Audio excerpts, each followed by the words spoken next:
The Jeff Meacham Network's Multiverse of Media.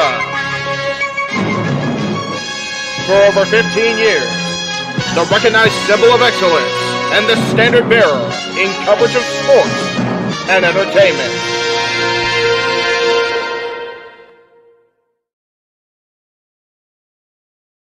Hey, this is Saturday, May 4th, 2023. We are live across the Jeff Meacham Network, Multiverse Media. No, my lips aren't moving. I've become a ventriloquist in my spare time. Don't mind me. I am, of course, West Coast Professor Jeff Meacham, joined on screen, as I do, by our fabulous WWE team across the multiverse. We have the simple man with spectacular voice, Noah Foster. We have the renegade, JJ Williams. And gentlemen, it is about that time. We are live if you're watching on Peacock in the United States or WWE Network across the world. We are about ready for the latest event.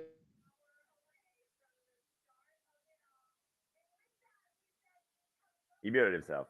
Botch.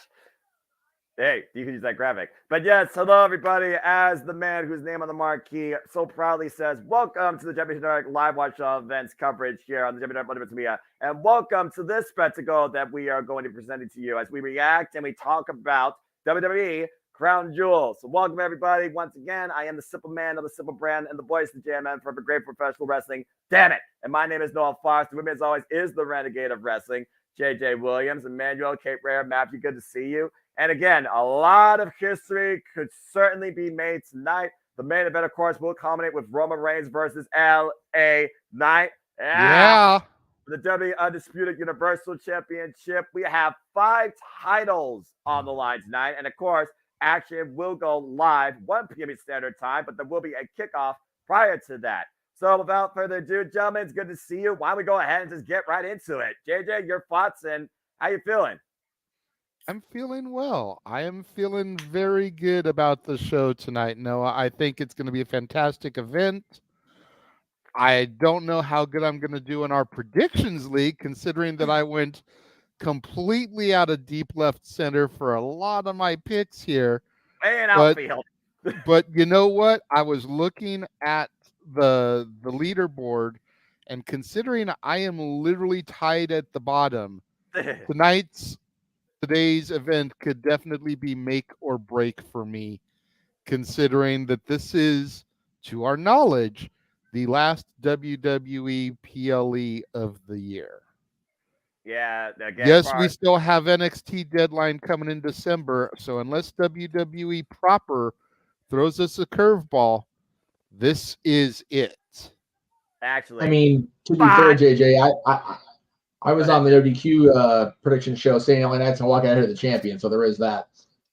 About to say, and you were so out there that I actually put a disclaimer now going forward in ODQ prediction videos, prediction forums regarding how a champion is declared in our prediction leagues, as illustrated by Aaron Riff. But either way, it's sure to be an interesting night. Again, we got Io Sky defending the WWE Women's Championship against Bianca Belair. We got the World Women's Championship being defended for 5-way action. Rhea Ripley amongst the field of Zoe Stark, Nia Jax, Shayna Baszler, and Raquel Rodriguez. Cody Rhodes goes 1-1 against Senior Money in the Bank, Damian Priest. The kickoff will give us action with Sami Zayn taking on JD McDonald. And we'll see how Solo Sikoa can handle one of the greatest of all time in John Cena. And of course, Logan Paul also has a chance to win his first singles championship against Rey Mysterio. And Seth freaking Rollins defends the World Heavyweight Championship against Drew McIntyre. I'm just running down the card right now because it's just on my mind. If Jeff wants to go through the graphics again before we go through it, I'll scour this, man. Don't worry about that.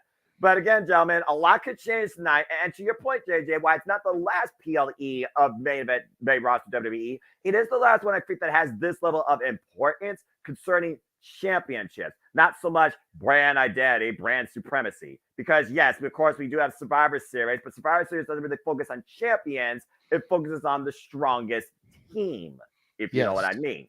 Still yet to be determined if that is going to be the case. But speaking of the strongest, why don't we go ahead and talk about who might have the strongest start here tonight in building momentum, either for themselves or for Judgment Day. Perfect graphic to kick us things off with.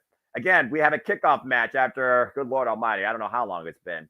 Sami Zayn, who was welcomed with open arms back at Night of Champions. Of course, he goes 1-on-1 against JD McDonald. Now Sami Zayn rolls solo. Not Solo Sikoa. He is a single star. Since Kevin Owens was traded to SmackDown, and Sami Zayn has made his intentions be known. What he tried to do with the Bloodline, he wants to try and do with the Judgment Day. He wants to end them.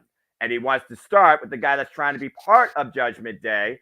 I might as well just call him a protege because he is the protege of Finn Balor, JD McDonald. And this will be JD McDonald's first singles PLE showcase since being drafted this year. We talked about during City Predicted, we talked about during No DQ's predictions panel, JJ. At this point, who needs the win more here just to start in the right direction? JD McDonald's been trying to find his spot on Monday Night Raw. Sami Zayn is an established single star. He's also a very popular person here, as we learned back at Night of Champions. But for Sami Zayn, it's kind of a reset. Once again, he is on his own. He no longer has his friend in his corner. And whether or not Judgment Day still supports JD McDonald, that remains to be seen. But for me, this almost feels like that Sami Zayn kind of needs this to have any merit towards what he wants to do.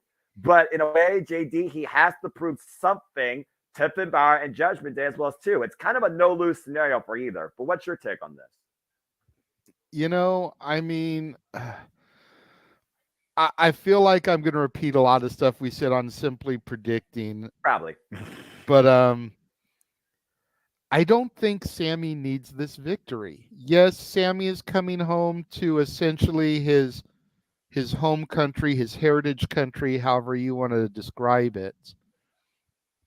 But WWE traditionally doesn't care about that type of stuff. I mean, I can very vividly remember a time where a man was in his home country and got screwed out of a championship belt, but I digress.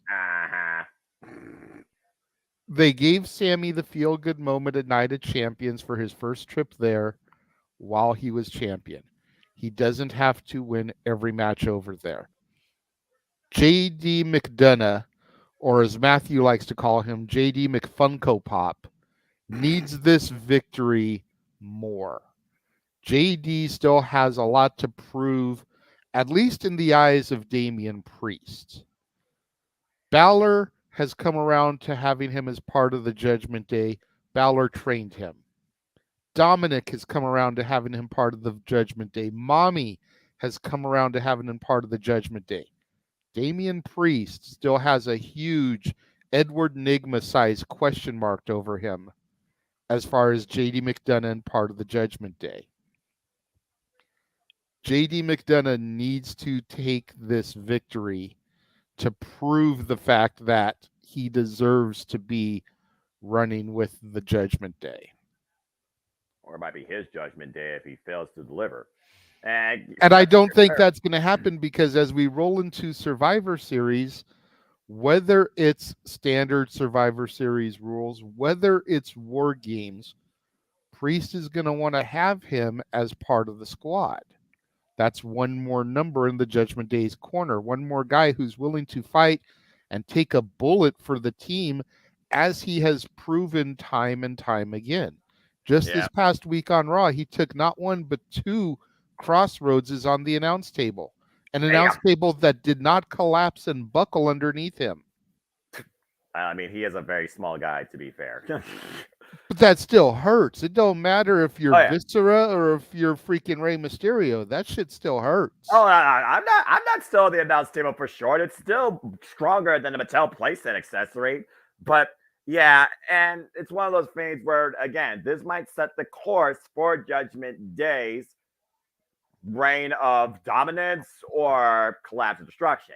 Because again, Judgment Day have multiple chances to really capitalize on this card in a big way. And it could really start with JD McDonald setting the pace. Exactly. And the $1 million question is, will JD be sent out there alone to do it, or is he going to have Judgment Day assistance? If Judgment Day is out there with him in any capacity, whether it's Balor, who's not booked on the card at all, Dom, who's not booked on the card at all, then you've got to figure the numbers game will allow Sami to take the L and still keep him strong because it took the Judgment Day and their numbers to cripple him. Well, the numbers don't lie when it comes to a numbers game. And if the numbers are in your favor, then you have a huge chance of winning. So we'll see what happens. And again, folks, that'll be on the kickoff prior to this show, taking the airways across the world, 1 p.m. Standard Time. As we go into the main show, you brought up Cody Rhodes. Let's go ahead and talk about somebody that JD McDonald is very familiar with, somebody that Sami Zayn is very familiar with, and somebody that Damian Priest was learning very quickly about. Senor Money in the Bank goes one-on-one against the American Nightmare, Cody Rhodes. Cody Rhodes continuing his journey to finish the story, while Damian Priest still has the ultimate opportunity to miss, of course, maybe a chance or finally take the chance on cashing in that briefcase. But I think the other thing you got to consider here, I don't think both men are coming in here at 100%. We've seen how Judgment Day has been trying to take Cody Rhodes out. And Cody Rhodes, this is the guy that survived Brock Lesnar breaking his arm twice. This is the guy that got endorsed by Brock Lesnar. This is the guy that fought inside Hell in a Cell with a torn tricep for 30 minutes. You might as well call him bulletproof. Damian Priest, however, we've seen him already have a bum knee, where Rhea Ripley played intervention at Fastlane, didn't get a chance to cash in. We've also seen most recently Cody Rhodes coming back with a vengeance, attacking the leg of Damian Priest. And if that is the target Cody Rhodes set his sights on tonight, it might be a figure four leg like away, making sure Senor Money in the Bank loses out on the opportunity again tonight. To your point, like you said, Judgment Day, they need the momentum. They need to ride this wave and try and complete this whole escapade about owning all the gold. But at the end of the day, how and why do you bet against Cody Rhodes, who right now maybe a little bit lost in the sun when it comes to direction to finish the story, but he still is one of the mainstay guys right now on Monday Night Raw with the most favor. And I think right now, favor fortunes the bold, and there are very few men more bold in WWE right now than Cody Rhodes. So what's your take on this? I agree with you. I mean, there's 100 different ways that you can slice this cake, and I'd say 99.9 of them all end up with Cody winning. You know, he is your Hulk Hogan-esque baby face right now for this era. Cody Rhodes wins. How do you bet against Cody Rhodes? Cody Rhodes wins. You know, Damian Priest holds the Money in the Bank briefcase, and Money in the Bank briefcase holders usually get jobbed out on their way to cashing in. Cody Rhodes wins. You know what I mean? It's like watching Avengers, you know, and Doctor Strange telling Tony Stark that I've seen this many million futures where we battle Thanos and there's one that we win. There's like one outcome where Priest wins this and everything else lines up to Cody Rhodes. That's just the way it is. And going back to the pre-show match, if JD McDonough can get the victory there and then Priest loses to Cody, how can Priest continue to deny JD a spot when JD is winning his matches and Priest continually loses? And you got to figure that's something that Finn Balor, who's been pushing heavy for his protege JD to join, is going to throw into Priest's face, because Priest and Finn have been butting heads for a minute. They've been tag team champions. They've been cohesive, but there's been that tension that you can just slice with a plastic knife because it's been so thick. Mm-hmm. So you got to figure that point is going to be brought up once Priest loses here and JD wins his match. How are you going to keep denying him? At this point, again, results speaks values. Wins and losses matter. Momentum is favorable. And Judgment Day have been the force to be reckoned with on Monday Night Raw, despite the shaky ground and the fact that Dominic Mysterio lost his title, regained it. Finn Balor and Damian Priest lost their titles and regained them. The only person that hasn't lost their title yet, and I think has been the strongest force of Judgment Day, is Rhea Ripley. But again, Damian Priest has that briefcase. And go with your point. It was WrestleMania 31 where Seth Rollins took on the Viper, and we had one of the best RKOs we could ever see. A curb stomp elevated into a drop down off the RKO. But at the end of the day, Seth Rollins ended the night the WWE champion. And very well, you could see similar fortunes here with the fact he still has that Money in the Bank briefcase. At the end of the day, is this just a stepping stone towards the ultimate goal? Or is Damian Priest trying to neutralize not maybe a factor, but a future threat towards his world title run in Cody Rhodes? We'll have to wait and see here. And it looks like a lot of people are favoring Cody as well. All right. Now, this is legacies of a different sort. We are talking about one of the greatest of all time versus somebody representing the boldest, probably greatest faction of the modern era right now, the weight of the bloodline. We're talking about the street champ, the enforcer, self-named problem solver, living incarnation of Umaga, one of John Cena's greatest rivals. Solo Sikoa goes one-on-one against John Cena. Of course, John Cena, I mean, what can you not say about the 16-time world champ, the face that has run the place now for the better part of over 2 decades? But again, Solo Sikoa, he is acting out on his own. I've been noticing this subtleness in Solo Sikoa trying to step up and prove to himself what he is about. Now, whether or not he's trying to prove something to himself or to Cody, where I go back to the echoed segment where it's Cody Rhodes says, "You're not ready," or he's trying to shut Cena up, where Cena already has chastised the likes of Austin Theory. There is a lot of bad blood in this match, and Solo already made the first mistake. He tried to buck up to John Cena on the mic, and he got verbally chastised for it. But again, JJ, what John Cena might own Solo verbally, Solo might own Cena physically. Again, Cena is 46 years old. He is not doing this on a day-by-day basis. Even he knows that time is catching up to him. But again, how often do you bet against somebody like John Cena? Your take on this singles match? See, this is one of those matches, and again, I know I'm going to regurgitate some of what I said yesterday, but with the hindsight of having seen SmackDown now, you know, how do you bet against Big Match John? Especially when they're hyping the fact that Big Match John has gone 2,000-something days without a singles match victory.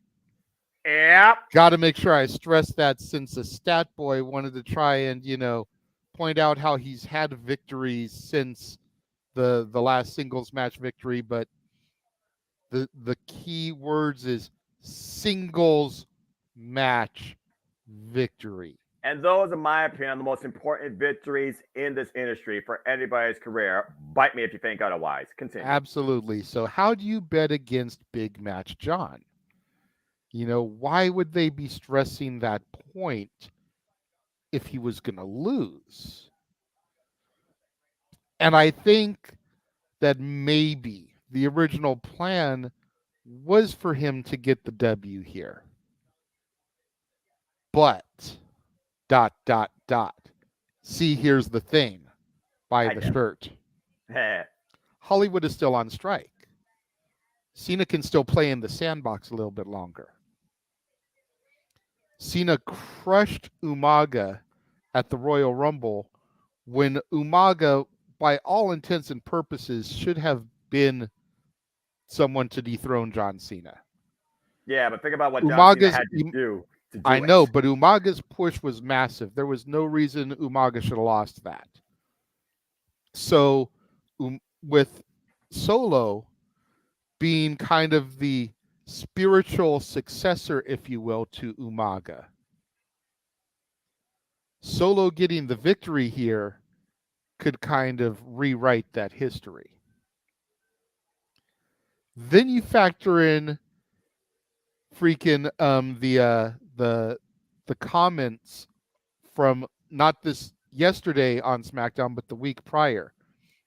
It still rents space in my head, and if Jeff wants to pop in here and speak something on this as well, I know he's more than welcome as producer. You've still got it. Bom, bom, bom, bom, bom. But what if I don't? But what if I don't? Yeah, it's one thing to actually hype yourself up all the time. It's another thing to maybe humble yourself and realize your time may not be now anymore. Your time was then. Exactly. At this point in his career, Cena does not need to be beating these upstarts. He needs to be jobbing to them. He needs to be leaving the legacy and helping get these guys over. It was discussed last night. It was talked a little bit on the No DQ predictions. Booking logic in WWE, LOL. Let's not go down that road, Noah. Nah, How do you realistically have Solo lose to Cena, but Cena lost to Theory?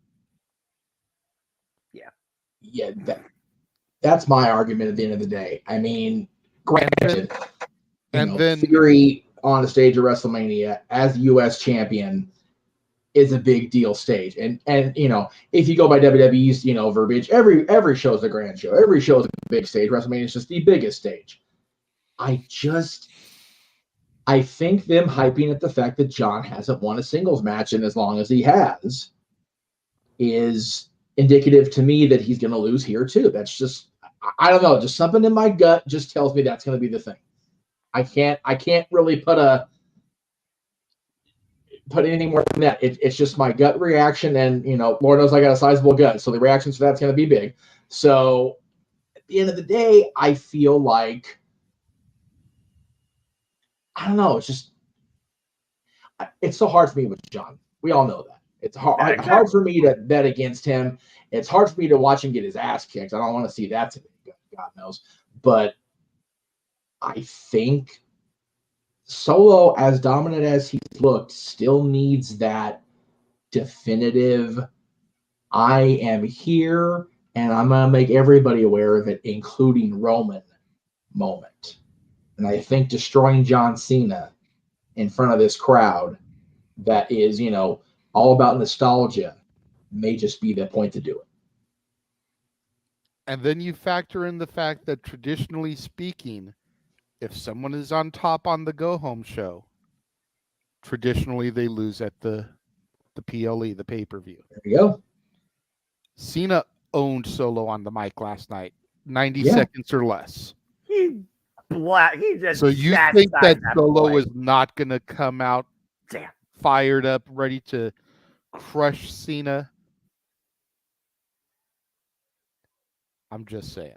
Solo Sikoa takes this victory. There might be a bludgeoning ahead of us here.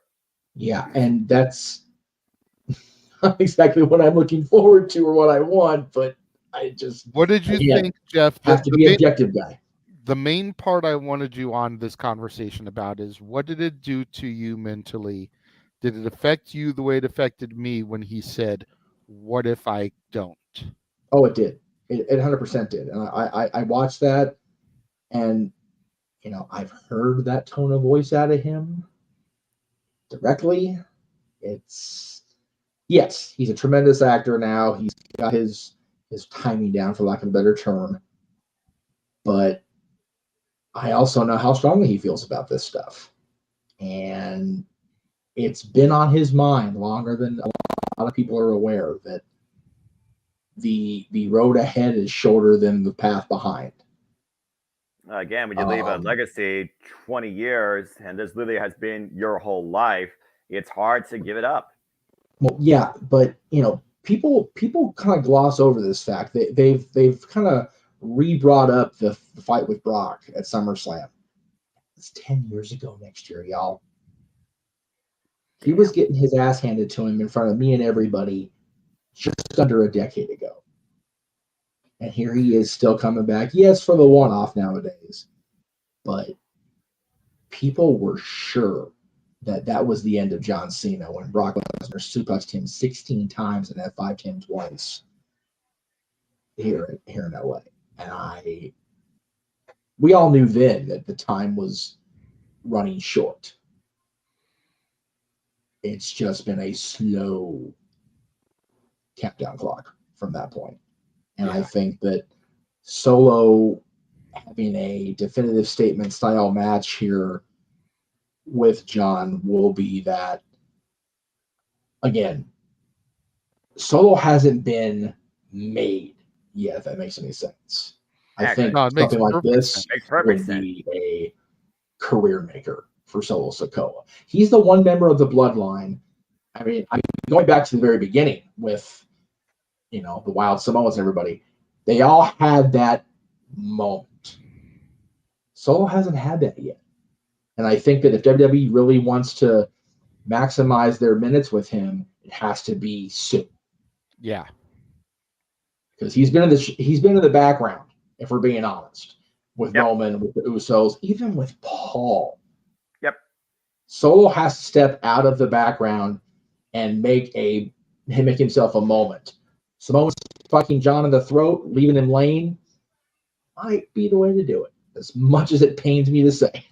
Yeah, and I think the other thing that WWE has to be careful about with this one is the fans have been solidly behind Cena ever since he returned for this mini run with Hollywood on Strike. Yes. Whether the fans in the arenas, the fans in the chat room like Cena or not, I think a lot of people will turn on Cena if he crushes Solo. Yeah. Because exactly. Cena has had a history, whether we want to admit it or not, of stifling guys' pushes. Yeah. Of having the Hulk Hogan, that doesn't work for me, brother. Yeah. Just look at SummerSlam 2010 in the Nexus. Oh. Edge and Jericho thought that the Nexus should go over. Cena fought for him to go over the Nexus. And if you believe rumors. Right. Yeah. Look at the Umaga match that was referenced earlier. One of my favorite matches of all time. Cena has a habit. Hell, go back to Roman and him bringing up the suffering thuckatash that Roman dropped.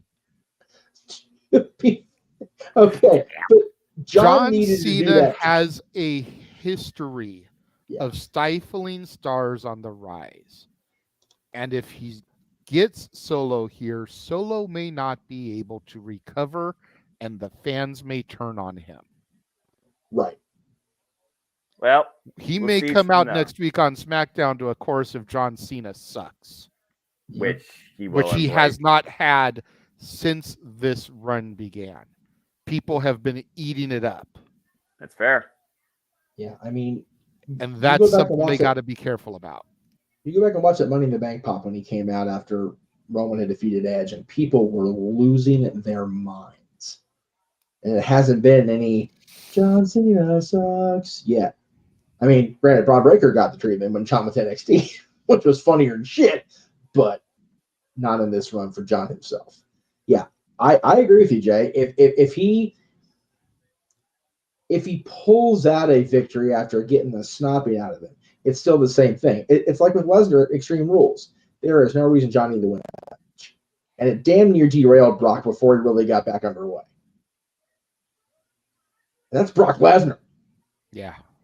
Solo doesn't need that kind of backtracking at all. Oh, we'll see if Solo rises to the occasion, and we'll see if Rhea Ripley wins her Fatal 5-Way solo on her own without any help. Because, again, you want to talk about a loaded field of who knows what. Rhea Ripley defends the Women's World Championship tonight in a Fatal 5-Way that was just brought together when 4 women pleaded their case, and Pierce couldn't pick a single one. You thought you were going to have a nice summit. They all beat the daylights out of each other, whether it was Samoan drop, whether it was super kick, whether it was that crazy pop-up knee strike by Shayna Baszler, who still is long overdue. You got former Raw Women's Champions here. You got former NXT Women's Championships here. You got Women Tag Team Champions here. And then you got the person that's the Grand Slam amongst the field in Rhea Ripley. Of course, Rhea Ripley, she's held on to this title, technically what it became, since beating Charlotte Flair at WrestleMania, but she's only had like maybe 2 defenses. Only one of them truly mattered, and that was against Natalya on Monday Night Raw. And the last time she was here defending her title, she beat Natalya in less than 2 minutes. I can at least say, JJ, that I don't think this match is going to go 2 minutes, but also I will just put the elephant out there in the room. In a Fatal 5-Way, the champion literally has a 20% chance to retain. Does not to be involved in the decision to lose the title, but also does not to be involved in the match to capitalize to keep the title. And if she lets the rest of the field just continue to duke it out on their own like they did on Monday Night Raw a couple of weeks ago, it's an easy night for Rhea Ripley just to watch the chaos unfold and capitalize.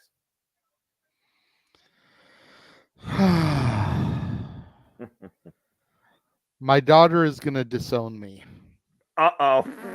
She already knows who I'm picking in the main event. Oh, she doesn't know who I'm picking in the Women's 5-Way. Oh, really? Well, why don't you elaborate with her?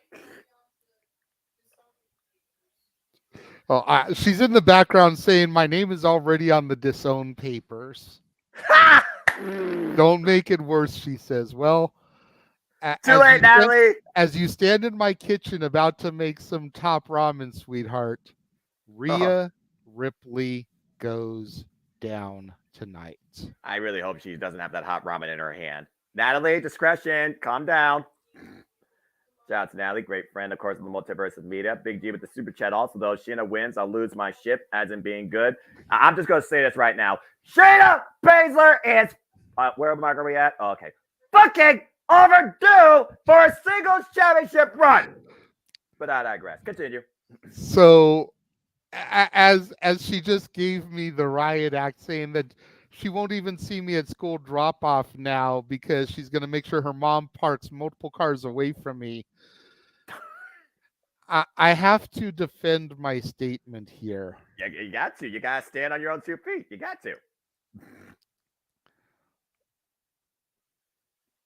Damian Priest has lost a tag title and regained it.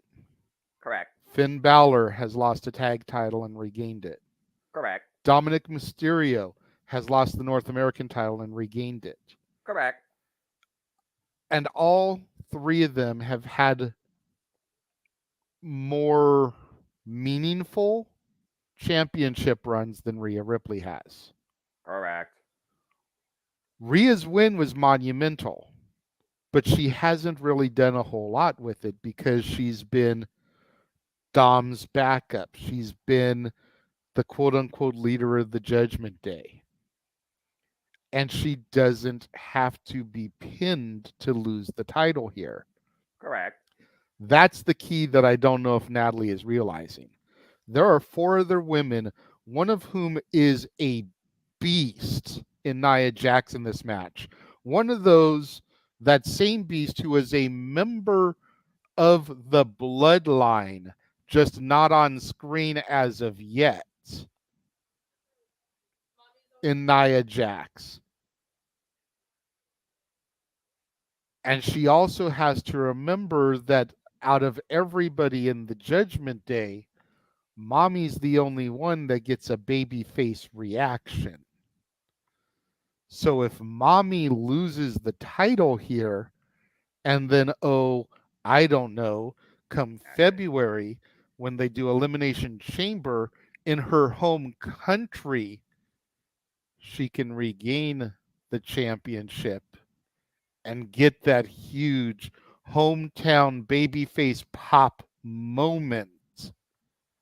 That'll be an even bigger crowd reaction, if you can imagine it, than the WrestleMania one in front of 100,000 people.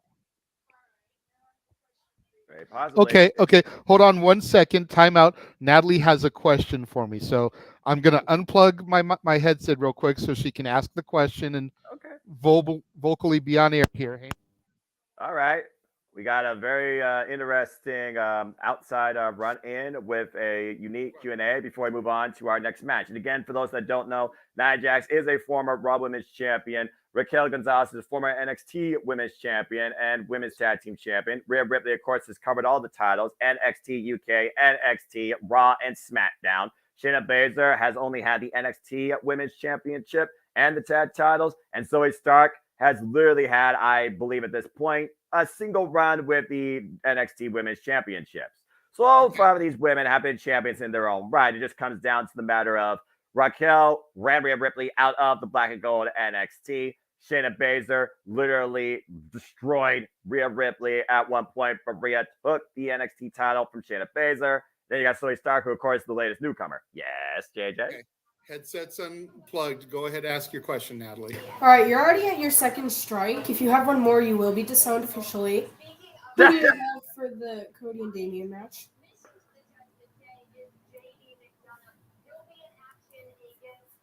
Cody Rhodes. I will not be seeing you on Monday. I will tell Mom to pick me up early. Natalie, come on, don't treat him like that. He's okay. He can be an individual, you know? I mean, well, that was a hell of a kickoff as we go inside the stadium now and get ready for kickoff action. And we'll talk more a little bit here shortly about these matches as Sami Zayn makes his way to the ring. But ladies and gentlemen, Natalie of the Multiverse of Media. Stay tuned for the next time she is part of either Open Game Night or Open Mic Night. We appreciate you, Natalie. Take care. Keep up with your studies and keep on shining. She'll be there for Disney karaoke, which I know Noah is counting down the days for and waiting for. Don't think I won't break a child's heart. And hopefully when we get to Seth versus Drew later, I will win her back some, because we do have to pause our conversation to call the action for Sami Zayn and JD McDonough here. But hopefully when we get to that, I will get her to the point where she will come back over to the father side, where we have cookies and treats and all that stuff. Well, if Natalie doesn't consider anything else, you only have one father in this life. Remember that. You'll have to wait, because we have to deal with this right now, kid. I can't do that right now. We got to go in the order of the producer, and we got to focus our attention on Sami Zayn, the lovable Muppet of the WWE, coming down to the ring. I freaking love that freaking type of idea. I mean, tell me his hair and beard don't throw out shades of animal. I'm just saying. Yeah, I mean, it's fair, but I don't know how well he is on the drums. Especially since they're both gingers. That's fair. But and Natalie says that he looks like the dude from the AM/PM commercial. You say gingers don't have hearts. I would think JD McDonough has a black heart. Ah, the Irish Ace. How do they not have a T-shirt for him yet? I don't know. That Spade logo. God damn it, WWE. I don't know, JJ. I don't do their marketing. I don't know. Both of these men, of course, have been on a collision course with each other for the better part of a few months now, with this fallout of Judgment Day on Monday Night Raw. And JD McDonough, of course, suffered a halloumi kick during the Halloween special that sent JD to take a couple of crossroads on the announce table. And the other thing is, how have they not, we talked about it during our conversation of this, but how have they not pushed forward with JD McDonough and Judgment Day yet? You literally have J for Judgment, D for Day McDonough. Judgment Day McDonough. God damn it. It writes itself. Well, if WWE and Logic were in the same set, never mind. I just wanted to point out that I was lumped into the same category as Sami Zayn and Tungus from AM/PM. I'm gonna go back in my studio now, and then just wanted to throw that out there.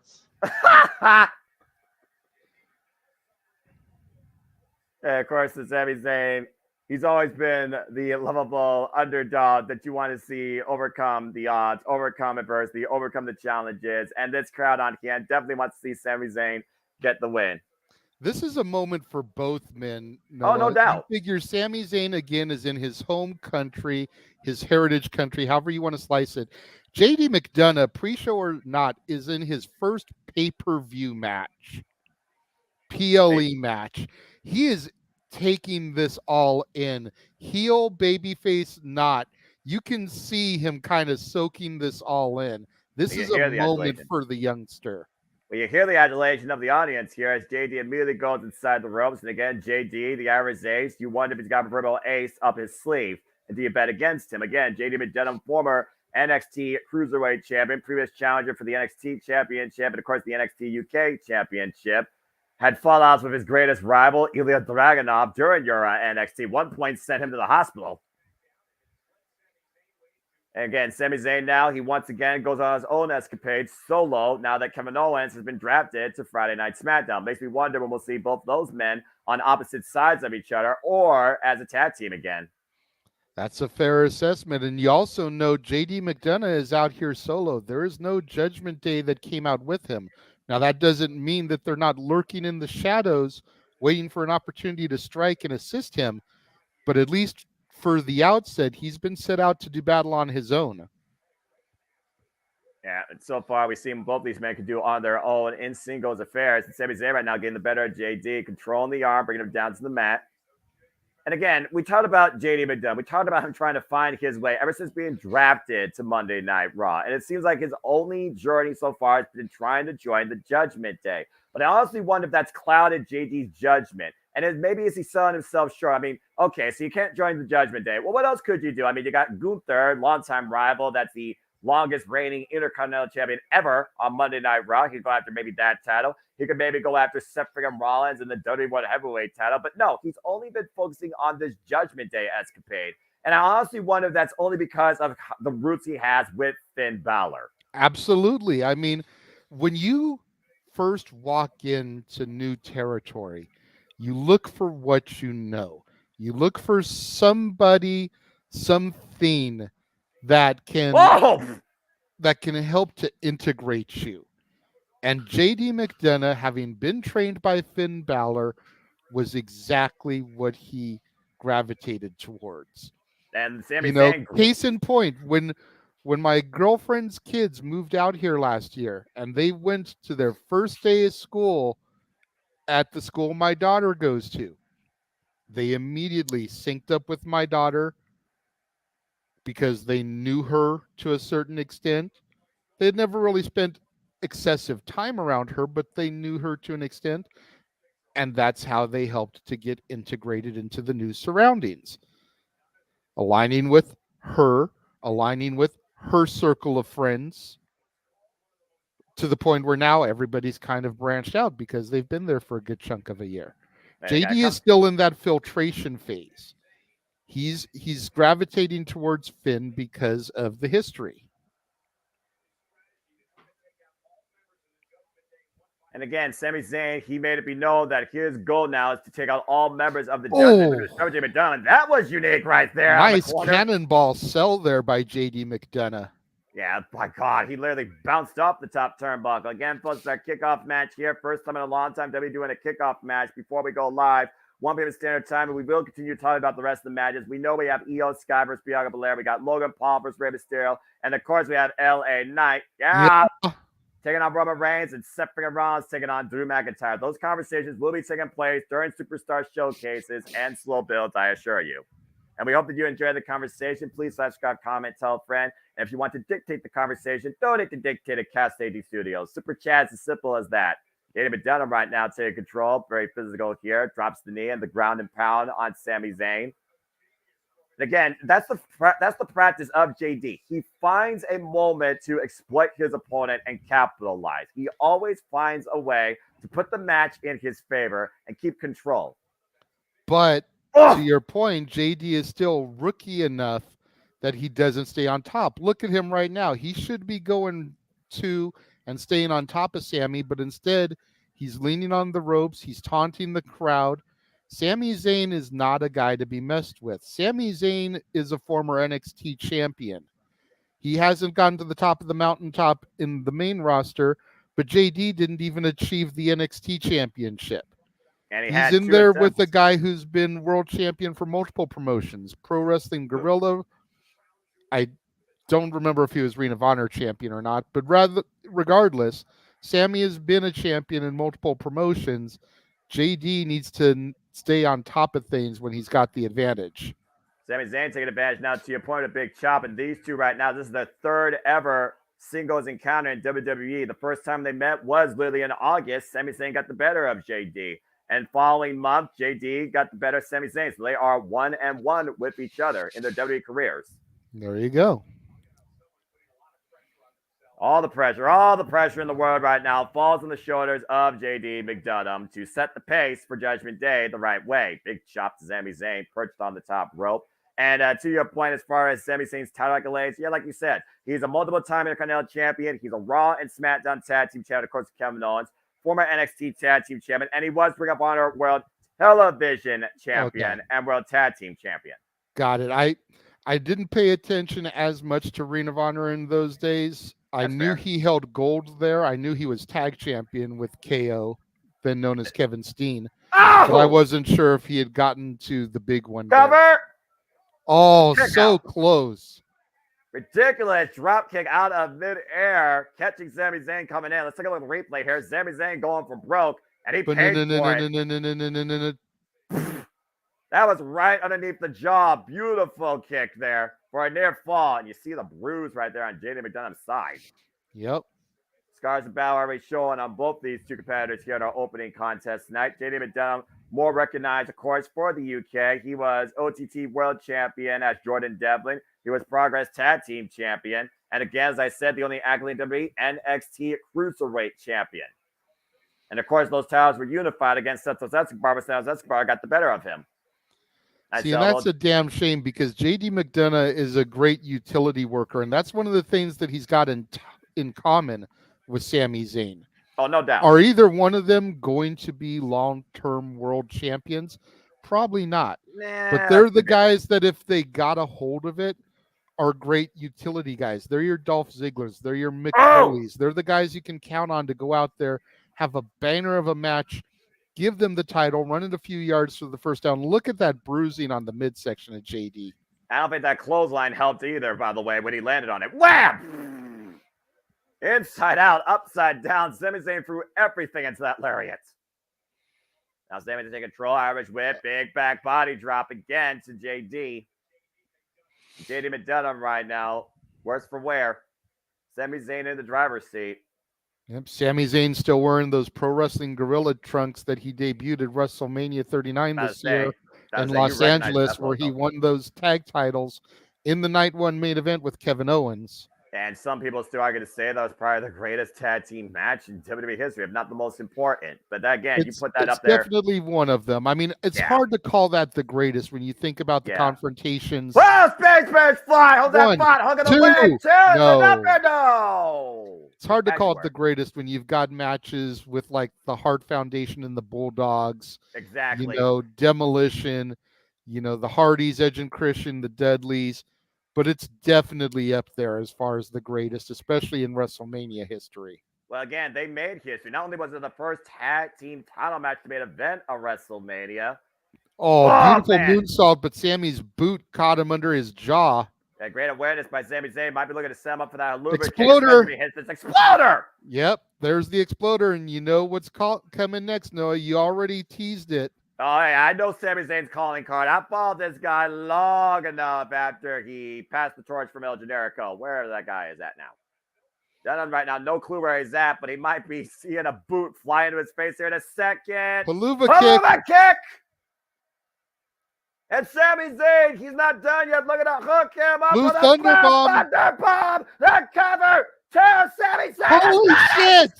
A Blue Thunderbomb actually won a fucking match. Ha! Yes. You say it again. I want to hear it out of your mouth again. Say it again. A Blue Thunderbomb actually won a fucking match. Yes. My night is complete. God damn it. Wow. Okay. The replay here. The Haluva kick. I mean, Sami Zayn probably going to pin him right there, but he wanted to make sure he had him. Blanchard. Blue Thunderbomb, leg over the left shoulder. JD McDonough down and out. Sami Zayn wins. Holy shit. What do you got to say now? Congratulations, Sami Zayn. Wow. All right. Sami Zayn soaking in the adulation from this great crowd on hand here at Riyadh in Saudi Arabia for WWE Crown Jewel, as action will kick off here pretty soon. Still so much more to come, but for now, congratulations to Sami Zayn overcoming JD McDonough. Judgment Day, not the best start. Everything I believed in has been a lie. Thunderbomb won a match. All right, well, that was fun. Let's go ahead and continue. What is this world we live in? You all right? You all right, man? No. Well, why don't we go ahead?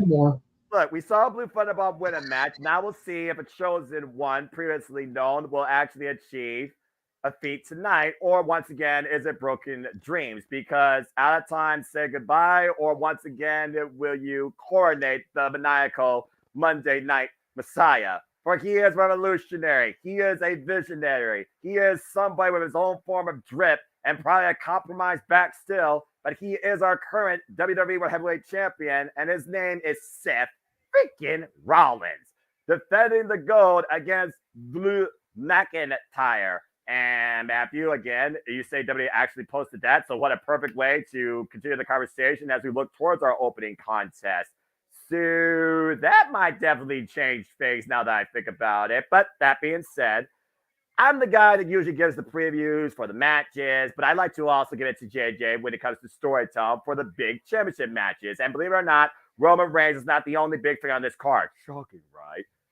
JJ, your take on this match, the backstory that got us to here, and your thoughts. Now knowing apparently this opens the night. Again, Drew McIntyre was the champion of us during the pandemic. Seth Rollins has been the champion, starting and continuing this legacy with this title, winning it back here at Night of Champions against AJ Styles. He's overcome a trilogy against Finn Balor, and he's overcome a crazy set of 2 matches against Shinsuke Nakamura. Of course, his Bushido has been carrying him forward, but I don't think it's been carrying him perfectly straight upright, if you know what I mean.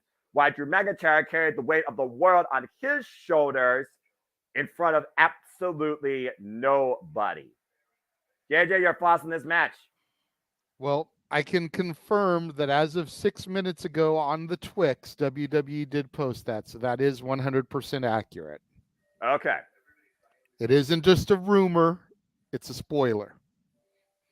But I digress. This changes things because we were talking about on both prediction shows the possibility of Priest losing to Cody and then coming out later in the night, cashing in his briefcase in this match in Seth versus Drew.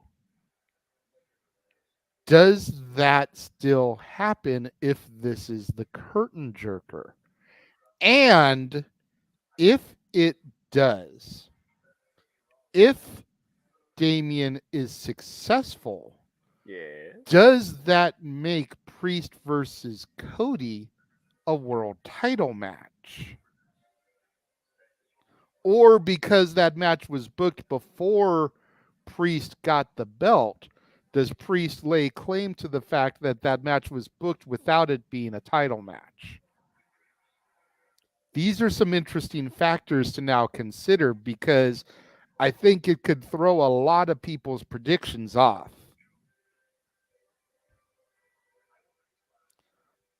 I, though, am still going to say that as far as this match goes, Drew McIntyre wins, defeats Seth freaking Rollins, Damian Priest comes out, cashes in the briefcase, and Drew goes even crazier, being dethroned after just getting the title back in front of a crowd. It was back in 2012 that Drew McIntyre and Seth Rollins faced each other for the first time ever on NXT, back in the earliest days of NXT. Drew McIntyre got the better of Seth. These two have been at each other's throats in tag teams and singles affair, trading victories and losses for the better part now of over 5 years. It was, of course, The Shield who defeated Dolph Ziggler and Drew McIntyre for the Raw Tag Team Championships during that feud. It was, of course, when Seth Rollins was feuding with Dolph Ziggler, Drew McIntyre was there in the corner. Drew McIntyre beat Seth Rollins while he was champion back at Money in the Bank 2020. They have not had a singles match since. They have not had a championship match against each other since.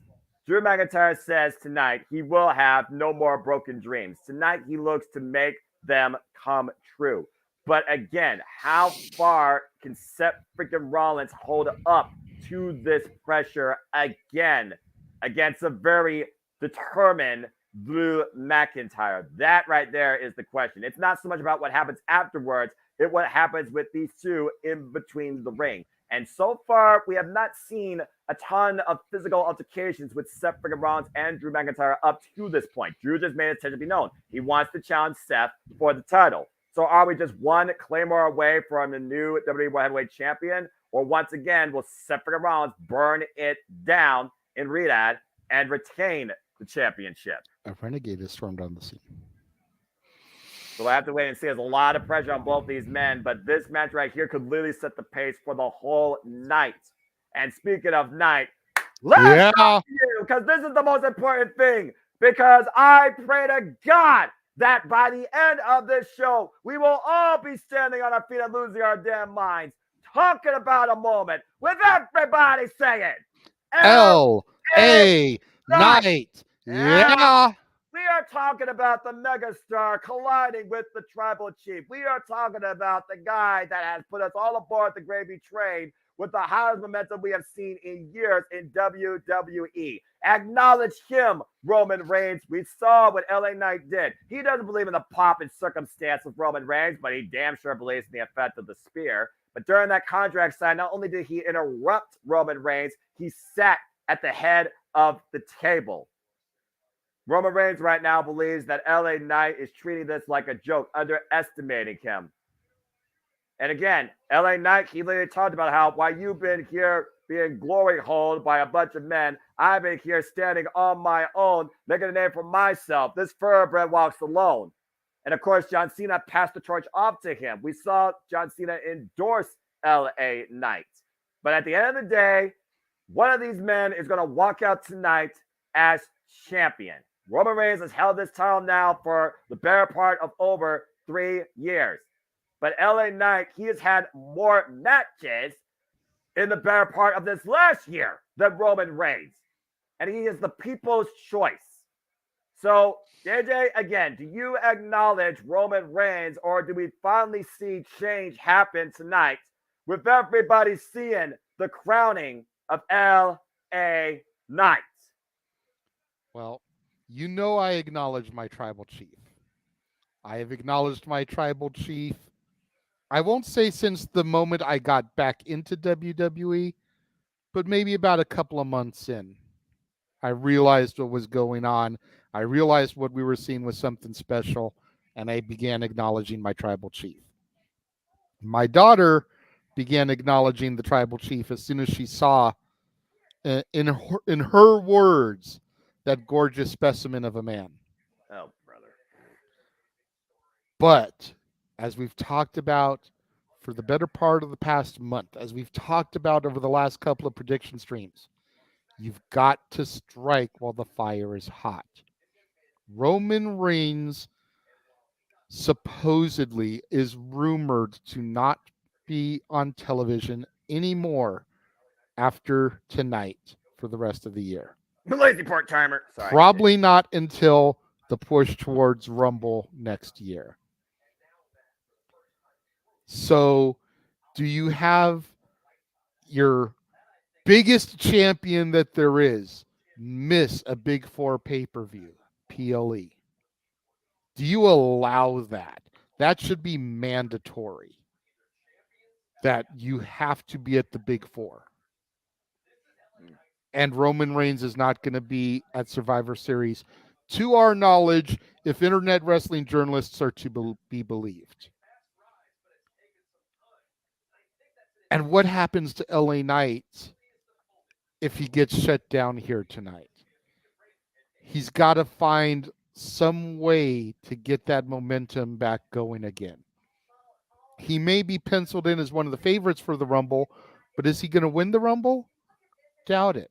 Is he going to win the Chamber? Probably not. You've still got to figure Cody Rhodes. You've got to figure Gunther. You got to figure a returning Brock Lesnar. You got to figure in a potentially debuting CM Punk.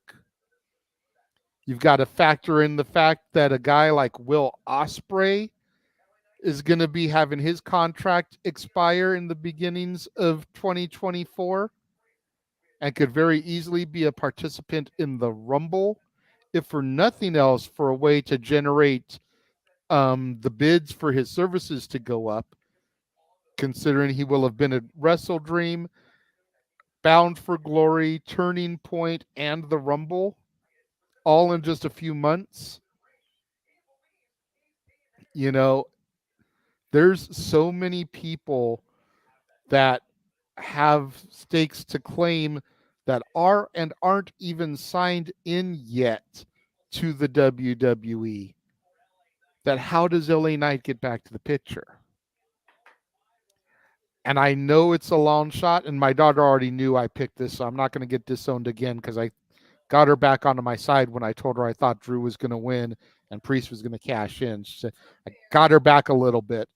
So she's not going to disown me again, but I say you strike while the fire is hot, and you have LA Knight shock the world here. Because again, we've talked about it. If, I'm going to say it one more time, if They're going to push towards Rocky and Roman at Mania. It doesn't need the belt. You've got to get the belt off of Roman. Mm-hmm. If we are in the fourth inning, the fifth inning, it does not mean that the team that is in the lead cannot fall behind and then reclaim their throne at the bottom of the ninth inning to end the game. Well, from Roman Reigns' world to LA Knight's game, Crown Jewel is about to take center stage, and that is next, folks. Don't go anywhere. We're here for you the entire duration, where it's showtime, and Crown Jewel is about to take the airways. And again, tonight we are going to witness history. But is it still Roman Reigns' world, or will we finally be seeing game time finally come ahead with everybody saying LA Knight? Here we go. We'll be back live momentarily. We got the Dan, and I am behind the graphic. I guess there's going to be a trailer, but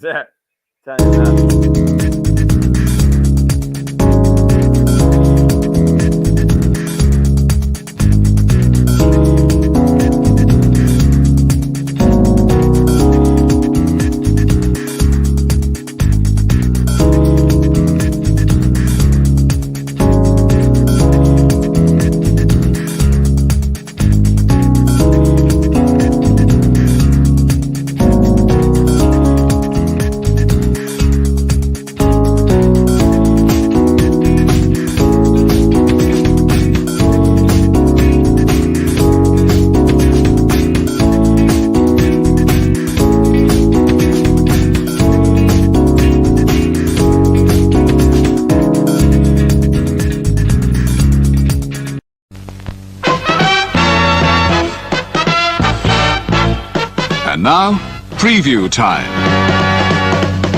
So let's take a look at what's coming your way.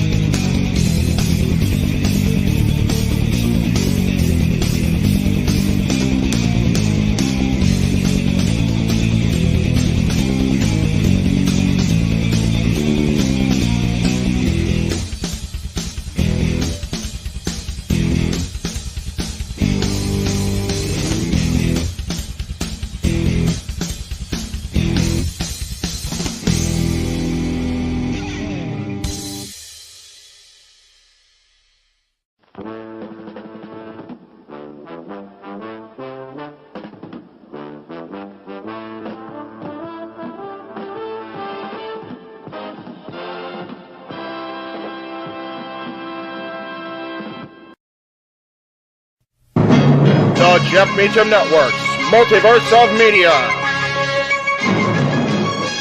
For over 15 years, the recognized symbol of excellence and the standard bearer in coverage of sports and entertainment.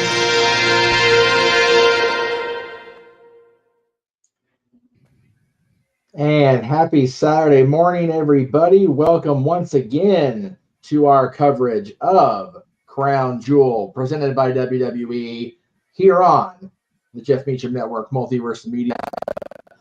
I am the man who does not have a moving mouth today because my camera sucks that bad. It is the West Coast Professor Jeff Meacham hosting from the control room here at JMN Studios, along with our WWE team commentary team guy. Here we go already, folks. WWE commentary team par excellence, Noah Foster, JJ Williams on the call. And as we found out on social media, we are starting off with a battle for the World Heavyweight Championship. Gentlemen, it really is as simple as that, as you would say, Noah. Boys, have a great call. Take it away. Jeff, you did get a super chat from Walter, if you want to acknowledge that real quick. Well, big super chat, big night, big fight feel. But Jeff, got one more thought here. One more thing, super chat. Yes, I do know what that's for. Thank you, sir. Appreciate you. And let me just throw out there while we've got it very quickly a lull, make sure you share the love across the multiverse. Yes. Don't just throw all the money towards Jeff. Greg Cherry Brand is monetized. We're broadcasting live over there. Casa D18 Studios is monetized. We're broadcasting live on there. Share the love, everybody. Oh no, I agree. There was a discussion last night, so that's why. But yes, definitely all across the day, both during this World Heavyweight Championship match, throughout the day, and throughout Open Mic Night tonight, and throughout all of November. Let's get those super chats up, get everybody paid out. That is what's as simple as that. Here we go. World Heavyweight Championship on the line.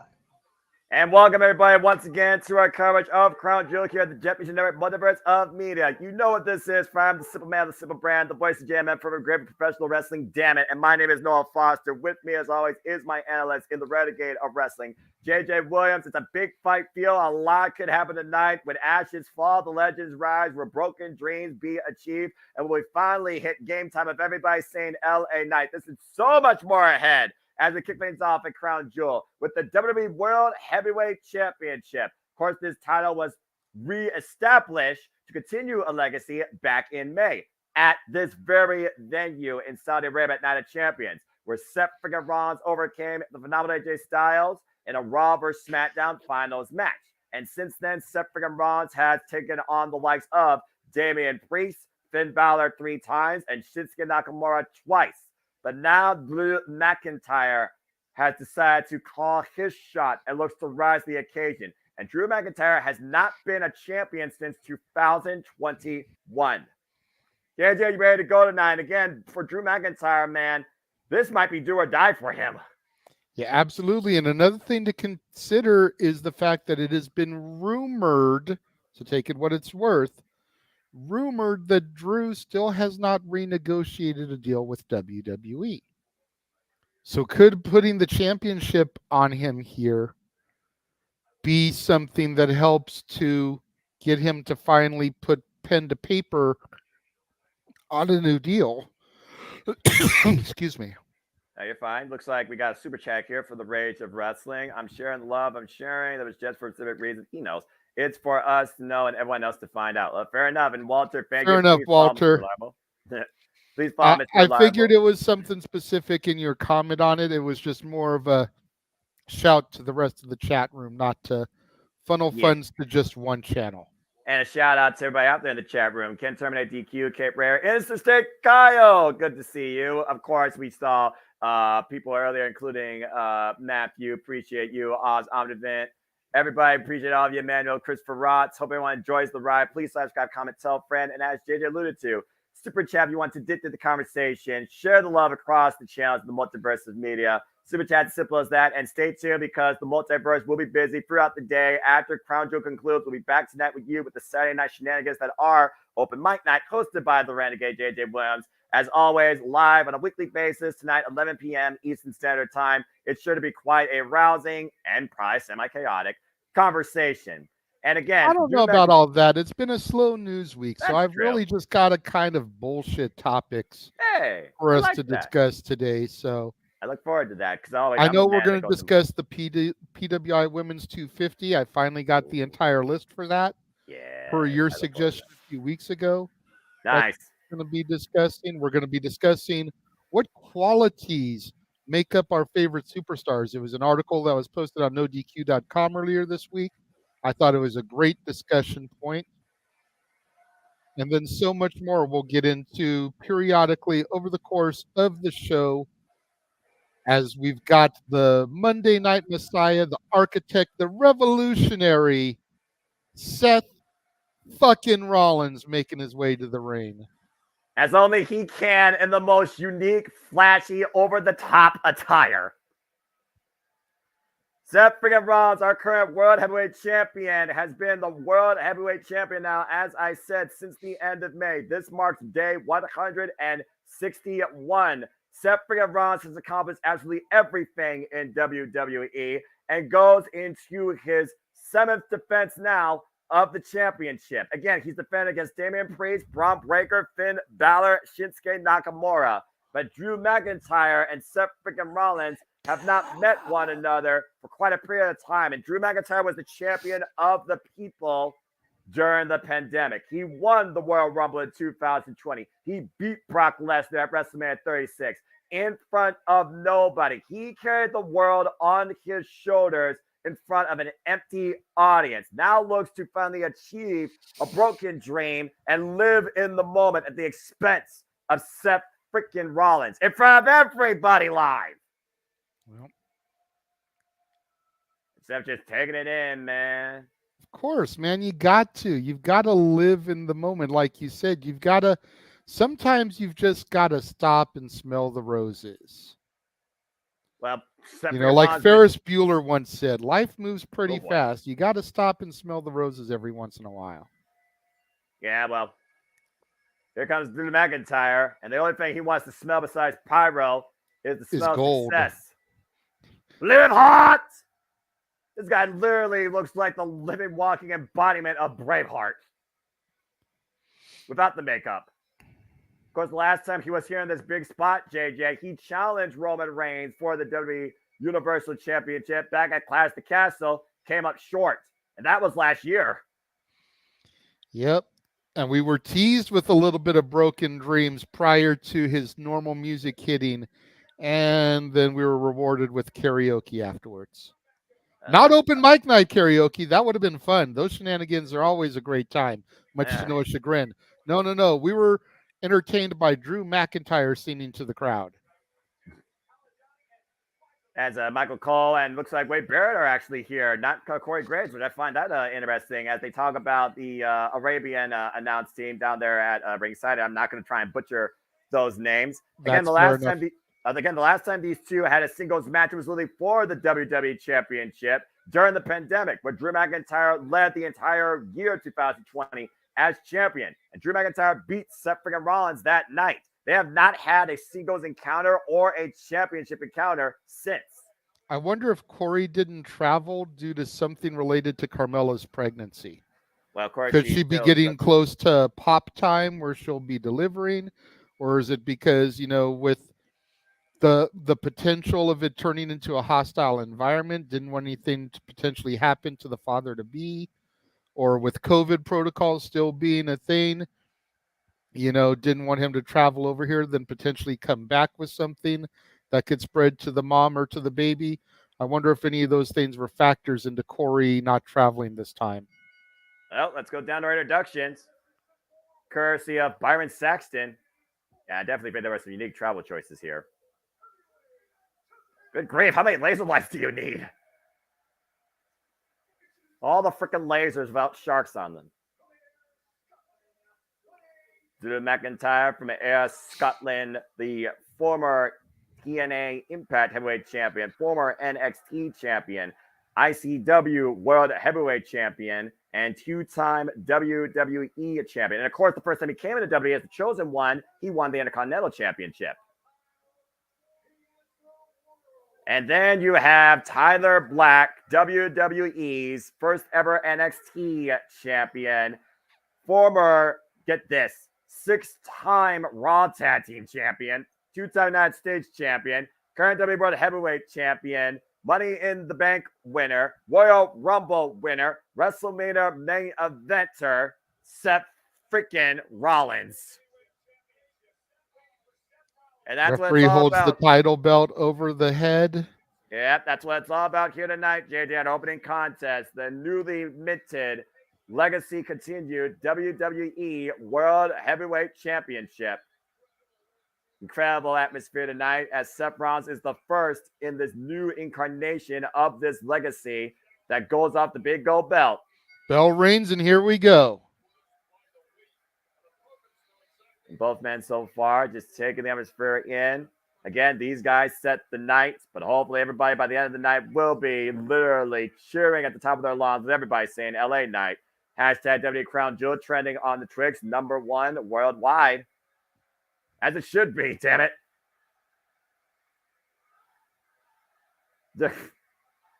These people. Condell attack, kicking things off here early going. And again, we talk about Drew McIntyre. We talk about that one point. He was literally chosen by Vince as the chosen one. And then he fell short of those expectations. He left and found himself in independence. Whether it was ICW, whether it was some in the UK, whether it was TNA, Impact Wrestling at the time that was finding their own way. And eventually he came back to WWE. Worked his way up through my NXT. won the NXT championship against Bobby Roode at NXT TakeOver Brooklyn, and then continued to rise to the occasion to the point he was up in the main roster, even if he was literally co-signing alongside Shane McMahon. I'm sure that match was glorious, Noah. It was to start with. The ending, not so much. But that's past history. Oof.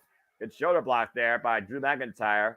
Of course, but if we do not learn from our history, we will be doomed to repeat it, good sir.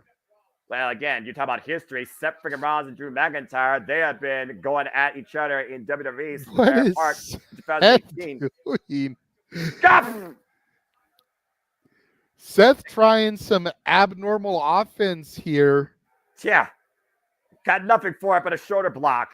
Seth Rollins is not going to outpower Drew McIntyre. He might be able to outspeed him, but this is a battle of agility versus power, in my opinion. And we all know how multifunctional both these incredible athletes are. Big shot by Drew McIntyre. Drew McIntyre right now and Seth Rollins just squaring off in the corner. Another big, heavy chop of Drew McIntyre takes Seth off his feet.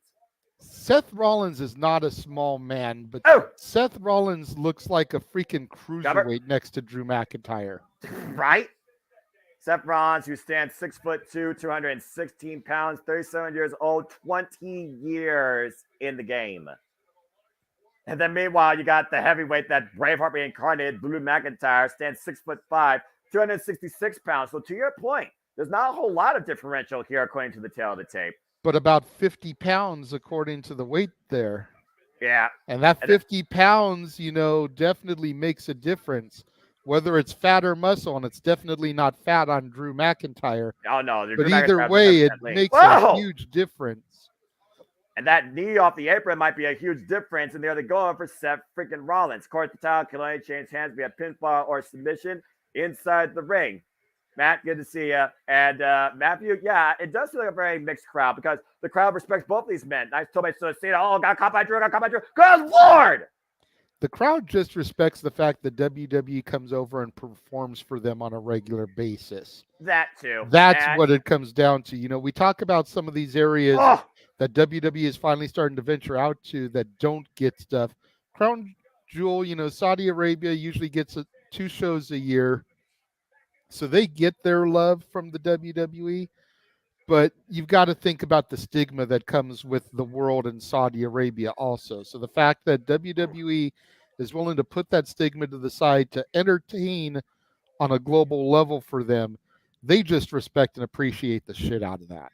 Yeah, I don't think Seth appreciated that belly-to-belly suplex on the floor, though. And right now, Drew McIntyre's been in control. We talked about the state of Seth Rollins' back, how Shinsuke Nakamura exposed that to a degree, tried to exploit it to his advantage, and still fell short in claiming the championship. We talked about it for a long time. Even Seth has said, yes, my back is not great. In fact, my back's been warped now for the better part of 4 years. I still believe I might need surgery, but I still keep going. And again, I do wonder if Drew McIntyre... Spine buster, flip into a pin. Check that cover too! No! And to my point, if he works that back over enough, that might lead to Drew McIntyre winning the championship. And apparently, Ripley has wished both these boys good luck. Again, JJ, we talked about it earlier. Damian Priest has the Money in the Bank briefcase. You know Judgment Day has to be watching this match with bated interest. And the fact these two are starting off, think about that. They're starting off. Damian Priest has had 0 action so far tonight. So no matter what, he's going to be fresher than both these men come the end of this.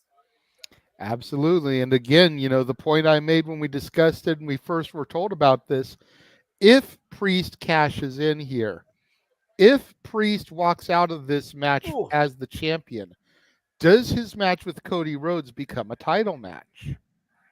I would say impromptu, but I think it only comes down to 2 things. Cody Rhodes questioning the pride of Damian Priest, and Damian Priest that confident in himself. Again, if you could push a wrestler's ego, you can get anything. Oh! What a kick by McIntyre. Here's the cover, hugging on their leg. 2 count only. And again, Drew McIntyre's got to be figuring to himself, I'm in the driver's seat, but what do I need to do? You want the moment. It's in front of a live crowd worldwide. It's in front of the people. The pandemic has passed.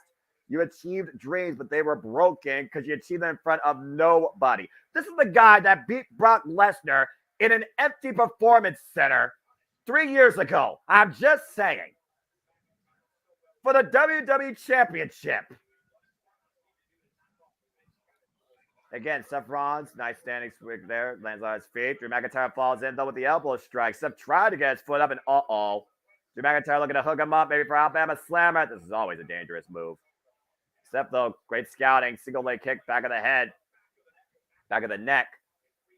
And right now, slowing down the pace of Drew McIntyre, putting him all the ropes. Seth Rollins catches him, and it's a Guri. Great Insiguri there. Lots of height on Seth for that one. Yeah, the fact he was able to achieve that height as well. Let's not forget, this guy is a CrossFit guru. Oh!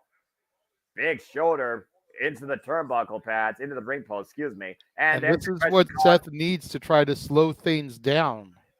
Yeah, not just for Drew McIntyre, but for himself. You see Seth Rollins right now just trying to get his breath back. You see Drew McIntyre, though, grasping that shoulder. Of course, that shoulder still heavily worked over. Seth Rollins looking to follow up. Clothesline. Rocks Drew, but Drew's still on his feet. Ring announcer, by the way, is Byron Saxton calling. I saw you. Tim. Again, ducks through the clothesline. Seth Rollins follow up. Kick to the midsection. Bends Drew over. Nice up kick there. Seth starting to build momentum here. Takes Drew down to his knees. Press kick follow up. Rocks McIntyre. Looking to follow in now. Running knee right to the face. Right between the eyes. At one point, JJ, Drew McIntyre and Seth freaking Rollins eliminate each other in a Royal Rumble for one of these two to win. Great springboard senton. Moves up, follow up, connects, cover, hook of the legs, and up here, no! And a kick out. I mean, you talk about both these men's journeys, you talk about both these men's accolades, a lot of it is almost 1-1. Again, both men have won the Royal Rumble. Both men have beaten Brock Lesnar. Both men have achieved incredible feats in their careers, whether it was the United States Championship, whether it was tag team championships. I think the biggest difference for me here, though, Seth Rollins, besides winning Money in the Bank, he's also has put in more work in WWE, quite literally, than Drew McIntyre, even at the expense of his own well-being. Up and around, caught Seth Rollins looking for a DDT counter. Drew McIntyre, oh, Falcon Arrow! Cover now. 2 counts. He had no weight on the shoulders there, JJ. None. Yeah, none whatsoever. Again, how much did that take out of Seth Rollins, though? That's a lot of power to expense to lift up that big man, the Scottish psychopath. Beautiful Falcon Arrow, though. Again, he didn't have a leg over the shoulder. He literally grabbed the right shoulder and right arm. And you notice that Drew McIntyre kicked up with the left. Again, this is the first of 5, count them, folks, 5 championship matches tonight.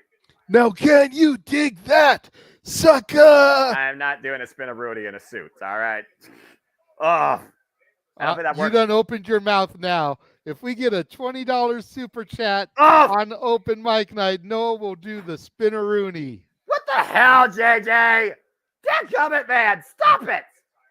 The Drew McIntyre right now looking to stop Seth freaking Rollins dead in his tracks. Drew McIntyre, what the world is Drew McIntyre looking for at the time? Seth Rollins, though, catches him, though. I've seen this before.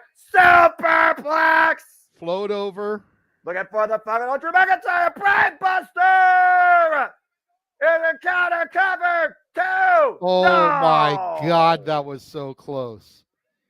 Brilliant. Hot off the heels of that brainbuster. Look at it again. Seth with that top rope superflex float over. Drew counters into a brainbuster and 2 9/10, Noah. And Drew McIntyre knew what Seth Rollins was going for there. To your point, the superplex float over into the Falcon Arrow that has done the deal many a times for Seth Rollins' career. Oof. We're back to ground zero again, but Drew McIntyre is back up to his feet. Brainbuster, of course, finishing maneuver of El Generico, who tragically went missing around the same time that Sami Zayn appeared on the scene. Yeah, whatever happened to that guy? I really wonder where he is right now. He's got to be still scouting stuff like PWG and Ring of Honor, I imagine. But, I mean, what do I know? Somewhere in Canada, in the woods. Not the same woods as Brock Lesnar. Or maybe, I don't know. Drew looked like he was trying to set up for Sheamus's white noise there off the top rope. Yeah, longtime rival Drew McIntyre, who he feuded with during the pandemic as well. And meanwhile, you just sucked DDT! Here's a cover, hook of the near leg. Is that enough from Drew McIntyre? Cheaper than trees? No. Once again, so close. Drew has got to start getting frustrated here. He's got to be getting frustrated, but he's got to keep his emotions in check because if he gets too frustrated, he'll lose. But you figure that Brainbuster didn't do it. The Future Shock didn't do it. You got to think that he's getting ready for a Claymore. Yep, you see him back into the corner. He's ready for it. He's teasing it. Is he going to be able to connect with it, though? That's the million-dollar question. Seth is down and out. And Drew's barely moving. Drew's begging for him to get up, and Drew McIntyre knows that he can't hit the Claymore by Seth's down. But you see Seth grasping his lower back. Again, to my point, how bad has that back been compromised since Seth Rollins has been on this run with the World Heavyweight title? But it's Alfredo! It's Alfredo! Small package, too! Oh!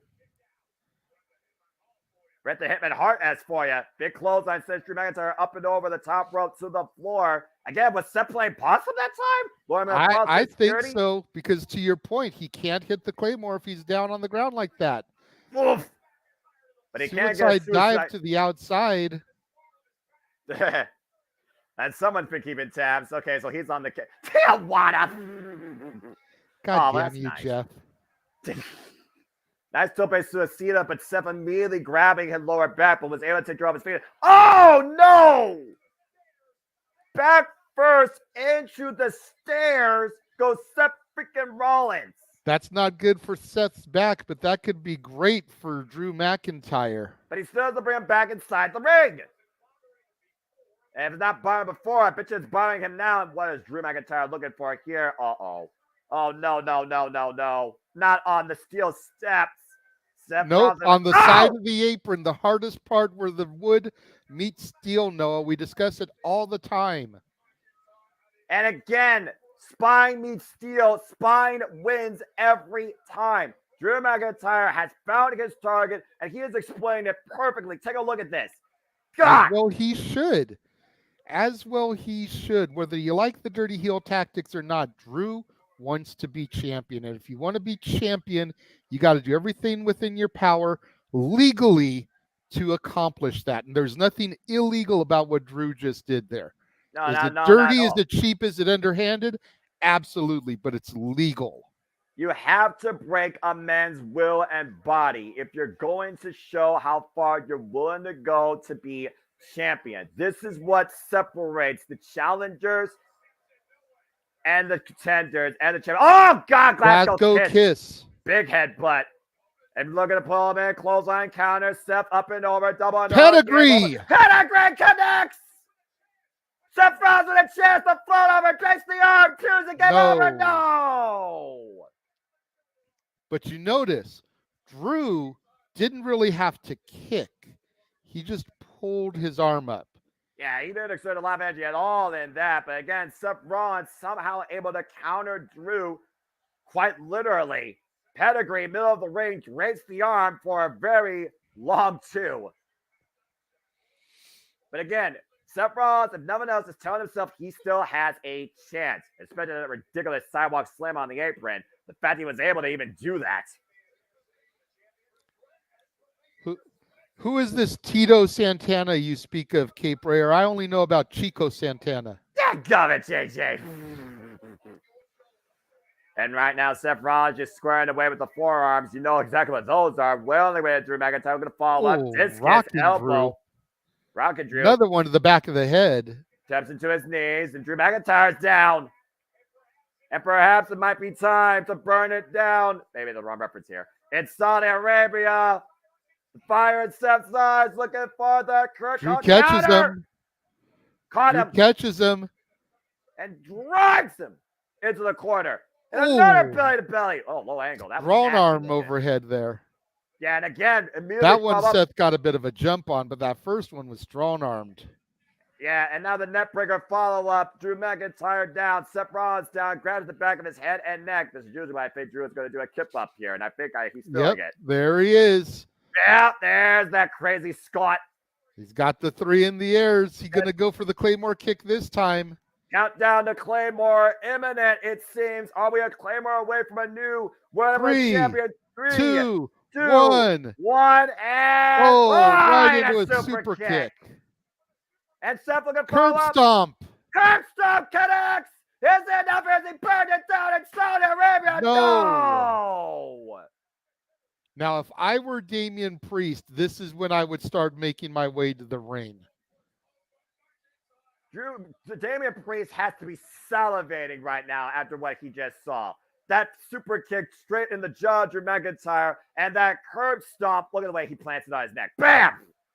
2 9/10. That should have been it. Very few people have kicked out of the curb stomp. And the world title match continues here. And this is our opening contest here at Crown Jewel. The Crown Jewel of Monday Night Raw on the line. Drew McIntyre and Seth freaking Rollins. For nearly the 30th time, these two have faced each other in some capacity.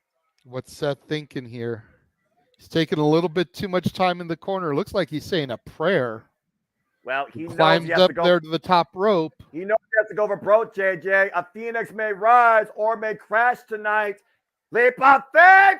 Whoa, roll through. Missed. Claymore. Connect. Claymore. Cover. 1, 2. Oh, my God. Seth kicked out.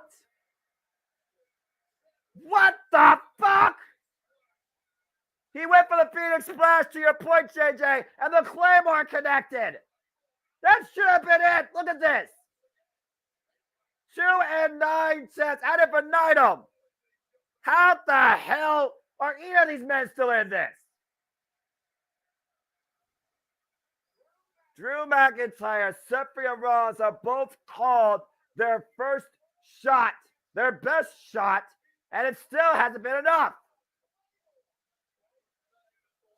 Drew slowly backing back into the corner. I think he's trying to get another Claymore kick here, hopefully with a little bit more momentum, because that one kind of seemingly came out of nowhere. Yeah, Seth Rollins literally, that was a short range one. If he gets the full extension of here, this very well could be it. And another super kick. And again, catches him on the run. But oh! Went for the Claymore. Seth countered for another pedigree. Connects. Pedigree connects again, Bounce but he's off got the rope. position. Curb stomp. Curb stomp, follow out the 1-2 punch. But Seth taking a few minutes to get the cover. Is it enough here? Drapes and hook of the near leg. Seth Rollins has retained. God damn it. Whoa. And for Drew McIntyre, broken dreams remain to be as Seth freaking Rollins once again rises to the occasion and still is our WWE World Heavyweight Champion. Good grief. Again, what's going for Drew McIntyre's mind? He left everything out there. This is his first championship opportunity in 2 years. This is the first time in front of the people he had a chance to claim the moment, and he failed. But it wasn't an easy feat for Seth freaking Rollins here, JJ. Yeah, not at all. Let's take a look at the replays here. All. He went for that second here, Claymore. Took a pedigree and a curb stomp back to back in order to lay Drew down for the 3 count. Yeah, again, I thought Drew was going to kick out there with as long as it was taking Seth to get over for the cover, but ended up being enough at the end of the day. Yeah, deep hook of both legs and all the body weight on the upper body. Drew McIntyre leaves a defeated man and somehow still heavily damaged. Still WWE World Heavyweight Champion, Seth freaking Rollins. Oh. Well, wait a minute! Here's the music. Wait, what? And the look on Seth's face just said everything. Here comes Senior Money in the Bank. Trotting down there with the briefcase. Are we actually going to get a legitimate cash in here, Noah? This might be the best opportunity ever, JJ. He may not have a better chance. He's presenting the briefcase. He's saying he's cashing it in. If the bell rings, it'll be official. Did someone get attacking What the hell? Priest just got through the ring. Sami Zayn. Sami Zayn. And he snatches the briefcase. The match did not start. The bell did not ring. Wait. Sami Zayn is literally escaping from the crowd with Damian Priest's briefcase. Cash in denied. Sami Zayn making sure that he carries out his mission to destroy the Judgment Day, and that starts with preventing Damian Priest from claiming the richest prize on Monday Night Raw. Damian Priest will have to wait another day. Seth Rollins stands tall and will remain WWE Heavyweight Champion. Well, all Seth right. Rollins owes Sami Zayn a debt of gratitude for that. Because you've got to figure, Noah, if Priest had gone through with it, we would have a new champion. He owes Sami Zayn a title shot, some kind of opportunity. You see the look on Seth Rollins' face, a sigh of relief. Seth Rollins knows he has one cashing away in this state of body from losing that title. Let's go backstage to Drew McIntyre, though. And look who's there to counsel. Hello, Mommy.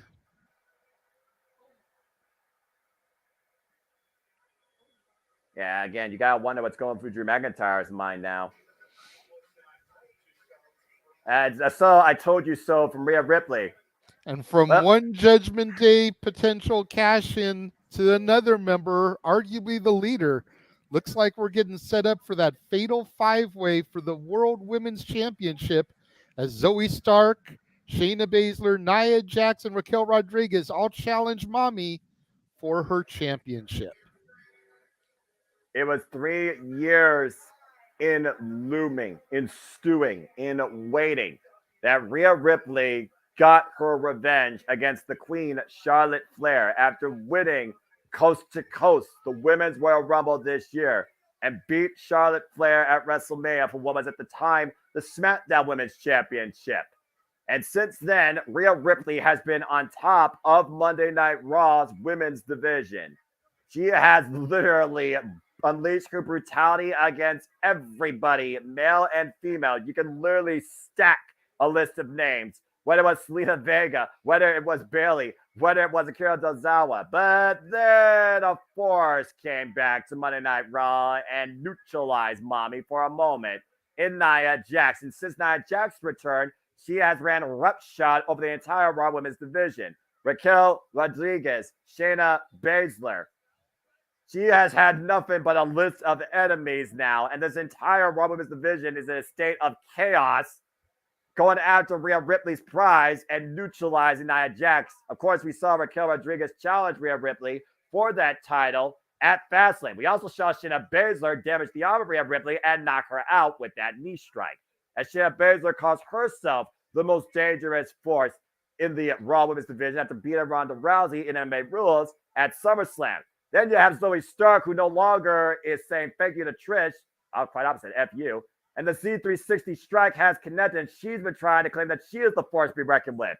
And since then, it's just been absolute chaos on Monday Night Raw. All 5 of these women can't seem to stay separated. So Rhea Ripley literally told official Adam Pearce, you either make this right or I will. So what did Adam Pearce do? He decided to give Rhea Ripley the entire women's division. Everybody wants a piece of the champion? Fine. So we have a fatal 5-way here. Again, the fuse was lit by Rhea Ripley, and Nia Jax just added gasoline to the fire. And while Rhea Ripley has watched it burn, she's also added her own flames to it. It's going to be nearly impossible for Rhea Ripley to overcome these odds under normal circumstances. But again, champion's prerogative. Title only changes hands via pinfall submission inside the ring. There is no disqualification. And while the champion does have to be involved in the decision to lose the title, the champion does not have to be involved in the match entirely to keep the title. She just has to find the moment. But that goes for all of these women. Nia Jax, a former women's champion. Shayna Baszler, former NXT women's champion. Zoe Stark, former women's tag team champion. Raquel Gonzalez drove Rhea Ripley out of NXT and is a former NXT women's champion. This will be Rhea Ripley's 4th defense, I believe, now of the title. And she could not be in a more dangerous spot to lose it. While every other member of the Judgment Day has lost their title on a grand stage but won it back shortly, Rhea Ripley has been the one constant. But will that still remain in play tonight at Crown Jewel? Again, WWE Crown Jewel from Riyadh, Saudi Arabia. The WWE Universe taking center stage across the other side of the world at night while we are here in the afternoon and in the morning here in the stateside. And we thank you all for tuning in as always. Please like, subscribe, comment, and tell a friend. We are one match in as Seth and Rollins survived Drew McIntyre and Sami Zayn prevented a cash-in attempt. And we're looking forward to many more international events courtesy of WWE. And they already got us set up for 2024 for quite a bit. Let's go down to the ring. Byron Sass has been a long time since I've seen him with a microphone in the ring for ring announcing.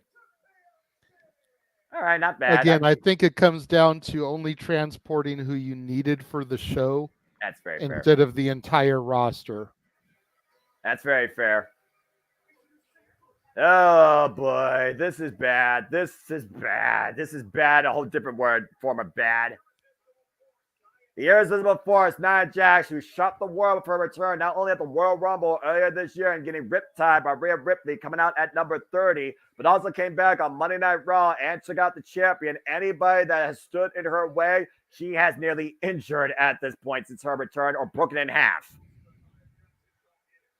Again, Nia Jax isn't here for the people. She's here for one thing, and that's for the championship. And a member of the bloodline. Got to keep that in mind. You know, with the bloodline crumbling, could Roman Reigns be looking to add a little bit more force to the bloodline to keep it strong? You want to talk about strong? Talk about one of the strongest competitors in the entire Raw Women's division, Raquel Rodriguez, who challenged Rhea Ripley at Fastlane, or was it Payback? Both those shows ran together, folks.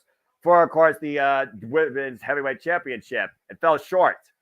Think about this for a second, Noah. Oh, boy. And chat room, don't eat me up because I know she's still greener than baby shit. But we haven't seen Ava Raine on NXT TV since the schism fell apart. Correct. Ava Raine and Nia Jax, your new WWE Women's Tag Team Champions, as members of the Bloodline. If I see Let that percolate your head real quick as Zoe Stark makes her way to the ring. Again, Zoe Stark no longer in Trish Stratus' shadow. She is on her own. And we literally might be a Z360 away from a new women's champion. And of course, Shayna Baszler calls herself the meanest, baddest force in Monday Night Raw to beat Ronda Rousey in MMA rules at SummerSlam and sending her packing. Again, Zoe Stark, she is literally the newest person on the scene in the Raw Women's division and finds herself with a big opportunity tonight. Last time we saw her here, of course, she literally helped Trish Stratus beat the man Becky Lynch. And Zoe Stark, people might be selling her for short, but honestly, JJ, it's the ones you don't think about that could surprise you the most. What is this? What in the yin yang?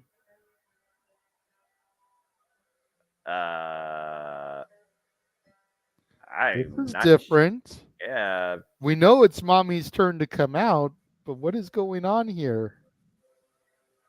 I'm not sure. A ritual?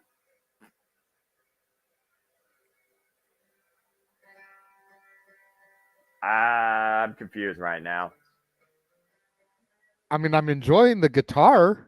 I mean, yeah, it's a cool music. It's better than Muhammad Hassan's theme. If you know, you know. Ooh. Right? I mean, definitely guitar playing that's indicative of the country they're in. It definitely gives you that Eastern, Middle Eastern feel to it. How many of these people are there? What is this supposed to represent?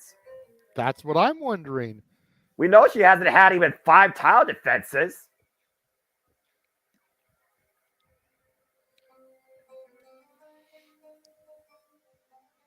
Is this how many women are on Monday Night Raw? Huh. If that's what it's supposed to be, you'd never know the way they're booked. I'm sorry, did I say that out loud? No. Oh, wait. Yes, you did. Accurate. It's very, very reminiscent of Undertaker and his Druids. Yeah. But the green smoke's throwing me off completely. And the green lighting. I've lost count. How many are there now? 12? 14? We zoom out a little bit. Well, that was the most random shit I've ever seen.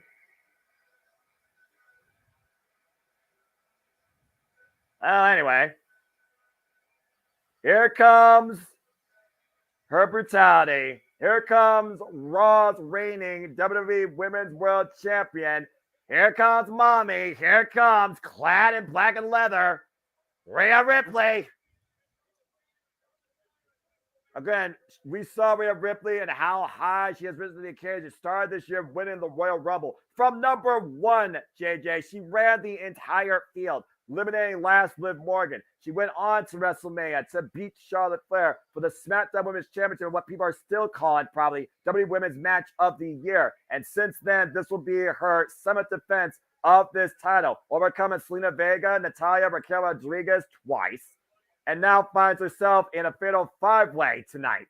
And also, you got to consider how much momentum and confidence she has, knowing that she could go into the next year, Elimination Chamber, to her home country in front of a stadium as women's champion. But again, champion worst scenario here. This isn't a triple threat. This isn't a fatal 4-way. It's a fatal 5-way. She has a 20% chance to escape, and I literally do mean escape, with this title. She has no friends. She has nothing but enemies in the entire Raw Women's division. You know, I'm still trying to read things into this entrance of hers. Jeff, if you can put Walter's last comment up real quick, I think that has a lot to do with it. If you think about how traditionally women are supposed to be subservient in the Middle East, but mommy is always on top. So at this point, mommy might be a richer prize than the freaking royal prince. I think Walter's onto something here. I think that was done to show how far women have come, because yes, they may still have to be extensively covered up as opposed to their regular stateside presentation, but 5, 6, 10 years ago, some kind of presentation like this where 5 women are competing for a championship in this country would have been unthought of. And to your point, we also saw Women's Elimination Chamber earlier this year, and why men are pretty much escorted by the women. It was literally a bunch of men literally leading the way for the women here, for the champion. So I think that's a very fair point. Bell Rays were underway. And again, fatal 5-way, there really is no strategy. Just survive the chaos and find the right opportunity to get the pin. And I could be wrong here. I've never really seen this movie in its entirety, but Rhea's makeup and outfit seems to be hearkening to Brandon Lee's The Crow. If anybody in the chat room I can see that. sees that also and can confirm that's what it's supposed to be, please post it. Right, first pinfall, Rhea Ripley. Second pinfall, Rhea Ripley by Shayna Baszler. Everybody right now trying to pin the champion. Very unique strategy here. The backslide by Zoe Stark gets a 2 count. Has a strength here. Nice, took Shayna Baszler out the knee. Nia Jax now just picking her time. What the hell? The double pin right there with the reverse backslide and backslide by Zoe Stark. Nearly getting Shayna and Rhea. That was a bit innovative. Again, at this point, Nia Jax can't blame her. Scout the field. Don't work too hard. Sunset flip. Shayna Baszler sits down on Zoe Stark. Raquel with a reversal. Jackknife reversal. Cover. Nia Jax put Raquel to the outside of the ring. Just dragging Raquel. Driving her torso first into the apron. Face first in the steel ring post. Oh, the nice double drop kick by Rhea Ripley to Zoe Stark and Shayna Baszler. It's funny. Nia Jax is doing what we expected Rhea to do. Oh! We figured Rhea would kind of just hang out on the outside, let everyone fight it out, and then pick her spot. That's what Nia Jax is doing. And big right hand takes Shayna off her feet. And a nice scoop slam to Zoe Stark as Nia Jax takes control of the field, to your point. But Shayna Baszler right now with a waist lock might be looking for a German suplex. That's a lot of weight to move. What a headbutt to the heart might help. And a super kick to the side of the head of Nia. Big boot to Nia. Suplex released by Shayna. All 4 women combined took Nia off her feet. Smart strategy here. Maybe the biggest threat's not the champion. Maybe it's Nia Jax. Now these 4 stand off. 4 corners. And momentarily, Nia Jax neutralized, thankfully. Now we have Zoe Stark squaring off against Rhea Ripley. And we have Raquel Rodriguez squaring off against Shayna Baszler. And I think I speak for the entire World Women's Division. No one wants to see Nia Jax as champion. I And mean, again, I picked her. well, you're a fan. You're not a competitor. And again, I say what I say. No one in this Raw Women's division wants to see Nia Jax as champion. I scooped some by Raquel right now. And now taking Shayna up and around. Baszler planted. Whoa, dodge the big boot. Hook Rhea. Choke all up. Oh, almost went for the bomb. Oh, just ripped down by her hair by Rhea. Nice drop kick follow up there. Rhea Ripley again. She has to keep eyes in the back of her head. As soon as she has another person down, another person can take advantage. Shoulder blocks in the corner to Zoe Stark. And again, we talked about the history with Rhea and these competitors. Again, Shayna Baszler and Rhea Ripley fought over the NXT Women's Championship. They fought each other in war games. Rhea Ripley beat Shayna Baszler while she was handcuffed. Uh-oh.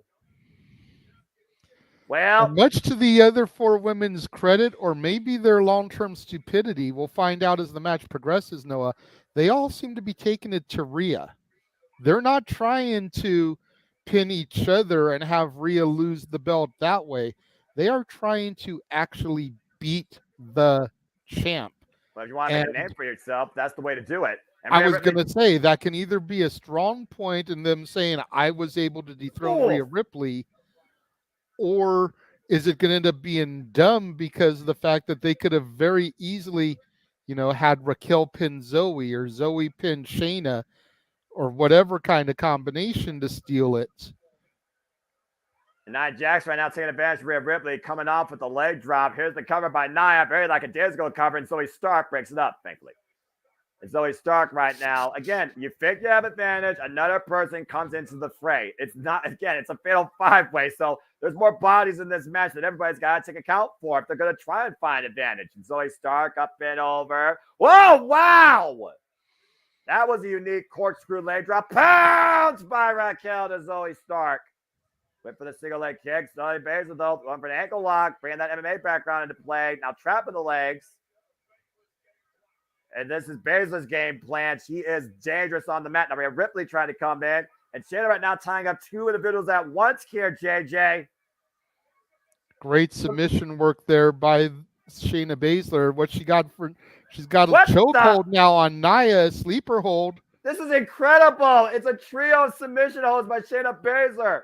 Zoe Stark, the only one who's not locked up in something. Well, after Zoe Stark got rocked, I'm surprised Zoe Stark hasn't come into the fray yet. Nia Jax might be fading. Will Raquel tap? Will Rhea tap? Will Shayna Baszler finally achieve what we've been thinking she needs to do for the last 3 years, become a singles champion at WWE? Zoe Stark, though, seeing what's happening before her. Big kick to Shayna, breaks the holds. And Zoe Stark, let's take advantage. Cover on Shayna to win the title. 2 count only. Of course, Zoe Stark came into NXT in the later days of the network era. Oh, nice. Nice half and half there by Zoe Stark to Raquel. Will this be Zoe Stark's night? She claims to be the baddest. Shayna Baszler would like to speak with you. But I don't think it's going to take the baddest to win. It's going to take the smartest. Off! And Rhea catching Zoe Stark. And you want to talk about the smartest? How long was Zoe Stark under the GOAT's learning tree, that of Trish Stratus? Yeah, and then rocked him with a Z360 in that steel cage match, post-match. And Rhea Ripley right now just well on the way at Zoe Stark. Now Raquel coming into the fray, and Raquel and Rhea, former rivals, working together here. Might be looking to take Zoe Stark for the ride. Nah, not yet. You know what we're going to get here? No, it's going to be the proverbial Tower of Doom spot. Yeah, but Shayna Baszler at the bottom looking to take down the entire structure. Tremendous. I expected that to be Nia at the bottom, but Shayna looking ever impressive, being the one at the base to get the momentum for those women. Yeah, imagine Nia. And Nia in to try to capitalize. And Shayna Baszler breaks it up. Yeah, imagine Nia under a bunch of rubble. It might take that to keep her down. Big Tower of Doom spot by Shayna Baszler, though, wiping out Zoe Stark, Raquel, and Rhea Ripley. Nia Jax once again taking control, coming back inside when she can, and picking an opponent. And, of course, right now, taking her shot against Shayna Baszler. And in fact, at one point, these two are women's tag team champions. And I had that whole debate with my friend, Amara Jade, and I still believe that Shayna and Nia never needed the women's tag titles. And Raquel up to the second. There's that corkscrew splash. Hook it near leg, near the ropes. Again, no rope breaks here, though, in the Fatal 5-Way. And Rhea pulling Raquel. Oh, here we go. I'm going to mind seeing these two go at it again one-on-one. Joel, we don't know if Cody won. He hasn't wrestled yet. Yeah, but I'll say, this is our second match, folks. Keep that in mind. And Rhea and Raquel right now just squaring off. These two attitudes going back to my NXT. Once again, we're doing hostility. Ooh. Oh! Paintbrushing each other in the face. This is not a cat fight. This is a firefight, and I like it. Rhea looks like she enjoyed it, though. That's a different conversation. Whoa, both I'm with a just single saying. kick. I'm the color analyst. I'm analyzing, damn it. Looked like she enjoyed it. Hey, you know what? In context, you're right. In another context, I'm sure there's a whole different talk in the chat right now. Doesn't need the clothesline. Look at both women. Bam! Both meet with a big boot to each other's face. Again, at one point, Rhea Ripley injured Raquel. Put her on injury. And you hear right now, Rhea saying, you're not going to beat me. Both these women had, oh my gosh! Was that Zoe Stark that drop kicked him to the outside? It was. It was Zoe Stark. And Zoe Stark right now finds herself in the ring on her own. Zoe's feeling it. What's Zoe feeling here, though? Going to the corner, spring off the top rope. Body. Taking out Shayna, Raquel, and Rhea on the outside, and the cameraman, I think. But where is Nia Jax? That's the danger lurking, unfortunately, all the time now in WWE. Springboard by Zoe Stark. Nice missile drop kick to Rhea Ripley. We're down to Zoe and Rhea in the middle of the ring. Zoe looking for that 360. 360 hits. And there's Nia. And Zoe, cover. Nia, you suck. Never mind. And Nia comes in, breaks up the decision. Ruining it for the people. Go figure. And hey, Jax again. Say what you will, but that's smart maneuvering. Rhea just got KO'd with the Z360. The others are KO'd on the outside. Nia just knocked down Zoe Stark. If she can capitalize here with something, she's the new women's champion, Noah. That's fair. And Nia Jax right now in the driver's seat looking to... Here we go. Oh, no. Middle rope. Shades of Yokozuna with the bonsai drop. And Raquel making sure that doesn't happen. And now Raquel, look at... You gotta be kidding me. On Nia Jax? Look at this. The Tahara bomb, the deep step cover too. And Rhea saves her title.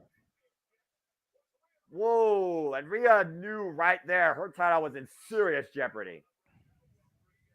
And now looking to hook her up. Kenji hooking for Riptide. And Shayna Baszler now coming in. Like a kid clutch. Got full clutch, excuse me. And got it in there deep on her. There's no rope breaks though in the Fatal 5-Way, JJ. And Rhea Ripley. Oh, God. Rhea able to get free just in time to get out of the way of the boot. Headbutt to Raquel. And Rhea Ripley right now Rhea might be looking to take advantage. Riptide. Shayna hook. Oh, no. Rhea with the Riptide to Shayna. The cover. One, two. No. Zoe Stark breaks it up this time. I think we're going to get to that spot in the match where everybody hits their finishers, Noah. Yeah, and then Rhea just comes in and escapes with the title. I think you're kind of like just doing the logical storytelling here. Or predictable storytelling. You be the judge. And meanwhile, Zoe Stark and Rhea Ripley right now, both women up on the second rope. Rhea perched on the top. Another big headbutt by Rhea to Zoe Stark. What is with people? Oh, no. Riptide off the ropes. You gotta be kidding me. You gotta be kidding me. Rhea has Zoe Stark hooked up right now. And Raquel, cover on Shayna too. Riptide on Raquel! Rhea with the cover on Shayna. Rhea Ripley has retained. And Big G's about to have a fit. Damn! And think about that, JJ. Raquel was going for the cover on Shayna. Rhea Ripley saw it. Hooked Zoe Stark. Avalanche Riptide on Raquel's back. Everybody crashing on top of Shayna. And Rhea Ripley just pinned Shayna Baszler. Rhea Ripley still WWE Women's Heavyweight Champion. Rhea Ripley just ran the field. Take a look at this. Referee count at 2. And look at the way the bodies just collapse on each other. Look at the way. Oh, God. Shayna was crushed. Oof. And Zoe Stark's like, oh, shit. Yeah, Zoe Stark, you were had. Deep hook of the leg by Rhea Ripley. And Rhea Ripley once again pins Shayna Baszler. If there's one constant in WWE, it is indeed, what do you say about Rhea Ripley, JJ? What do you mean? About mommy. Mommy's always on top, baby. Simple as that. Rhea Ripley still WWE Women's World Champion. Who the hell can stop her?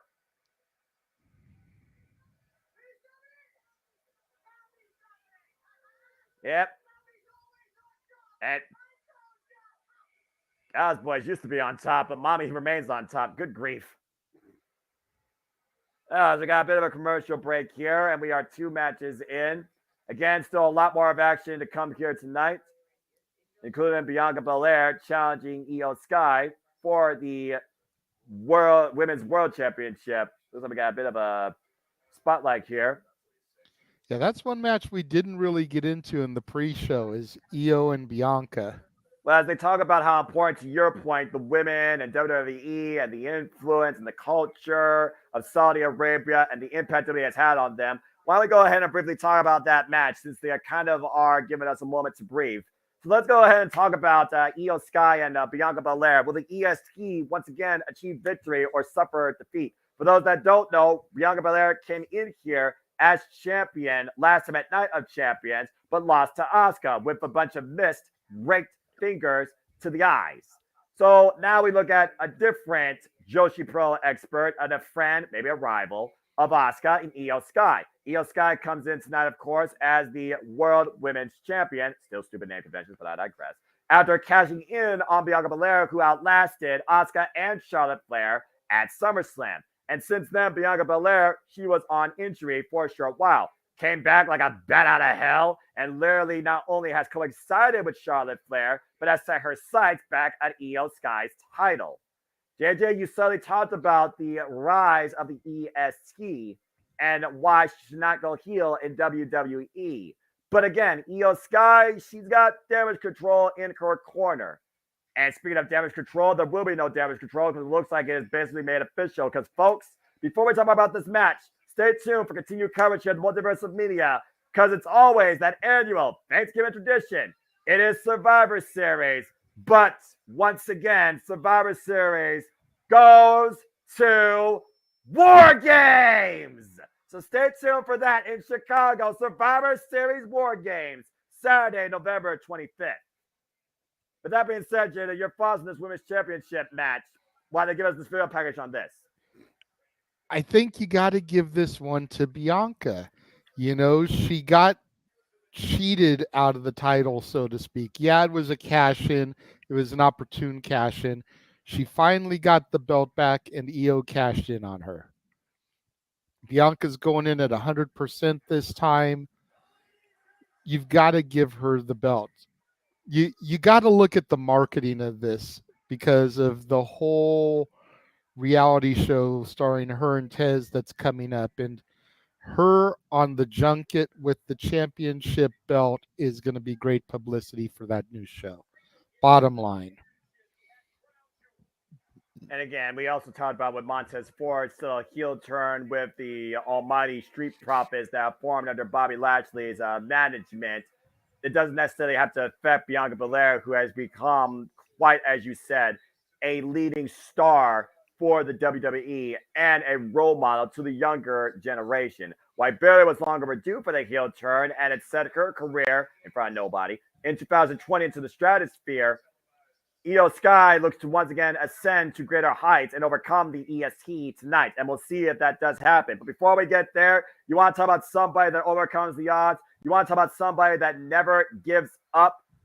JJ, it's time for probably the most emotionally driven night for you and Jeff, respectfully. Folks, it is John Cena versus Solo Sikoa. Are we seeing the end of a legacy? Are we seeing a rise of a new top star in the making?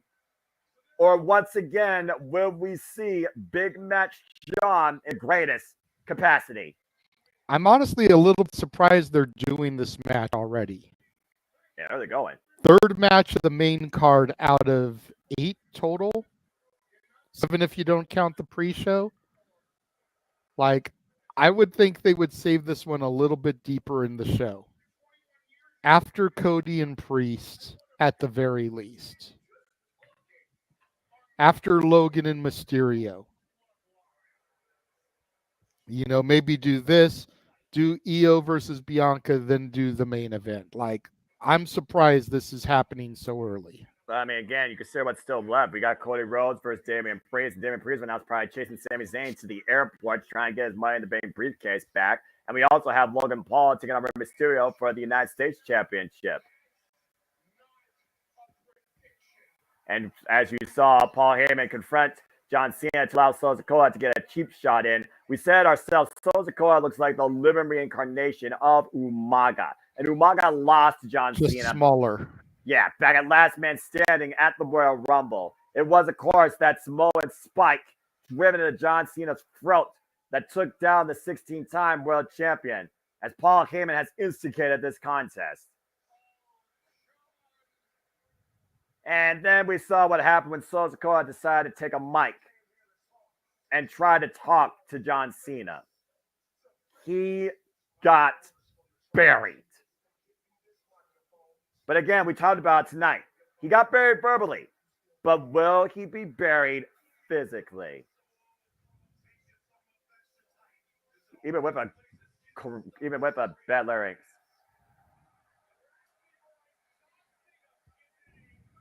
John Cena is in a mood, and when John Cena is in that mood, there are very few that can stop him. Recognize.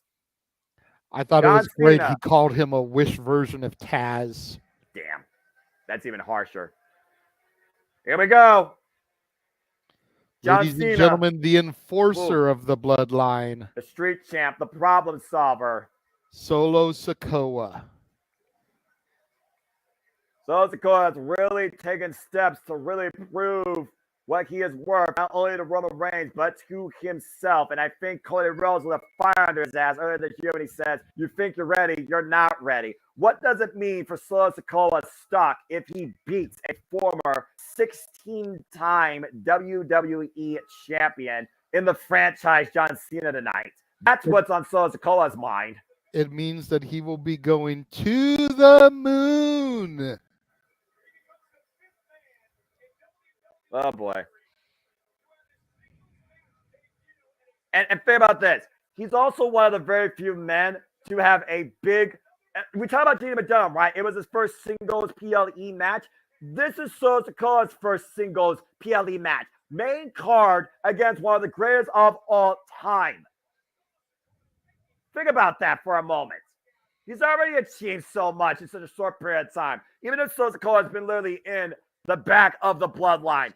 He stands alongside Roman Reigns, but is he at Roman Reigns' side tonight? No, he is standing on his own. And he's going to have to stay on his own if he's going to beat John Cena. Yeah, to your point, there's no Jimmy either out there to try and help him out. Well, we've seen what Jimmy Uso's been trying to do lately. He's been trying to help neutralize LA Knight and failed. The biggest hypocrite in WWE got BFT for his troubles. Long overdue. And get ready for the pop. As John Cena makes him wait. By the way, folks, this is not filtered. This is real. JJ, go ahead and talk, man. Or take it in. I'm taking in this reaction for the 16-time champion.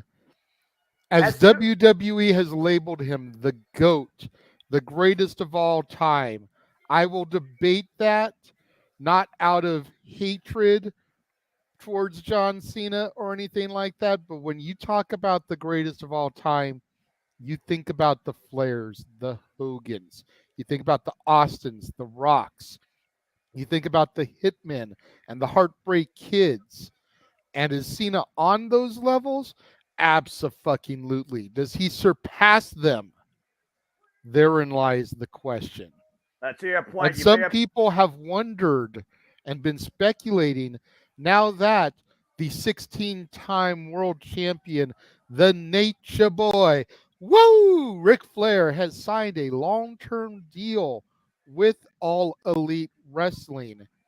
How long does the stopwatch tick before John Cena surpasses him in the WWE and erases that name from the history books and become a 17-time champion? We all know WWE has a tendency to be petty. However, Paul Levesque, Triple H, is in charge of creative. Paul Levesque grew up idolizing Ric Flair. Paul Levesque ran with Ric Flair. Paul Levesque created Evolution with Ric Flair. Will Paul Levesque book somebody to eclipse his all-time favorites record? Something to be considered, and a victory over Solo Sikoa for Cena could put him next in line to face Roman or LA Knight. And of course, you saw John Cena recently visit NXT to work with the young, up and rising superstars, the future of WWE. We talk about Solo Sikoa. Let's not forget he endorsed the likes of Carmelo Hayes. And John Cena has also verbally hanged with the likes of Braun Breaker. I want to give a shout out to Jessica Carr, who is our official here in the match. Again, women representation on strong in WWE, even if the booking is a bit sloppy at times. But tonight it's not about that. Respect for women's wrestling of all sorts. John Cena right now with the side headlock. And again, the big factor also here, the story to tell. John Cena has not had a singles match win since 2017. And you want to know where that was? Right here in Saudi Arabia against the man you literally just talked about who now leads WWE, Triple H. See John Cena working the wrist right now and the arm of Solo Sikoa. Again, we could talk about John Cena's career. We could talk about him being in the franchise for the better part of 2 decades. You talked about a lot of great names. None of those names were nearly on top as long as John Cena. Very few rival this man. Cover and a kick out by Solo immediately. Again, Triple H in 2018. Yeah, numbers, I was close. 2018 been 2017 days since his last singles win. Thank you, Jeff. Botch. And again, shout out to Daniel, by the way. Thank you for being a member at Kathleen Studios. Appreciate you. That's why I made that graphic. Maybe I did that on purpose. You don't know. You see right now, JJ, John Cena working the fingers. Again, we're talking about that thumb, that Samoan spike. John Cena has endured it. He knows that weapon is there. Neutralizing it might be the best strategy for him. And John Cena stands, believe it or not, folks, 46 years of age. He's been doing nothing but WWE for the better part of 23 years. Came in as the prototype, confronted Kurt Angle, channeled his own ruthless aggression, became the doctor of basic thugonomics, led the chain game, and then became the guy that truly demonstrates a simple 3-word phrase: never give up. Thought you were going to say hustle, loyalty, respect. That too. But I think that goes with the moniker of the chain, because I remember that came out as well. Let's be honest, JJ. No matter what, you can talk about all the words you want, but he literally is the guy that lives that phrase, never give up. You and Jeff were going verbatim during our pre-show about John Cena and the punishment he endured against the likes of Brock Lesnar. 16 German suplexes and 2 F5s. And you thought that John Cena was done following that night. And you think about what he did since that time. He established the United States Championship Open Challenge, one of the better United States champions in the better part of it, several years, we're being perfectly honest. He, of course, has rivaled the all-time greats of other companies that came in here, like the phenomenal AJ Styles. He welcomed the challenge against the bright up-and-comers of NXT and the next generation. We're talking about Bray Wyatt. We're talking about Kevin Owens. And for what it's worth, he verbally chastised your boy Austin Theory, but Austin Theory went over at WrestleMania. Yeah. I mean, we talk about it all the time. At what point in your career does it stop being about you and it start being about the future? And you think about the legends that have come back in order to put the future over. Solo Sikoa is the future. Walter put it best up in the chat a little bit ago. He's more believable as a single star than either one of his brothers. Accurate. You don't make a star by having John Cena squash him. And Cena has a history of squashing up-and-comers and stifling their rises. Shall we bring up Rusev? I'd rather not. And I know we're going to get to that journey to 40. We're going to hit WrestleMania 31, and I'm going to be in a mood during that match. Oh! I'm just saying, shall we mention Rusev? Shall we mention the Nexus? Oh, that was the first one. That really was a F up in many ways. Shall we mention Umaga? One of my favorite matches. There of all have been a lot of people whose pushes Cena has stifled because them winning didn't work for him, bro. Solo Sikoa needs to get the victory here. And that doesn't mean Cena can't look strong. Cena's been dissecting that hand, to your point. He's been trying to break down the thumb that is the cause of the Samoan spike. Oof. But at the end of the day, Cena's back needs to be on the mat for that 3-second tan. But John Cena, again, he says, I can't lose. I have to deliver. Everyone's saying that you still got it. It's one thing, though, when a person still believes they have it. It's another thing, an extreme rare thing, when a wrestler themselves, a wrestler realizes, maybe I no longer have it. So to John Cena, yeah, it might be one of those things where he needs to put over Solo Sikoa, but maybe he still needs to prove something to himself. And now Cena with Solo Sikoa up on the shoulders of AA. Counter, and it's a super kick.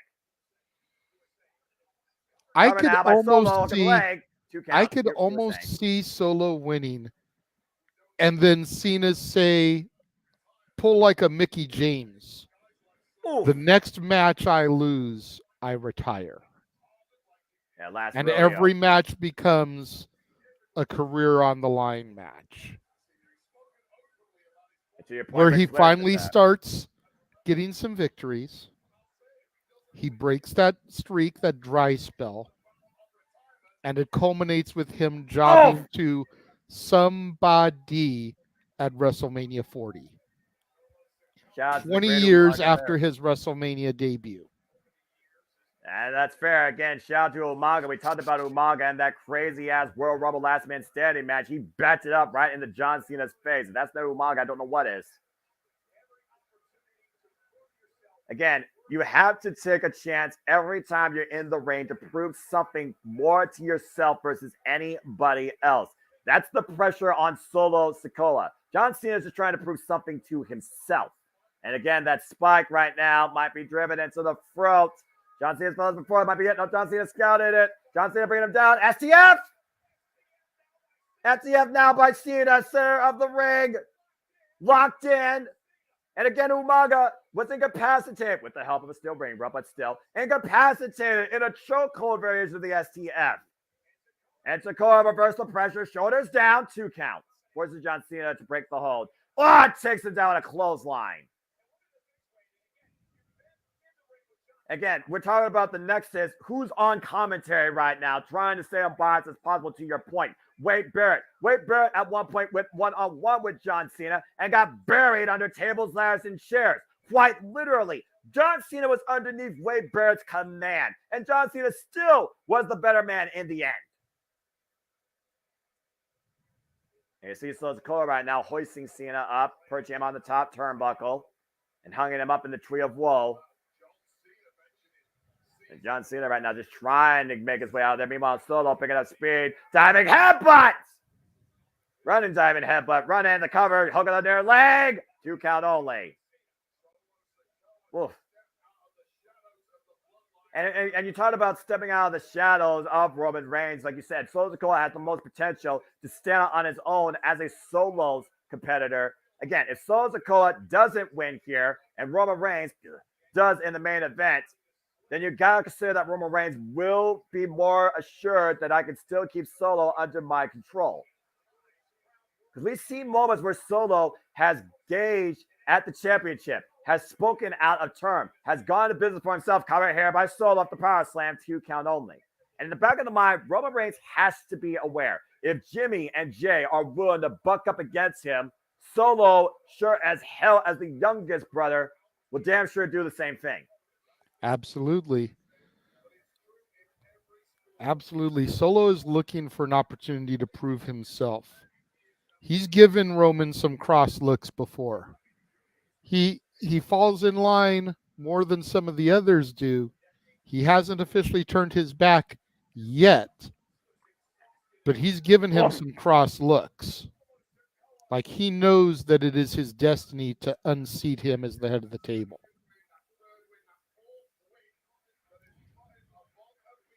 And you see right now, John Cena looking like a broken man with a ball spot. That ball spot fully on hand. Sorry, got to talk about it. It's right there, man. Oh, my word. Where's the baseball cap? And once again, looking for the Samoan spike. Might be one spike away from telling John Cena, good night, give up. Then John Cena does underneath. And John Cena picks some momentum. There's the running shoulder tackles. Vintage Cena here at Crown Jewel. Yes, I just Michael Cole myself. And got him hooked and translates with the power slam. And everybody wants it. And Cena Solo right where he wants him. One more time for old sake, JJ. 5-knuckle shuffle. And now Cena in the driver's seat. Looking to hoist Solo up. Attitude counter by Solo. Meanwhile, big Samoan drop. And now Solo goes to the cover. Hug of the far leg. Enough here. No. Yeah, so sorry, Jeff. At the end of the day, Kevin Dunn's still an idiot.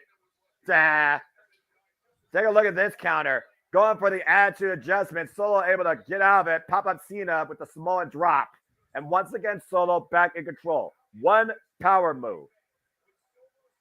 Again, you talk about how impressed you've been with Solo Sikoa since your NXT. Again, Solo Sikoa came in during your NXT, and he became NXT North American Champion. That's the only accolade Solo Sikoa has had in his young wrestling career. And this guy's had less than about 120 matches so far. Again, backing it up in Cena's face. Solo Sikoa, by the way, stands at 30 years of age, 5 years of wrestling experience in the game, 6'2", 249 pounds. That's a lot of weight crashing to Cena's face. Yeah, the audience right now just instigating. So let's go take a look at this. The whiplash effect. Back of the head and neck, JJ, to Cena. And Cena on the apron right now. Oh! Scrape the arm, though, across the top rope. Again, Cena's been constantly working over that right arm, that right hand, that right thumb. Now Cena to the top rope. Big crossbody. Takes Solo. Off his feet cover. Hook of the leg. No! Solo kicks it, too. John Cena, 46 years of age, 6'1", 251 pounds, 23 years WWE game, folks. Look at the distance Cena got, though, with the cross body. Cena can fly. Again, John Cena trying to do everything possible to keep Solo Sikoa down. He's got him up on his shoulders, looking for the AA. Nope. Solo counted again with a super kick. Brings John Cena in. Once again, John Cena in the grids. Meanwhile, look about John Cena. Chop slam! What the fuck? Cover by Cena! Are you kidding me? Whoa! When the hell did you see John Cena use a choke slam before? Or a rock bottom almost? You're not going to, how do you want to call it? JJ Talk, man. What the fuck? I don't know. Cena is trying to pull out everything in his power. He knows that fans expect certain things from him. Therefore, Solo probably has him scouted and is expecting certain things from him. So Cena's trying to pull some stuff out of his bag of tricks that he's used once in a while or never, so that Solo is not expecting stuff. I mean, I swear Solo expected a right hand to the side of the head. Meanwhile, Samoan's classic move right there, the headbutt. John Cena now squaring off against the body. That's mid-side. Has him up for the AA again. He does not want to be denied. Again, Solo counters. And now Solo. Uranagi rock bottom. God, what a Uranagi. Planted as a cover. Hook at the far leg. Kick out at 2. Going to the family well there with the rock bottom there. Yeah, no kidding. Did you see the way Cena's body bounced on impact, by the way? Solo planted that man. Watch this. Oh, God. Dwayne Johnson's got to be impressed with that. He should be. But again, we also know how much punishment Cena can endure. And again, for the 4th time, can Solo finally plant the spike? And maybe the confidence in Cena's career. Cena trying to fight back, though. Superman resisting. And once again, going for the STFU. And he's got it. And he's got him in the center of the ring this time. He's got it in deep. That leg literally trapped. And now Solo right now, breathing might be compromised over the right underneath the bridge of the nose, but Solo still aware of the presence of the ropes and able to make his way. I mean, a desperation lunge there. Cena trying to follow up kick by Solo Sikoa. Now Cena looking to follow in. Oh, God, a Samoan spike hit! Solo got Cena with the spike, but again, look at the way that Solo's grasping that hand, JJ. He's not even going for the cover. I know. I wasn't even sure that was a spike. It looked more like a clothesline from my perspective, but if he connected with it, then definitely got to try and stay on top of Cena and capitalize on the momentum here. And I think you got another. You see Cena grasping his throat, but you also see Solo grasping that right arm. And again, a Solo spike by Solo Sikoa. 2 Samoan spikes. Cole right now is literally trying to end John Cena. And that might be what you need to do to beat John Cena here tonight. Because you're not going to make him give up. And again, another Samoan spike for the 3rd time. Defenseless John Cena right now. And Solo is just unleashing on Cena. Not even going for the pin. This is a message to Roman Reigns. I'm going to have a Roman Reigns possibly too. I'm not sure John even knows where he is right now, let alone if he can even say the words never give up, JJ. Yeah, Cena is struggling here. Yeah, get the man some water. He is literally gasping for air, but again, he refuses to go down. And again, this time, one last time, Samoan spike. This is enough. Pin him already, Solo. That's been like 5 spikes. I mean, he's got the win. He literally has the win. What more does he need to do? He was assigned a task by Roman Reigns. Make sure Cena never shows up again. And again, just spiking Cena's heart, spiking Cena's neck. Jessica Carr needs to get in there for John Cena's sake. 1, 2, Cover 3. 2. That's Solo it. has beaten Cena. Damn. I think beaten might be a light term here, man. He literally just destroyed the 16-time world champion. He made it look easy. Like it was nothing. Bloodline's enforcer solves another problem and might have neutralized it for the last time. John Cena just got buried by Solo Sikoa on that Samoan spike. Take a look at this. Wham! That was definitely a spike to the side of the throat, JJ. And that wasn't enough there. Constant spikes, one after another, literally concaving the man's throat, carotid artery, and larynx. John Cena's heart was stopped, dead in its tracks. And even then, it still wasn't enough, seeking the Samoan spike even deeper into the 16-time world champion, making sure that he truly gave up. Career-defining win for Solo Sikoa tonight at Crown Jewel. Acknowledge that. Jeez. The Samoan spike just created a star and buried a legend.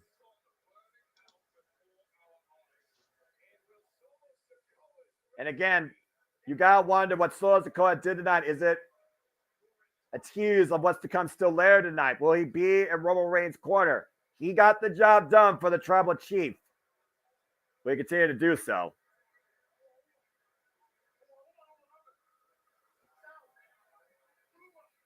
I don't speak Samoan. I think that's the first one I've gotten right so far. I believe you are correct. Damn. That was uncomfortable at the end. And at least John Cena's moving. So at least we know that. But seriously, get that man some water and check his throat. That was downright lethal. Not as bad as with Brock, but it was still uncomfortable. I say, Jeff, the fact you're back here and you're kind of being silent speaks volumes. So if you want to say anything, why Cena right now is just trying to get back up to his feet as Solo has already damage done, job completed, match won. I mean, I'm not sure if John Cena is going to stand up and even be able to speak. I've been through this live twice. Day, you got to show love to John Cena. If that was literally the last match for him, that's a hell of a way to go out and putting somebody over. You both said it yourself. People said you still got it, but Cena even questioned himself, do I still have it? Yeah, definitely a hell of a performance there by the 16-time world champion John Cena. Whatever happens for him come this Friday, standing ovation. Even the announcers are standing. Definitely should. give the impression that this was it for him, at least for now. Well, don't know what the future holds for John Cena. But again, incredible moment for Solo Sikoa. Crowd chanting, thank you, Cena. Unlike AJ Styles, he's not leaving that wristband that says never give up in the ring. So, again, that man's got a lot of heart. That man's got a lot of pride. That's one of the most humble men you will know in this day and age of humanity's life. He gave everything he could tonight. He's always given everything he can every day for the WWE Universe. So, what the future holds in store for John Cena remains to be seen. I mean, again, you can really speak on this generation of fans, young and old, like him, hate him, you damn sure respect him. John Cena, truly a class act, and I still argue one of the greatest of all time. One of, yes. The greatest? No. He's definitely had a longer legacy than those other names you did talk about, though. So, again, as we got a break here. Woo! All right, so, JJ, Jeff, anything you want to say? I mean, the way they built it up, it was must win. He didn't win. So, I predicted it a loss, but we're in the reality of it. So what do we do? Where do they go from here? Well, we see where WWE's going from here after this. Well, I mean, at this point, you just wonder if John Cena has a deadline now on the rest of his career. And speaking of deadline, me and JJ will be back to cover his NXT, damn it. Next month, December 9th, double feature, Championship Network live watch on event special. Afterwards, we'll be covering Impact Wrestling Final Resolution, but it's the last stop of NXT for 2023. Time's up, quite literally. NXT deadline, December 9th. Stay tuned for more on that. What do we got here? What's this? The only attraction of its kind is coming. What the hell is this? The Ultimate Fan Experience. Very cool for the folks over in WWE Experience. Oh, so that's going to be the next show then. Is it a show or is it? I don't know. I wonder if that's going to be. I mean, it won't be the Hall of Fame, but like maybe they're setting up something like they have during the Super Bowl, where they have like the NFL Experience, or they have like a bunch of memorabilia on display, like they have during Access. Apparently, it must be a big giant facility for fan engagement experience. What the hell is Miz doing here? Does it matter? The Miz is awesome. The most must-see champion in WWE history. The man who defeated John Cena single-handedly, clean, in the main event of WrestleMania. Absolutely no help whatsoever. The first two-time Grand Slam champion. The man can go where he wants to go, do what he wants to do, say what he wants to say. Well, apparently, it looks like we're going to take a break from action and have an actual must-see version of Miz TV. This was unscheduled. Yeah. Bonus footage. All right. See who his guest is. Of course, we know the Miz recently bucked up to Gunther regarding the Intercontinental Championship. And you know what? Since the Intercontinental Champion is not on this show, it would be a great Miz TV segment. Let's see what happens here. All right. Talk show segment. Saudi Arabia's own. Yeah. Qatar.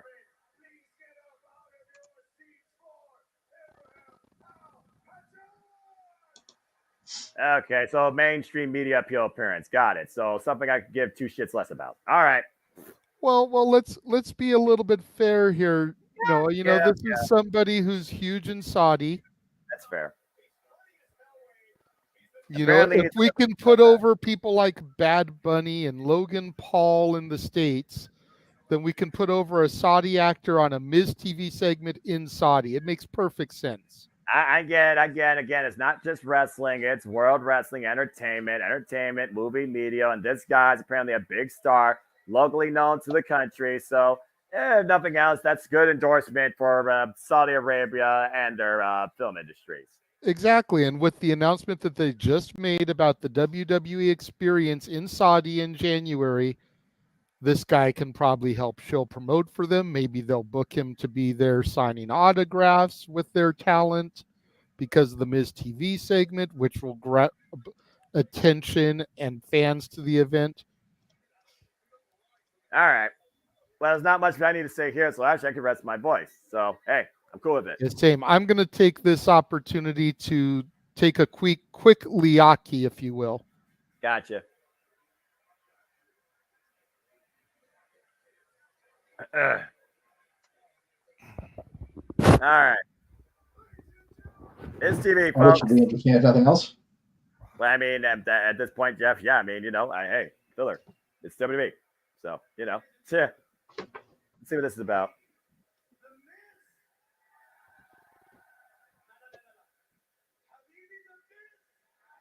I don't speak Saudi. I'm not sure what he said besides Miz. I'm just wondering because they kind of quasi turned Miz babyface on Monday with the way he was treated by Gunther. So maybe we're gonna get a little mutual admiration society here. I suppose that's true. And I even said before Gunther, the last time the Intercontinental Championship was relevant was when the Miz was holding it down, making it must-see main event level in 2016. True. But you think about, Hollywood blockbuster megastar. What the hell? Oh man, JJ's gonna be bummed he missed this. It's his boy here. Well, if we just went from must-see to the Grayson Waller effect, as Grayson Waller just interrupted Miz TV. What is this? More importantly, what the hell is Waller wearing? Like, what's up with the shorts and the socks? What the hell? I don't know.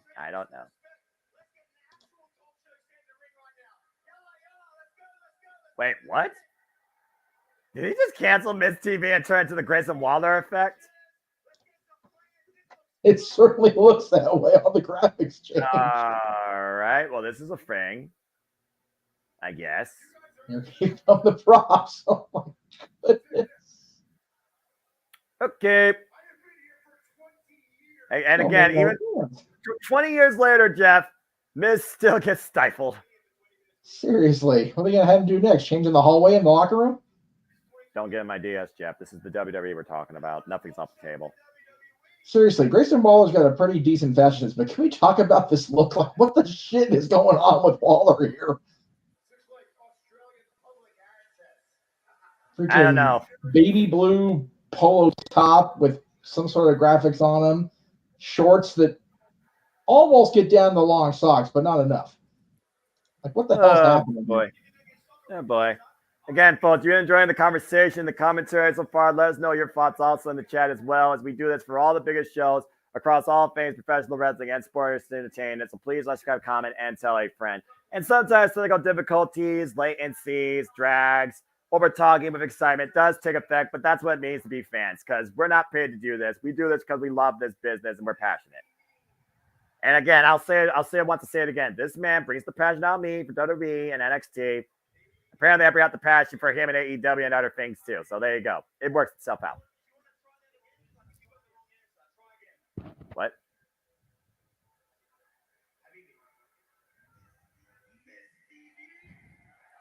Poor Grayson.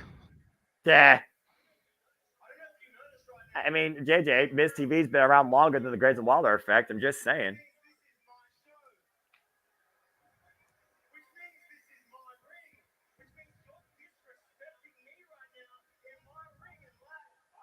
All right. He's gonna get hit with a skull crusher finale. Calling it now. Oh, wait a minute. Whoa. He may get it with a skull-crushing finale from this Saudi actor, dude. Okay, that will actually be pretty funny. Because if you look at his outfit, it looks like he may have something on underneath it. I know that's traditional garb for them, but he looks like he might have something underneath it there. What? Wait. Hold on. You can't do this. Oh! Well, that's going to cost something. Oh, God, what a single leg kick by Miz. Big boot to Waller. I think the Grayson Waller effect just got canceled, JJ.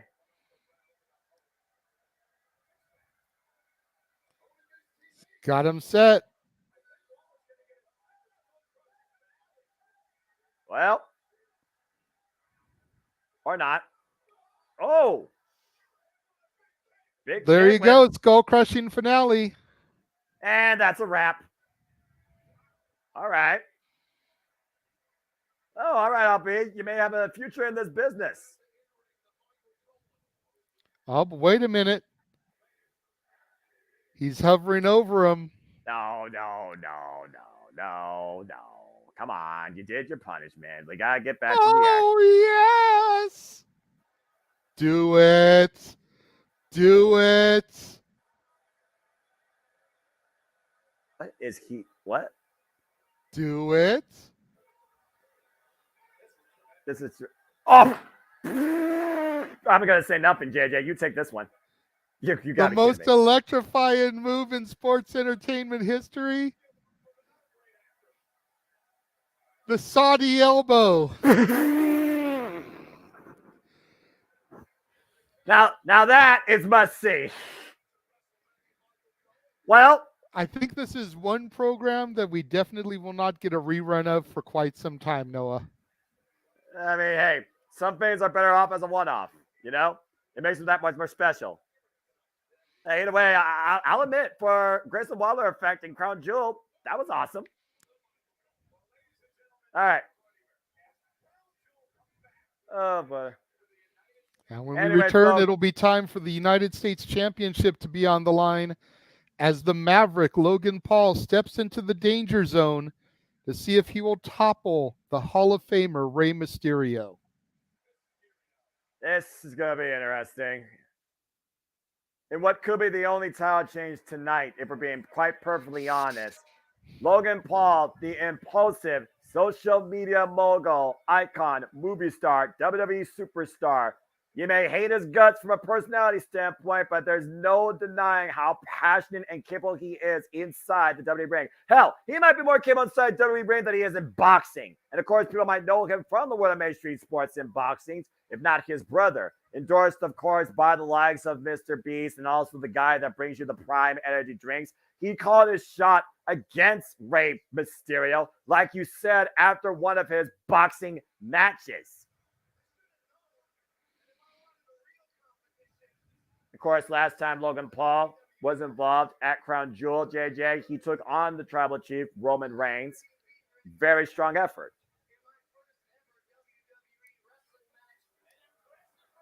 Oof. And ever since his WrestleMania debut in 2022, he has done nothing but impress the WWE universe. Yeah, earlier this year, you called this man a viral disease. Do you still hold true to that nickname for him, Noah? Or have you come around to the awesomeness of the Maverick Logan Paul? I'm just going to clarify what I mean. I'm not saying you have to claim to be a fan of his. Let me just clarify. Have you come around to appreciate the awesomeness of Logan Paul as opposed to thinking of him as strictly a viral disease? Well, considering how little I'm already involved in social media, and that's even gotten lesser for the time being, and seeing this man wrestle live against Ricochet at SummerSlam, I said it before, I'll say it again. He may very well be more capable inside a WWE ring than in a boxing ring. I respect Logan Paul for his athleticism. but he's still a viral disease and always will be to me. And as long as he has that social media moniker with him, he always will be that. But you know what else you might add to his resume? United States champion. Yeah, I will go on record and say that I feel, and I've said it a couple times, I feel it is 1A, 1B as far as Logan Paul and Bad Bunny as the greatest outside of the bubble, if you will, to ever step inside of a pro wrestling ring. They are the best. Celebrities, yes, I agree. But of course, Logan Paul, he might only be one lucky punch away from winning his first singles championship in WWE. As we saw on SmackDown, for whatever reason, just to further demonstrate why Rey Mysterio is called the biggest little man ever in WWE, we had a weigh-in. And you want to know what those weights actually are? Logan Paul stands at 6'2". Oh, jeez. Well, actually, I'm just going to let Nick Aldis handle the brawl here. Because at the end of the day, this is about weight. This is about heart. But this also might be about who wants it more. And we all been saying it. Rey Mysterio was put into this spot, and he shouldn't have been. Who did we thought should have been the United States champion? JJ, verbatim. Santos fucking Escobar. Thank you. And did you notice how heel Rey Mysterio was at that weigh-in? Yes. Logan Paul was jaw-jacking. Not going to deny. Logan Paul was poking the bear. Not going to deny. Logan Paul may have laid hands on him first. Not going to deny. But when Nick Aldis said no contact, it was Rey Mysterio that slapped the taste out of Logan Paul's mouth, and it was Rey Mysterio that attacked him and hit him in the head with the microphone. I think Rey Mysterio, after the decree had been laid down, no contact. That is very heelish of Mysterio. I think Rey Mysterio's pride's been calling the question. There's only so much a man can take, and I think that's the exact reason why he went after Logan Paul. Rey Mysterio stands at 5'4", 163 pounds, folks. Just put that in perspective. Apparently, Logan Paul, he did some off-road doom buggying, I guess. I think this is a superstar entrance. This is going to be shades of Cena crashing into the WrestleMania stage. We got this pre-tape of Logan Paul in the desert. Watch, he's going to roll up to like the Crown Jewel Arena in this thing for his entrance. Yeah, I would almost be willing to bet you money. I mean, well, we're waiting for the arrival of Logan Paul, to your point, and will the Mavericks soar higher than Rey Mysterio tonight and claim his first ever singles title in WWE, United States Championship on the line. And to be fair, yep, there's that buggy to your point in the middle of that night. Logan Paul riding up in style. Absolutely, as only the Maverick can. Probably Instagram living to his fans right there. Oh, good Lord Almighty. Jaw-jacking Rey Mysterio, of course. Yeah, boy. That's a unique entrance to say the least. That's more than a camel. I will say that, JJ. And here comes the challenger. The Maverick has arrived in Riyadh. I swear. Did he just make that thing bounce a little bit like it was a lowrider? Yes, he did. Damn it. That's quite a rival for this megastar of social media, the Maverick Logan Paul. It's so easy to hate him, but it's so easy to love him too. He is so good. He should not be as good as he is. And to go with your point, JJ, this is his 8th WWE match in his career. And how many has he lost? 2 or 3? I think he's see. got a better win percentage than he does lose percentage. Let's see. He started off winning alongside Miz at WrestleMania. Then he beat The Miz at SummerSlam 2022. He lost to Roman Reigns at Crown Jewel last year in 2022. He went the distance in the Royal Rumble before he got eliminated by Cody Rhodes. He lost to Seth Rollins at WrestleMania. He hung with the likes of Damian Priest, Butch, LA Knight, and Ricochet at Money in the Bank and got the better of Ricochet at SummerSlam. When you look at just the single matches, he's won a total of 3 out of his last 4. So as far as the singles record goes, you're absolutely correct. Yeah. So if he didn't win the Rumble, didn't win Money in the Bank, you can't really count those as loses either because he didn't get pinned in those, you know? Like he didn't win, but he didn't lose. Those are like draws. So out of 8 matches, this being the 8th, I'm assuming, Yep, that would make him 5-1-2. you'll be correct. So the odds are ever in Logan's favor here. As far as The only true loss that he suffered was at the hands of Roman Reigns. As far as the win-loss record, yes, but I mean, it's hard to go against experience and heart when you talk about, again, the biggest little man in the game. We're talking about a former WWE World Heavyweight Champion, now a 3-time United States Champion. We're talking about the luchador that has led for generations, Rey Mysterio, who's been involved now for 34 years in this business. Of course, representing the Latino World Order, Rey Mysterio, of course, won this title in record time against Austin Theory on SmackDown. Which was bullshit, but I digress. Well, I mean, we all pretty much called the Ace of Spades on that, just saying. Of course, Rey Mysterio has been United States champion since August this year and has already had a few defenses, overcoming Austin Theory and also, at this point, Santos Escobar. But it's not about respect tonight. Why Santos Escobar and Mysterio have so much respect for each other. But Logan Paul is about one thing: being as impulsive as possible and winning the United States Championship. I'm not going to talk about that because I might not be here that night for good reason. True good reason. We'll talk about that later. I don't have to talk more about that. I have to focus on this. Of course, Rey Mysterio and Logan Paul have never engaged with each other prior to this encounter. Logan Paul, once again, making it as personal, calling the man's pride into question. Of course, he won the Intercontinental title. Also, Rey Mysterio, at this point, has been a Grand Slam champion quite to a degree. Yes, he has. Oh, boy.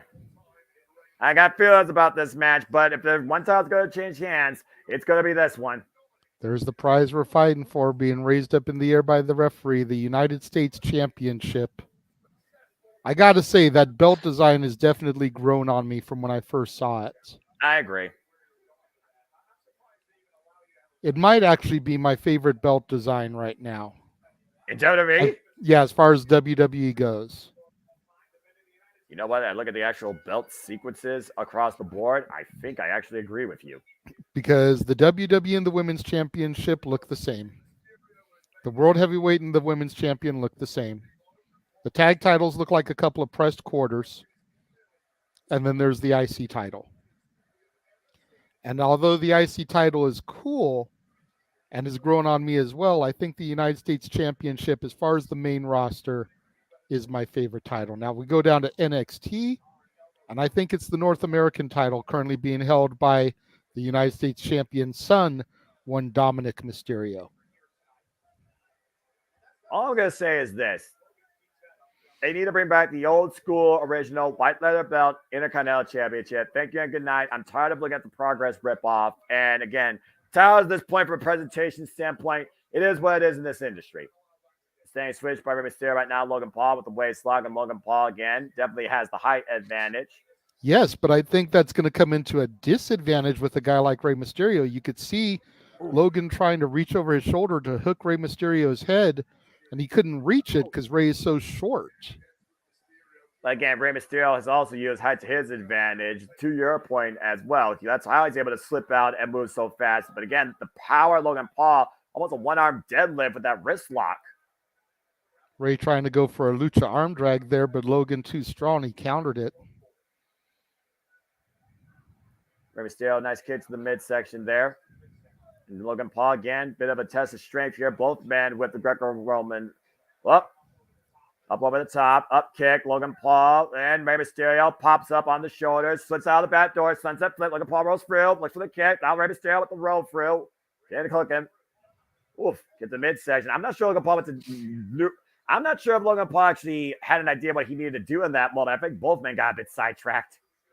Maybe a little bit. I mean, to your point, Logan is definitely the inexperienced of the two. But I think that Ray also needs to try to factor in the unpredictability of his challenger. And Rey Mysterio looking for the submission. There they go, and Logan Paul rolls to the outside. Rey Mysterio is not really a technician on the mat. He is not a submission specialist. No, he is not. He's always been more of a high flyer / attacker when it comes to that stuff. The fast-paced offense of the lucha style. Despite the years that he spent with guys like Eddie Guerrero and Chris Benoit, Chris Jericho and Dean Malenko, he never really picked up the technical style that they all possessed, in addition to them being versed in the cruiserweight style. Logan's a student of the game. There's a reason why we say he belongs in a WWE ring. Rey Mysterio, whoa, get the agility by Logan Paul. Rey Mysterio dumping the speed. The Logan Paul with the drop down again. Rey Mysterio scouted that though. Mysterio giving a little bit of applause to Logan, giving him a little bit of credit there. Or mind games on full display here again. Did Rey Mysterio scout that? Ducks underneath the clothesline. Rey Mysterio up and around. Takes him down the second rope. And a call might be made long distance. And whoop. Logan Paul launching Ray to the outside on the apron. That's why I'm glad you didn't start that call, JJ. You obviously knew that was not going to happen this early. Yeah, no. And I don't know if that was mind games. You know, Rey Mysterio has always been the type of guy to give credit where credit is due. I don't think that was mind games from Rey Mysterio. I think that was legitimate praise for Logan Paul in that moment. Nice steamroller there by Logan Paul. And Logan Paul. Beautiful moonsault. Big moonsault to your point. Cover two. No. Mysterio gets the shoulder up. And again, Rey Mysterio is one of the most humble, respectful men that you'll ever know. But he also is a friend of the guy that always knew how to lie, cheat, and steal. So don't think Rey Mysterio can't be a little bit clever against his opponent. You imagine calling Logan Paul Lucha Logan. I was like, hell no. And of course, we also know Logan Paul comes in with that amateur boxing background and professional boxing background. Professional by decision. He's had one loss by disqualification. He's had one win. And again, Rey Mysterio is not used to that type of offense as well. We've seen Logan Paul humble the likes of Floyd Money Mayweather and KSI. Of course, also a big-time movie star. He's been involved in movies since 2016. He's also made TV appearances. Logan Paul, as much as I hate to say it, is a superstar of the entertainment industry. Absolutely. You know, his brother goes back to the Disney Channel, if you can believe that. That's insane. But Logan Paul right now just working on Rey Mysterio, slowing down the pace of this match. This pace right now favors Logan Paul. Sent torso Absolutely. first. Waist lock. Oof! Just playing him on the mat, maintaining the waist hold, driving the air out of Rey Mysterio. And keeping his body weight on him, as we mentioned with the weigh-in. Logan's got about 50 pounds on Rey Mysterio. That added weight going to really bring a factor into trying to wear Mysterio down. And it looks like we got a super chat here, but we got a rest hold here, JJ. Yes, we got a $5 super chat from Emmanuel. Thank you, Emmanuel. There's a picture of JD McDonough. Looks like he might have suffered an injury around the stomach rib area. Looks nasty. Yeah, I was calling attention to that earlier. Yeah. The bruising around that area. Not sure if it's an internal injury or something, or if it was just a move gone wrong and him eating a portion of the ring or the ropes the wrong way. We'll have to stay on top of that story, and if it develops more, we may address it on open mic night. To the backbreaker by Logan Paul yields a 2 count during that little fought. And hello to Statboy Mike. Please follow Statboy Sports Bar, folks, every week here on the Jeopardy Network. Multiverse Mia. Nice silver backbreaker there by Logan Paul. Again, working the small of the back right now of Rey Mysterio. Rey Mysterio about to get the shoulder up before the 3. And again, every time we see Logan Paul, he is one of those that knows he is still learning. And again, the military press right now, literally pressing. And then bench pressing Mysterio. Right, looking to raise the roof and off the ropes right now. Logan Paul just big pop-up splash cover. 1 count. And again, hook of the leg, deep hook of the leg. A 2 count that time. Making him exert that energy to continue kicking out. Yeah, Michael Cole pointed it out on commentary last night on SmackDown. Logan knows that he's not going to keep getting them with those pin attempts, but Rey has to keep exerting energy to kick out.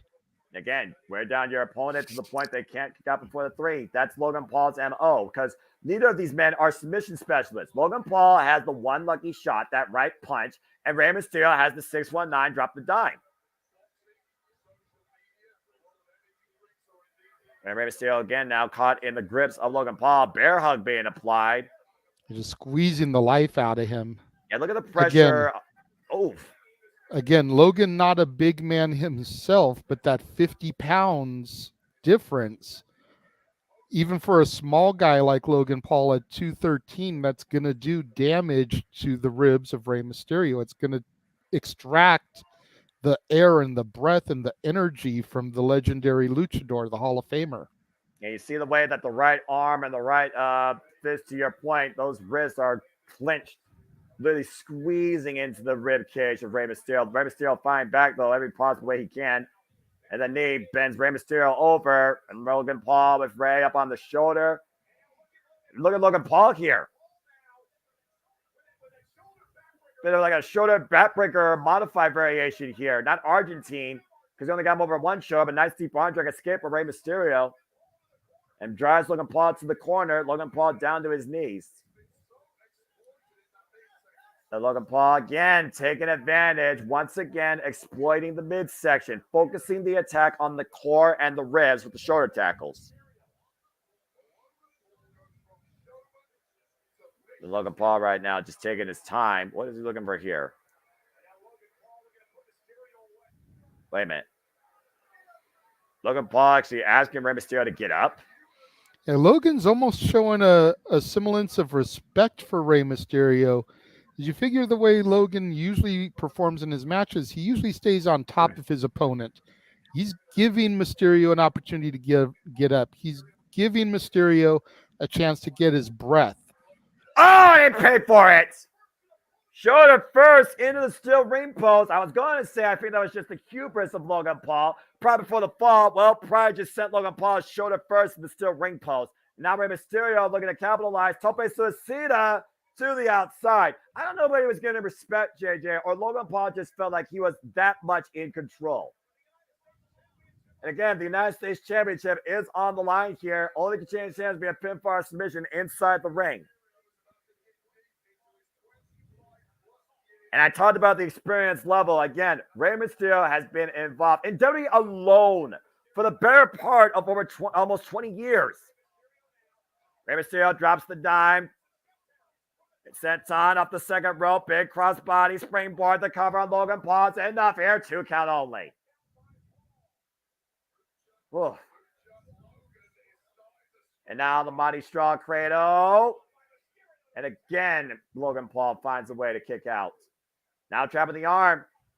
Again, going back for the Mighty Straw. 2 count again. Deep hook that time. That's in 2. Right. And again, the third Mighty Straw. You're kidding me, cover. 2. You talked about expanding energy earlier. Now Rey Mysterio trying to expand the energy of Logan Paul with 3 straight Mighty Straw Kratos.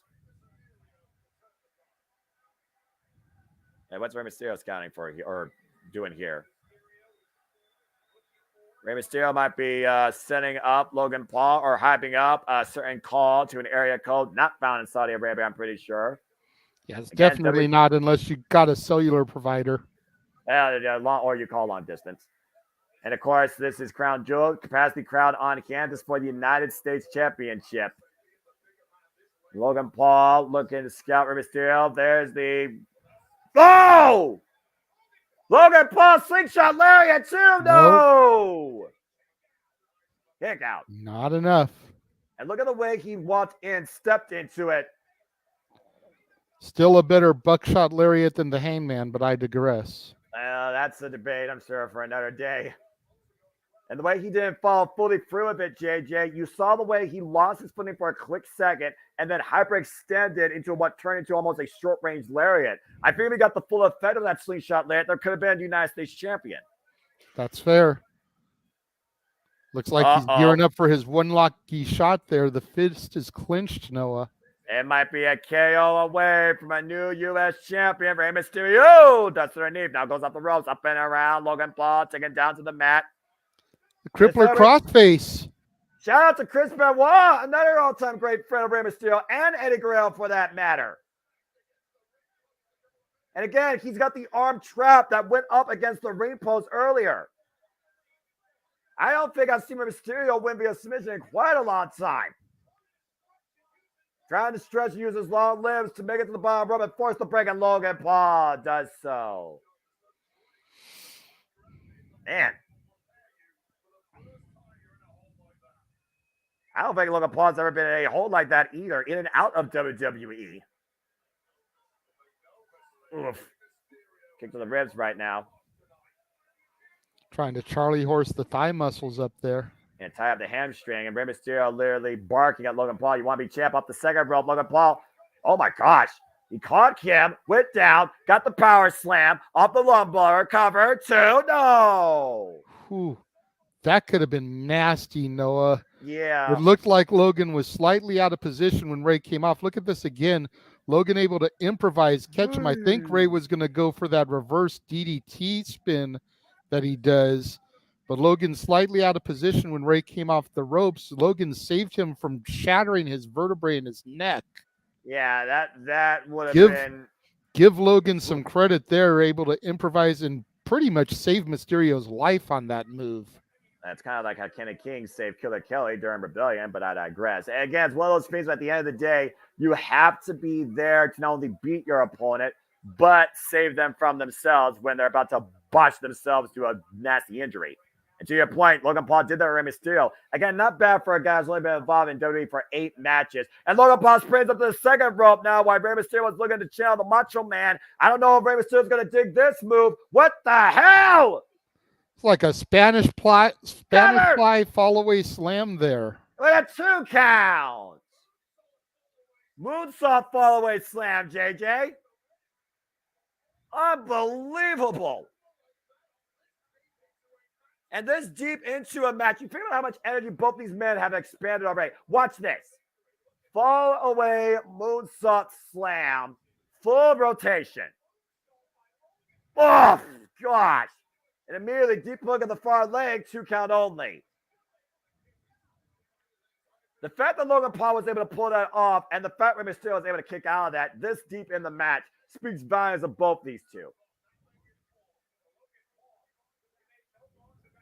And Logan Paul now looking to fly the Maverick, looking to soar tonight. Chance of Latino heat, split leg. Whoa, but for the front splash, Mysterio broke through though, gets to the midsection. What's looking for here? Deadlift, lift him up, Hurricane Rana. Uh-oh. Set up here, dial operator. And your call cannot be completed as dialed. Please hang up and try again. Dee. And Logan Paul literally telling Rey Mysterio, to your point, I think he literally said that off the second rope, went for a slingshot clothesline. And Rey Mysterio on the apron. Logan Paul still across the top rope, caught with a kick. Oof. Again, Rey Mysterio right now springing up to the top rope. Might be looking for a moves of his own. Logan Paul, though, scouting it, though. Catching both of Mysterio's legs. Climbing shot to the small of the spine. And Logan Paul perching Mysterio up on the shoulders. Electric chair position. This is dangerous. Both men up on the second. Rey Mysterio transitioning. Oh, God! What a release power bomb! And Rey Mysterio looking to follow up. Conrad! Cover to retain! No! Kick out. the ever-evolving, ever-resilient, ever-innovative luchador, WWE Superstars. Wait a minute! JJ! I see it. That's one of those idiots from Logan Paul's entourage. He just Logan handed being some handed breast some knucks. It's the same way he beat Ricochet at SummerSlam. Not like this. Whoa! Nullified there. Briefly. There go the hopes of Logan Paul, possibly. There goes his one lucky shot. There goes his last trick. Somebody get this idiot out of here. Get him back to customs. Get him back to America. Oh, wait a second. Santos Escobar. Oh, the LWO. The Emperor of Lucha Libre, Santos Escobar with the brass knuckles in his hand. Now chasing away that stooge. You see the referee right now admonishing that guy. Wait a minute. Santos set them on the ring apron as he left. Wait, what? Why would he do that? And meanwhile, drop kick. And is Rey right in the Mysterio. position of Logan Paul. He's got him set up. Rey Mysterio, dial operator. Rey Mysterio not with it. 619 connects. He connected the 619, but can he drop the dime and get the win? Oh, no! Knockout shot! 1, 2, 3. New U.S. Logan- champion. Logan Paul did it. Logan Paul just KO Rey Mysterio! Logan Paul just won his first WWE title. Logan Paul is the new United States champion. Are you fucking kidding me? The Maverick Logan Paul with one lucky shot. I don't know why you sound so surprised, Noah. Didn't like 90% of the league pick Logan Paul? Yeah, Like, he had to see this coming, bro. But come on, man. He really needs the one lucky shot. Seriously. And Santos Escobar is who cost Rey Mysterio the title. By leaving the Knucks on the apron right in the drop zone where Logan Paul got kicked for the 619, Logan Paul was able to get the Knucks, deliver the one knockout punch, and become champion.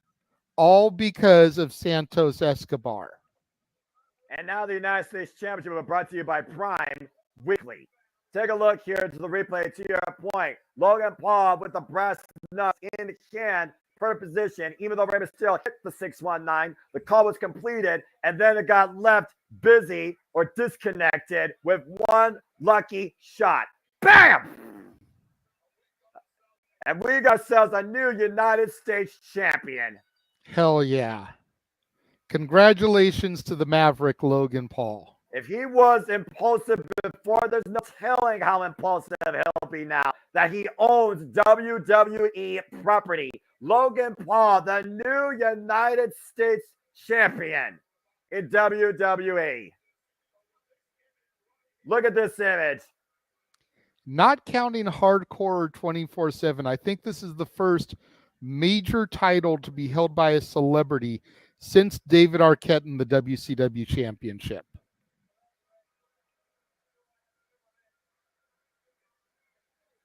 I could be wrong in my statistics, but I believe so. Logan Paul. Wow, Logan just told Ray that he loves him. You did what you had to do, though. You freaking beat a legend by knocking him out with brass knucks. You couldn't do it on your own damn merit. Hey, you know what, though?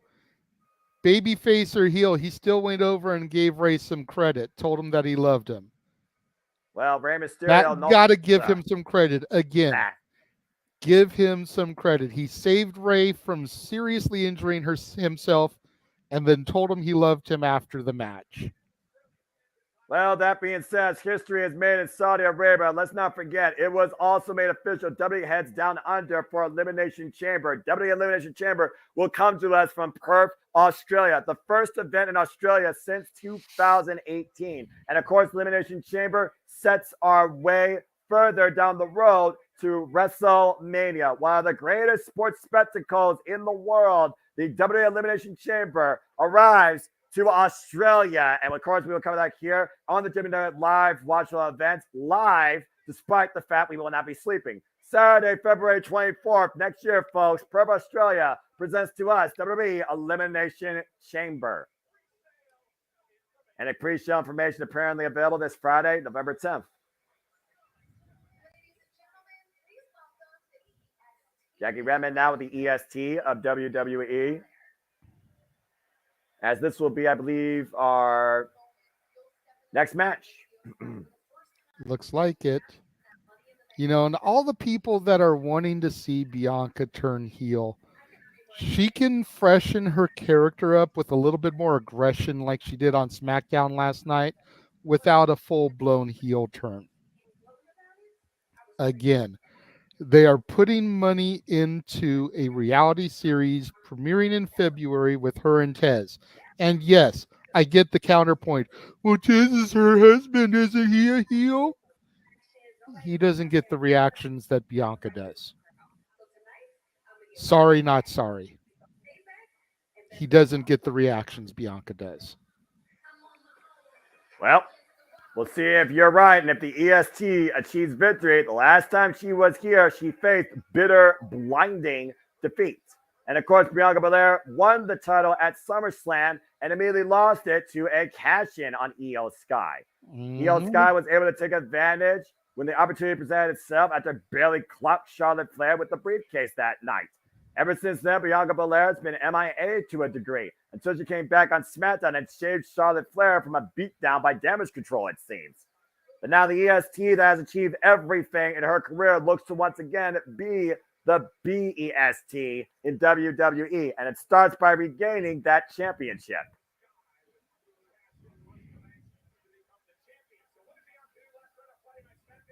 It's going to be good. And again, we talked about Damage Control playing Damage Control. There might be one less factor involved here, JJ, because Bianca Belair planted barely for the announce table. I know. With the KOD, it was so great to see. And that's what I'm talking about. The more aggressive side of Bianca without going full-blown heel. She doesn't have to be cookie cutter white meat baby face. She can still be babyface with a little bit of aggression to her when necessary to keep from being looked at as a complete pushover and still be face. Well, I still would consider Io Sky definitely no one to take lightly on her own. Definitely not a pushover. Former World of Stardom champion, former NXT Women's Champion, winning her first main roster level singles championship in WWE via Money in the Bank cash-in. The genius of the Sky, and she's called that for a reason. And if Asuka can find a way to beat the EST, don't count out Io Sky finding a way either. And of course, Io Sky has already defended this title against Charlotte Flair and Selena Vega. And I like Io. I really do. And I think that people took her lightly. I think she's had a fantastic run with this championship, but she's not going to take it into Mania season.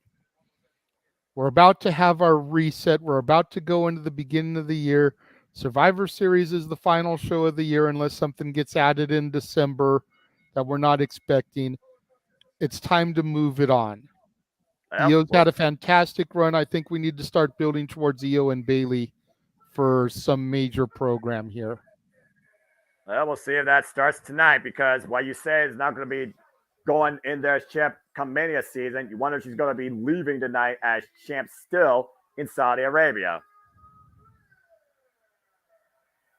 As we go to Byron Saxton, who's giving us, of course, our match introductions. Bianca Belair, 34 years of age, 7 years in the game. The EST of WWE could be one KOD away from reclaiming another championship. And then you have Io Sky, known as the genius of the Sky, formerly named Io Shirai, one of the best out of Japan. 33 years of age, 16 years in the game, as Jessica Carr holds the prize. The WWE Women's Undisputed Championship on the line. If Bianca Belair can keep Io Sky grounded, then Bianca Belair leaves tonight as champion. It's as simple as that. We wait for the bell to ring here. Both of these women, no strings to her. Bell rings around the way, and they're starting up hot. The standing switch right now. Nice power slam there. Bianca Belair taking the early control. Another power slam by the EST.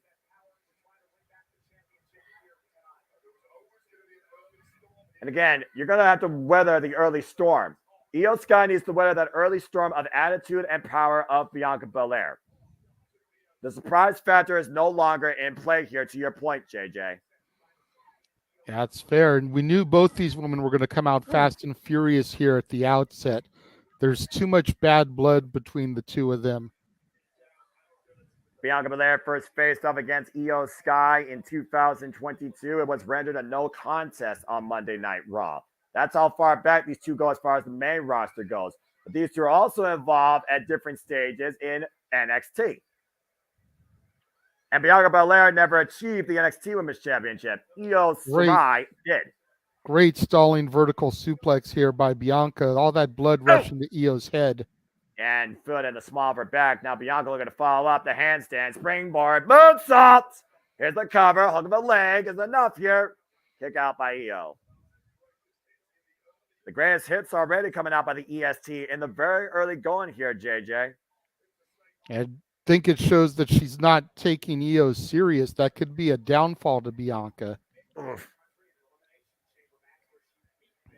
Again, we also saw Bianca Belair make history here. Not only losing at Night of Champions, she won the Elimination Chamber earlier this year. What would it do to legitimize Io if she beats Bianca here, and especially if she does it without the assistance of Damage Control? Oh, it raises her star power tremendously. You kidding me? Up and over, out the corner, over Io Sky, single leg drop kick sends Io into the turnbuckle pads. And Bianca Belair has already made so much history in her young career in WWE. Oh, shoulder first, but still ring post. And now Io trying to take advantage and dragon screw leg whip. Damn, that move has to suck. And of course, we know the damage. Again, is Bianca Belair at 100%. Remember, it was a leg injury that we thought took the EST out of SummerSlam, JJ. Yes, she still came back and won the title, but immediately was cashed in on. Oof. As Io continues to work over the leg, you see the dragon screw leg whip, twisting the ligaments in the right knee. And Io Sky driven away for now by Bianca Belair, who's just trying to find her own vertical base. Io falling in hot, though. Catches the leg again, hunts it up across the ropes. And now Io continues to work over the leg, hyperextending it over the shoulder. Cover. 2. Ooh. A kick out. Bianca Belair, two-time WWE Women's Champion, less than a day, but former WWE Raw Women's Champion for 420 days. One of the longest reigns in that title's history, not the longest reign, I believe. Yeah. Definitely the longest reign of the modern era. And again, we talked about the EST, what she calls herself the strongest, right? There's a cover, roll up by Bianca, 2 count again.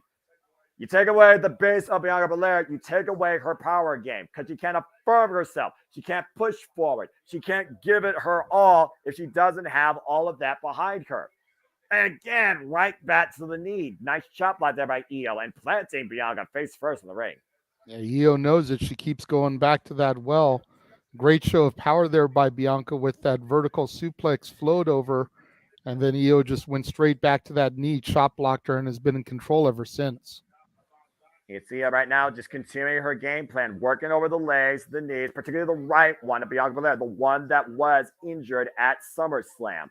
Io Sky right now is technically the 27th champion in this title's history that started back with Charlotte Flair when Lita christened the WWE Women's Championship at WrestleMania 32. Uh-oh, the roll through. Double stop by Io Sky. Oof, and just knocking the wind out of her. Now Io in the cover, hook of the right leg. Kick out at 2. Bringing her back towards center. And again, trapping the legs. Obviously, again, Io has picked her spot, picked her target, and has found a vulnerability in the EST. It's an interesting lock that she's got her in there. It's almost a modified step over leg hold. not really a figure four leg lock because she's actually trapped herself more across the right leg. But again, that allows Bianca to fight back if she can because Bianca still has control of her entire upper base. Oof, and again, you see those rights clocking Io. But every time Io is wrenched back, Bianca wrenches her own legs back as well. So this might be part of Io's game plan, still further damaging Bianca Belair. Finally relinquishing the hold. But has the damage been done? Has enough damage been done here? No, Bianca still has enough leg strength to kick Io off. But Oof. you notice as she tried to run at her there, her legs kind of crumbled a little bit. Case in point. Now the Genius of the Sky looking to fly from the top tonight. Io. Oh, God. Big drop kick missed and hit nothing but canvas. And both women are down for now. Let's take a look at the replay here. I don't think Bianca necessarily got out of the way. I think her knee gave away, JJ. A little of both. Bianca Again, using the ropes, try to get back to a vertical base here. WWE Women's Championship on the line. Io Shirai, as being part of WWE, has been NXT Women's Champion, NXT Women's Tag Team Champion, and WWE Women's Tag Team Champion twice with Dakota Kai of Damage Control. Now our current WWE Women's Champion at 91 days. Big Great far away fall-away throw. slam. Trying to say some feeling back in that right leg.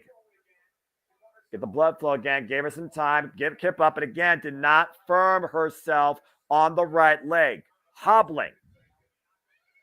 And now Bianca, nice scoop slam to Io Sky. Trying to get some momentum here. Trying to show off that she still has some power game tonight. Number one contender showing off here. 3 power slams in a row. Io Sky following it again. Going for a 4th. Io fighting back though. Pushes Bianca off. That's underneath the clothesline. Now Io up the ropes and up and around. Oh, gosh. Bad knee, though. Again, putting your own body at risk for a chance. Covered by Bianca. 2 count only. It's almost like in that moment, JJ, she was kind of fighting on instinct because she used her right leg to try and damage Io Sky, but I'm not sure if she damaged herself more in the process. Yeah, it's fair. She's got to be careful with that because leg injury is nothing to be sneezed at. You know, What? Yeah. I mean, Io's been very, very careful what to target, and she keeps going back to the same move. She's not bouncing around from body part to body part. She's got a specific game plan in mind when it comes to Bianca. Of course, torn ACLs and MCLs have put competitors on the shelves for months, including Bayley. And if Bianca's not careful, she might find herself in the injury reserve list again. Now going to the high-risk district on the top rope. This may not be wise as Io slips up from underneath.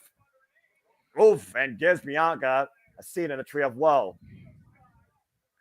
Io Sky tying up Bianca Belair, and again, hyperextending that right leg, further damaging it while Bianca is stuck.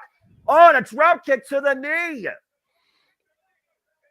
And Bianca grasping it in agony. Now Io with a hook of the leg, driving her weight up for the title retention, and a kick out again by Bianca. Now going for the stretch muffler. Bianca Belair in a world of trouble here. Yeah, for most people, that move wouldn't be that dangerous, but after having your leg targeted the way Bianca has the entirety of this match, that could very easily get Io a submission there. Especially if she was able to crash her hands and trap the leg completely. Shades of El Desperado. Jesus. Oh, my! I think Io landed on her face with that German suplex release. Bianca with a cover. No. Gets the shoulder up again. Oh, gosh. Yeah, thankfully she landed on her face, not the top of her head. Again, talk about disastrous moves that could have happened there, JJ. That was very risky. Again, Bianca Belair, Io Sky, no strangers to each other. They faced each other previous times, but not under these type of states and these brightest lights. Yeah. Io Both women Sky, just trading punches back and forth as they get up to a vertical. Io Sky's 5th defense here, by the way, after overcoming Charlotte Flair and Asuka and Selena Vega. And again, right back to that right knee. Wait for Shote, counter. Bianca got her hooked. Oh, are you kidding me? Grand slam, oh, counter. And went for the double stomp up the roll through. Bianca scouted it, though. The roll up by Bianca, 2. No. Able to kick out. Bianca off the ropes. Io following up off the ropes as well. Bianca catching Io and the strength coming into play. Hoisting her up and sending her up and over yet again. Face first. Bianca, is it enough here? Cover. No. That was a deep cover there. A lot of body on body from Bianca. Deep hook of the leg. I'm surprised Io was able to kick out of that. Well, again, I think it just comes back to the fact that Bianca is literally wrestling on a bad leg. But it's definitely been a physically taxing match for both these two. Again, capacity crowd on hand. This is WWE Crown Jewel, WWE Women's Championship on the line. The 4th of 5 title matches to take place here tonight. As Bianca looks to win her 4th WWE Women's Championship in her illustrious career. Oh, man. Nasty tug of war there as Io Sky's shoulder went into the steel ring post. Again, Bianca Belair main event of WrestleMania 37 beat Sasha Banks for the WWE SmackDown Women's Championship. And look who's here! Bayley! The role model out to the ringside area. I guess that announce table wasn't enough of a bump to keep her away from this. As Jessica Carr right now, up the stretch, and Io Sky with the cover. Whoa! Kick out at 2.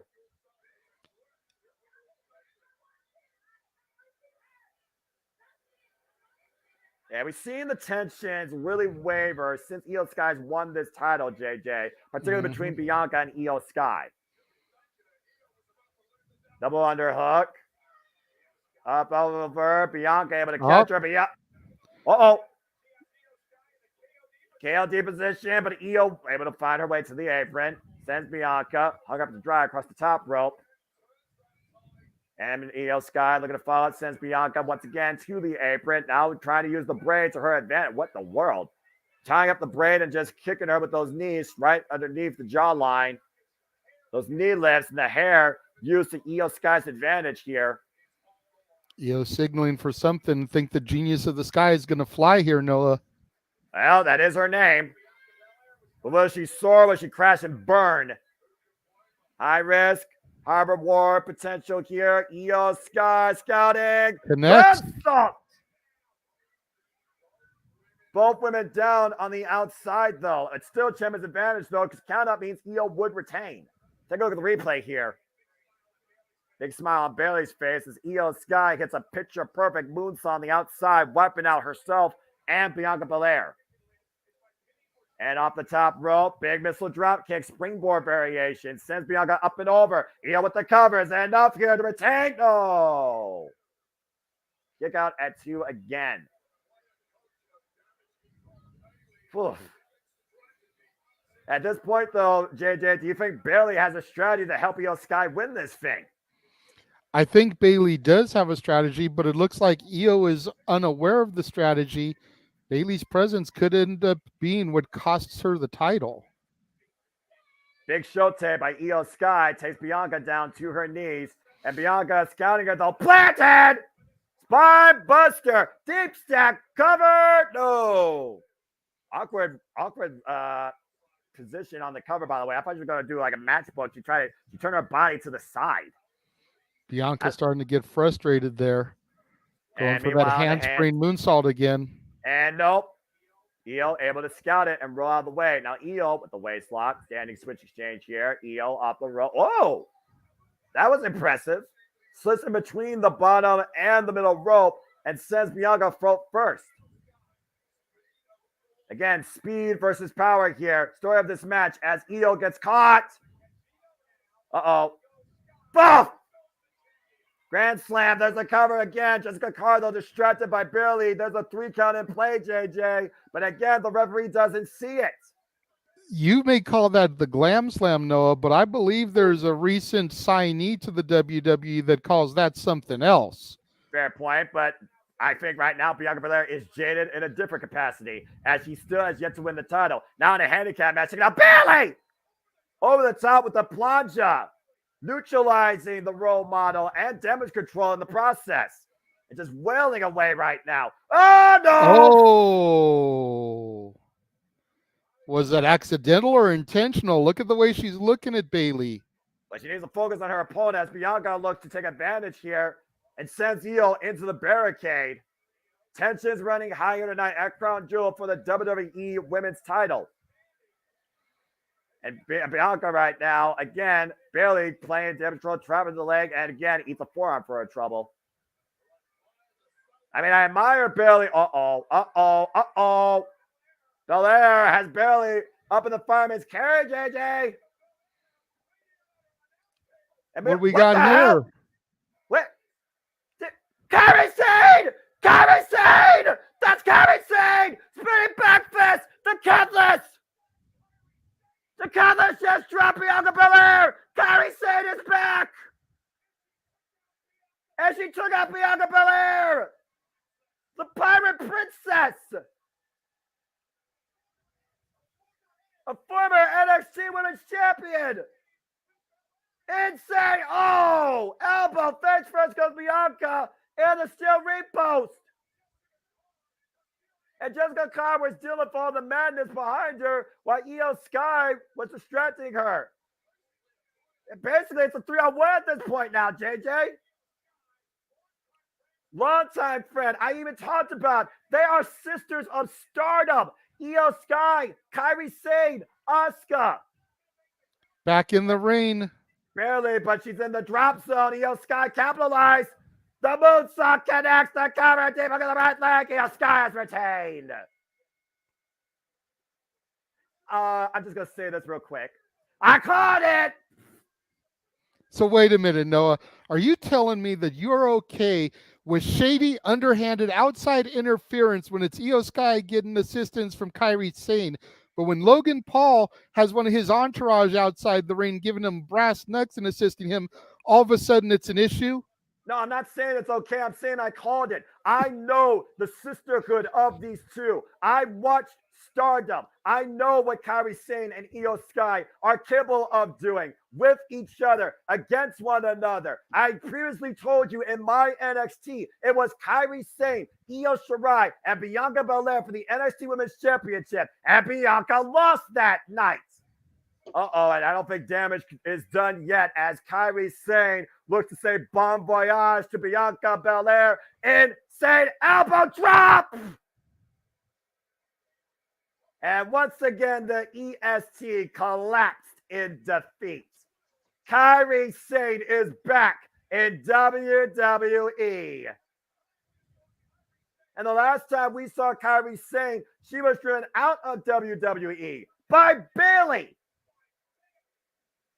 Bailey can't believe it right now. Io Sky and Kairi Sane stand tall together in a WWE ring, and Io Sky is still WWE Women's Champion, thanks to the Pirate Princess. Woo! That's fucking awesome. I love seeing Kairi Sane back, though. Now, hopefully she doesn't get injured again. But I digress. All right, we got a commercial break. 2 matches left. So, JJ, Jeff, go ahead and speak. Oh, I was just popping in just in case Noah tried to defend his being okay with one heel thing by the other. I was going woo woo all of a sudden on him there, but he backed it up, so I chose to not. Very good. WWE Crown Jewel continues to unfold here tonight as once again the WWE takes the airways internationally at Saudi Arabia. Damian Priest failed to cash in earlier. Damian Priest looks to exact punishment, but it won't be against Sami Zayn. Will he exact his punishment against the American Nightmare, Cody Rhodes? That's coming up next year at Crown Jewel. As we got a moment here to breathe because video packages are what they are. And we talked about this match a bit verbatim during our pre-show. JJ, again, I know that you're a little bit probably flustered with that last match result, but at the end of the day, dude, Kairi Sane, Io Sky, those two go back to Stardom. And you even said yourself, Kairi Sane is back in the WWE roster internal page. Well, now you see her back in full effect. I figured that she would come out at some point tonight and interject herself. That's not the way I had it envisioned, though. Right. Oh, man. Kairi and Io back together, that's a force to be reckoned with.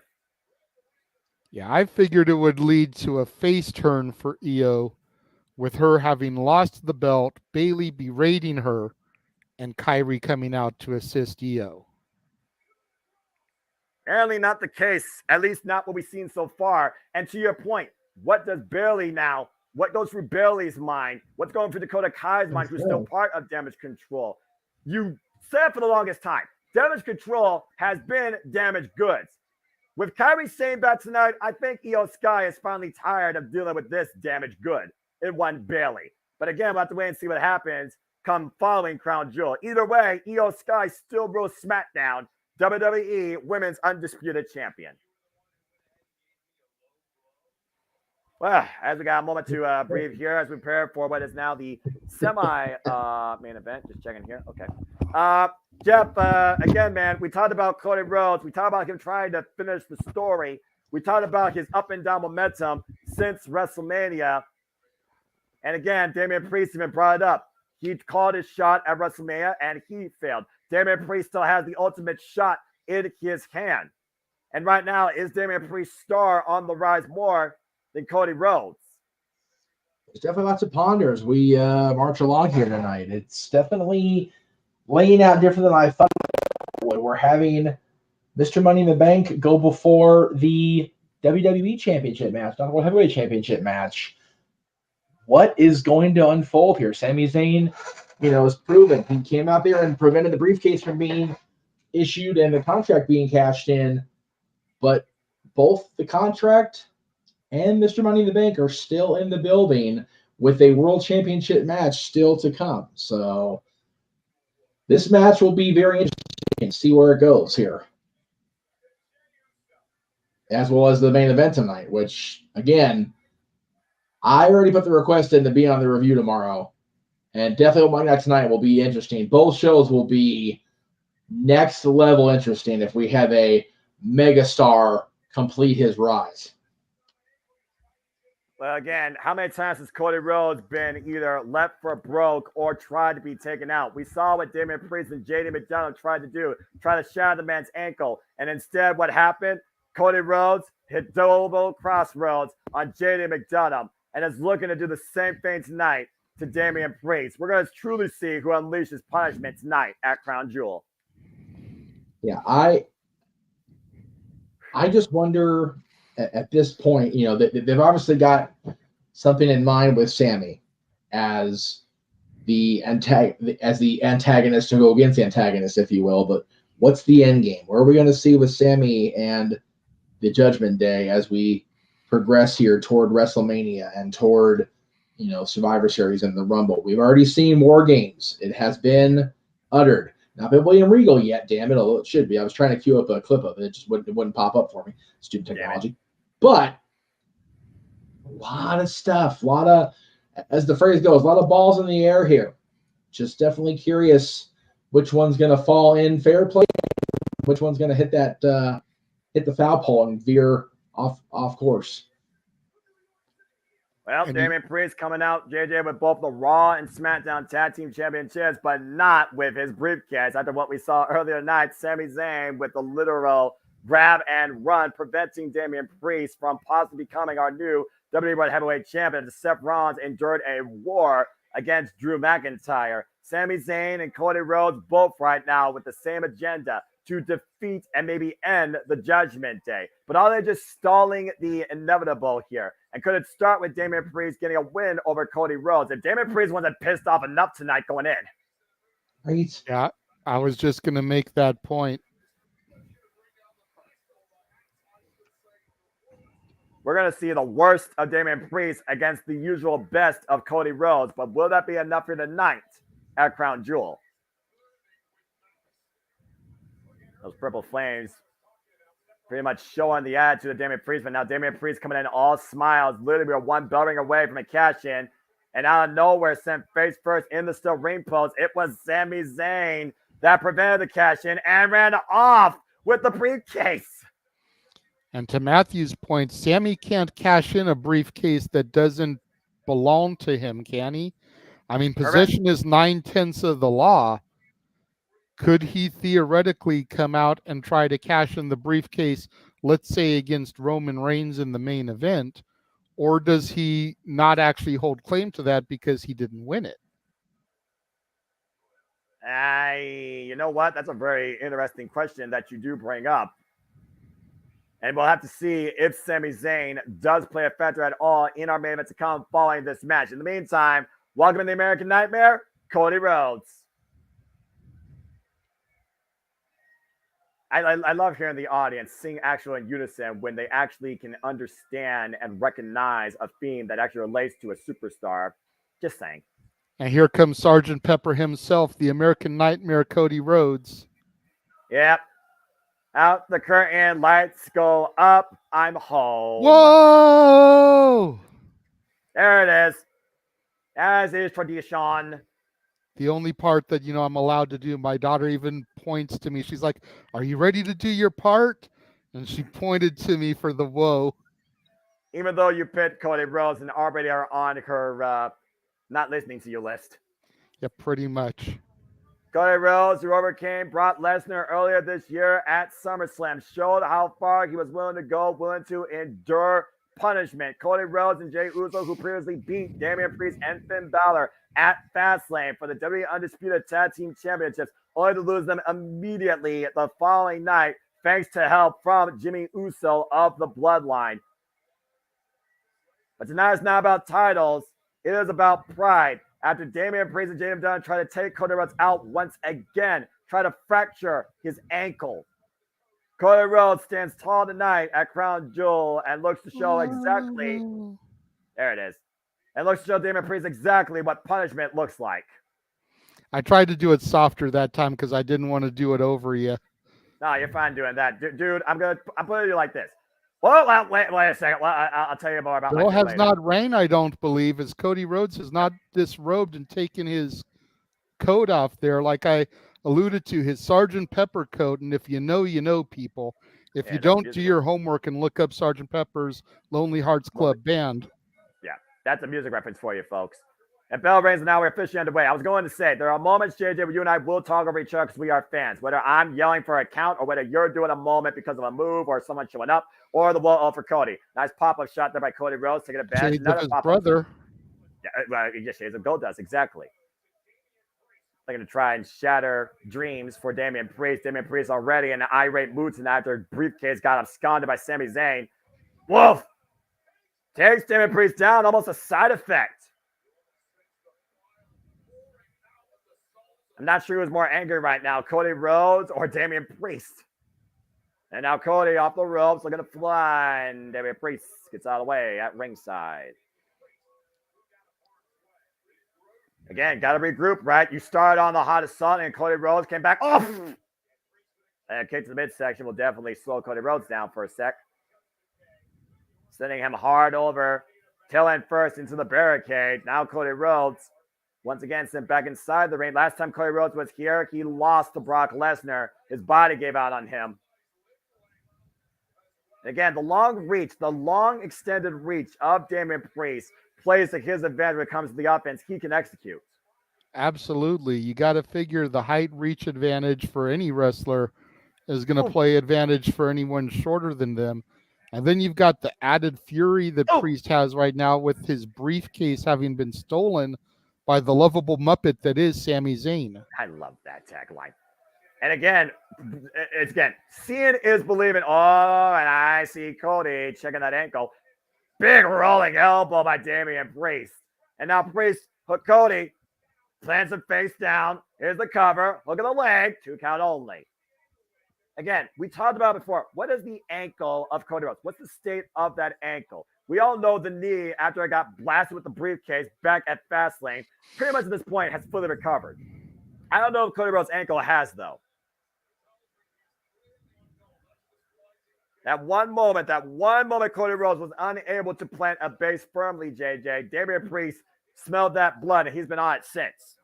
Absolutely, and you see him there wrapping the leg and the knee around the rope there, trying to dish out a little bit more punishment to that already injured area of Cody.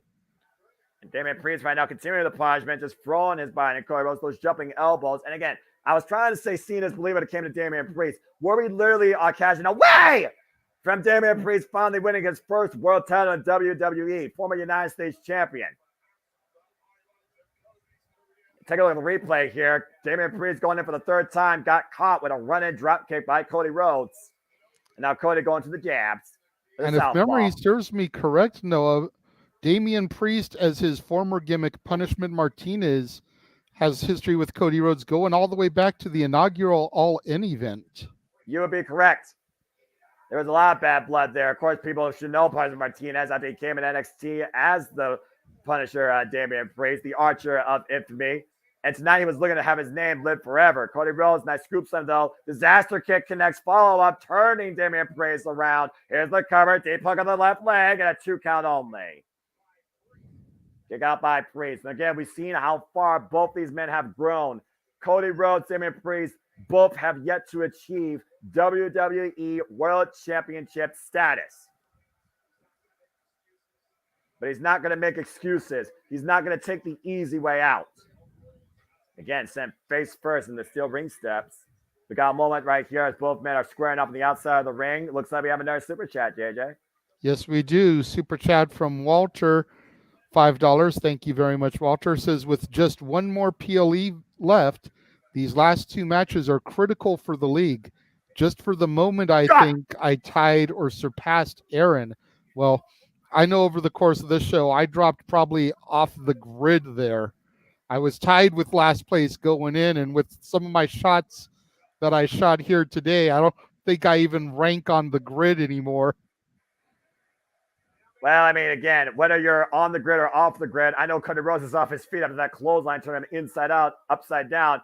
And now Damian Priest looking to send Cody for the announce table. Whoa, man, that was close. Damian Priest sent face. There you go. Sent face first in the steel ring post. And by the way, I am not sharing scores until the WWE League ends after Survivor Series. Oh, man, and Damian Priest driven off the tope suicida, planted on the announce table. I saw the announce table because we don't have a Spanish announce table. I missed the Spanish announce table. I don't know about you, JJ. I do too, to a certain extent. But I mean, you're not going to have a Spanish announce table in Saudi Arabia. You're going to have a announce table for their language. That makes sense. That's fair enough. Oh, God! Was that a Crossroads? I missed it. Damon used his own version of Crossroads, JJ. The Reckoning.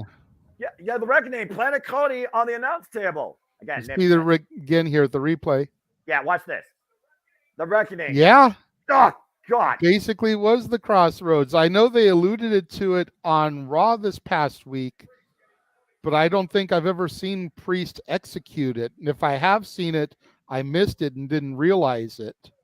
I can't recall him actually using that move, if I'm being perfectly honest with you. And again, great throwback here. Yeah. There's only one goal here right now in Damian Priest's mind, and that is to break Cody Rhodes, to punish him, to defeat him.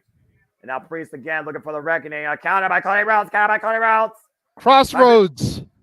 That first Crossroads of the night hits, but he can't capitalize. Both men right now down in the middle of the ring. Take a look at the replay here. I'm just going to say this right now. Nothing better than the original. Great Crossroads. Critical moment of this match, folks. Both men are down. And again, JJ, Cody. Here comes Finn Balor. Oh, boy. You knew Judgment Day was going to come into play some point tonight during at least this match. One of Natalie's favorite members of the Judgment Day, Fergal Devitt himself. Fergal be Fergalin out here at ringside. And there's JD McDonough coming in, trying to get a little attack there on Cody Rhodes. Damian Priest off the distraction. Mouth of Heaven, choke slam. And Priest crawls in the cover. Did he get another hook of the left leg? Damian Priest, no. Kick out. Cody refusing to be denied tonight a victory at Crown Jewel under those type of shenanigans, JJ. Planet with south of heaven, but still above earth. It's Balor calling for who's Dominic Mysterio. Oh, boy. Dirty Dom is coming out with the steel chair enforcer, Noah. Of course, this freaking no good piece of. Well, again, when Kairi Sane came and interfered last match, you had no issue. Ah, super kick! All right, you want to talk about interference? How about Jey Uso giving everybody a real super kick party? Down goes Finn, down goes Dom, down goes JD. Justice being served. I'm sorry, continue. Hey, I got no problem with Jey Uso delivering super kicks. He does it even less than the Young Bucks, if that's possible. And right now, all three members of Judgment Day being fended away by Jey Uso. Damian Priest, you want to win, you got to do it on your own. And the roll back Cody too. Oh! Kick out now. Damian Priest, a little bit thrown Cody off. Cutter. Big Cody Cutter connects. But it doesn't take Priest down. He's feeling it though. Shake, rattle, and roll. Shades of the American Dream from the American Nightmare. Bionic elbow. Cover by Cody. No. Whoa. Again, we talked about before. Cody Rhodes paying tribute to Dusty Rhodes, if you will. And again, we do wonder how long before Cody Rhodes finishes the story, and can he set up that chapter with a win over Damian Priest tonight? Looking for the crossroads again, but Damian Priest gets the knee. Nice snapmare by Damian Priest. Oh, God, jumping Enziguri to the side of the head. And right to the corner, but Cody Rhodes, since Damian Priest up and over, lands on the apron, though. Cody looking to capitalize. Caught again with a high kick right to the side of the temple. And now Cody stunned off the second rope, catches Damian Priest in though with a super kick. And now Cody out of the corner off the top rope. Massive Cody cutter! The cover! Cody got him! No! Damn. Take a look at this, JJ. Elevated to another level. It's a great super Cody cutter. Almost put Damian Priest away, but not enough. Now, I'll give Damian Priest credit for surviving that offense. The fire burns deep with these two. Fires of rage inside Damian Priest. Fires of determination inside Cody Rhodes. Far more than just adrenaline in his soul tonight at Crown Jewel. Again, folks, this is a Crown Jewel capacity crowd at Cannes, Riyadh, Saudi Arabia. Beautiful long shot there. And again, this is our semi-main event. Another, we might just be one more crossroads away from Cody Rhodes ending this thing. That's assuming he can hit it. Cody on Damian Priest's shoulder. To your point, Cody trying to slip out of the back door, reverses, hooks Damian Priest up though. Damian Priest trying to fight back again. Now Cody with Damian Priest on his shoulder. What the hell's happening here? Now Cody driven off the ropes, box the clothesline. Now Cody, Crossroads connects. But he still has it hooked. 2. Second crossroads. Still hooked on. Looking for the trifecta. A hat trick of crossroads in Saudi Arabia. Cover. Cody wins.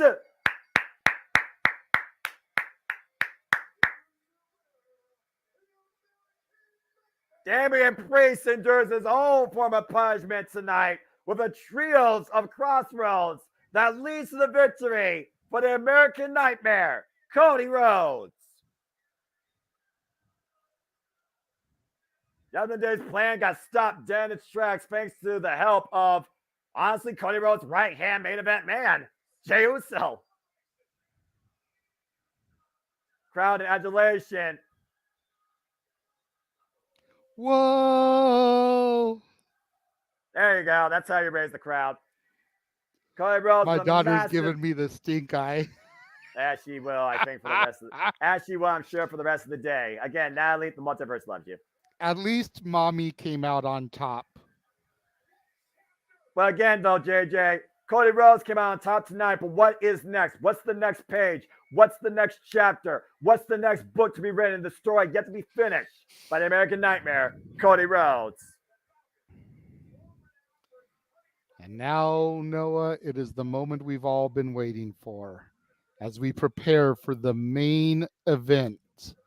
Will the tribal chief, the head of the table, be able to sustain his reign and continue his dominance as the longest reigning world champion of the modern era? Or will there be a new champion with everybody saying L L.A. A Knight. Night. Yeah.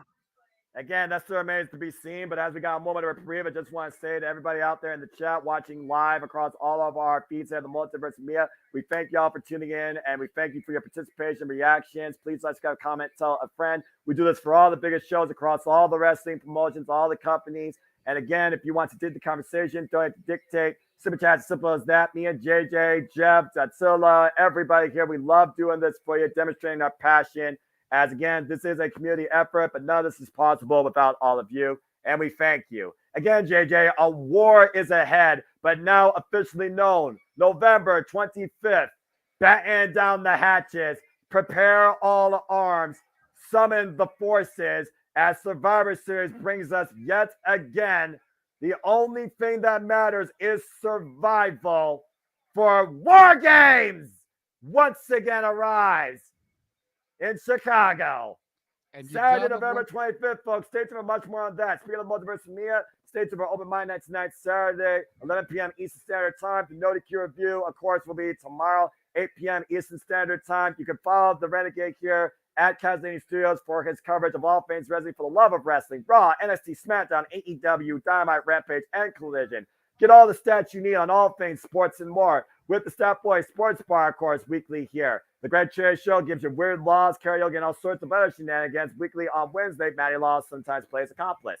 You want to talk wrestling or talk anything with the man whose name on the marquee? Check out Talk Wrestling with Jeff Meacham, Thursday, 7 p.m. Eastern Standard Time. And of course, me and Attila continue our journey to TNA, returning with Throwback Thursday. Stay tuned for our call and reaction and coverage of Drew Galloway versus Lashley, knockout or tap out for the Impact World Championship this coming Thursday night. The Dad's Not Always on Wrestling will cover the top 10 non-Disney animated movies, so stay tuned for that. And of course, the month continues on full AEW Full Gear, drawing closer, and then karaoke will follow that in celebration of Disney. But before all that, we come together tonight for our main event crown jewel, where we will see and acknowledge, hopefully, Game Time arrives. Is it his world or is it finally his game? It is time for the undisputed WWE Universal Championship match. Roman Reigns defends the gold with everybody saying L.A. Knight.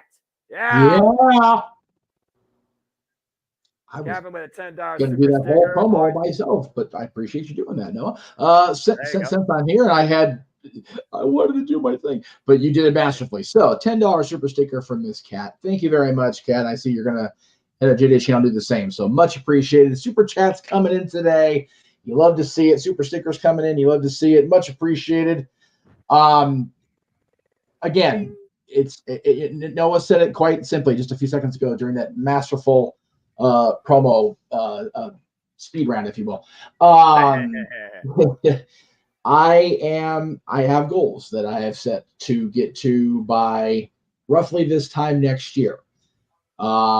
If I manage to do a stream, be it live or otherwise, each day and hit $8 per day in super chats or revenue on any given variety of revenue on a stream or appreciate content, then I will reach those goals by a lot. So $10 from one person's definitely helping. And all the chats today. My goodness, we've got two stickers from Kat, we've got Big G, we've got Walter contributing. Daniel's been a subscriber to the Casa for 6 months now. Emmanuel again super chatting. So much appreciated everybody who's contributing. And again, there will be, along with the goals I'm setting, there will be a few surprises coming up as we hit the end of the year. So stay tuned for all those. Oh, man. And there's a super sticker for JJ as well. So thank you, Kat. Again, much appreciated. All the love we're seeing today. And don't forget, guys, coming up tonight, open mic night in its usual shenanigans filled time slot. Saturday nights, 11 p.m. Eastern, 8 o'clock Pacific. The three of us will be there. It depends how we do going forward. Who else will be showing up tonight? But again, the super chat, super stickers across the board today. So much appreciated. Thank you all very much.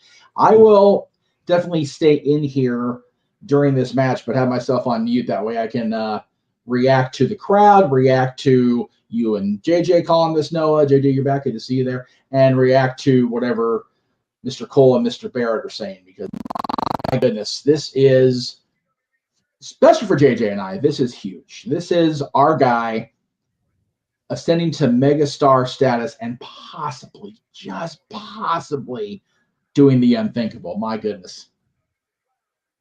Something that Cody Rhodes was unable to do. Something Drew McIntyre was unable to do. Something Sami Zayn, Kevin Owens, countless others were unable to do. As Roman Reigns goes into his 29th defense of his illustrious run, practically nearly 3 years going as the WWE Undisputed Universal Champion against the megastar, the hottest rising act in WWE. Again, it's his world versus his game. It's Roman Reigns versus, with everybody saying, LA Knight!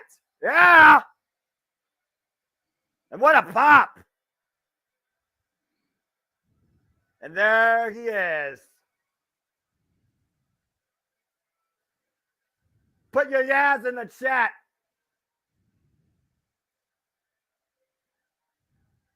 Hey, I'm just taking it in right now, too. I'm just listening to this, man. The megastar in the main event. His meteoric rise, all the hype, comes to reality tonight.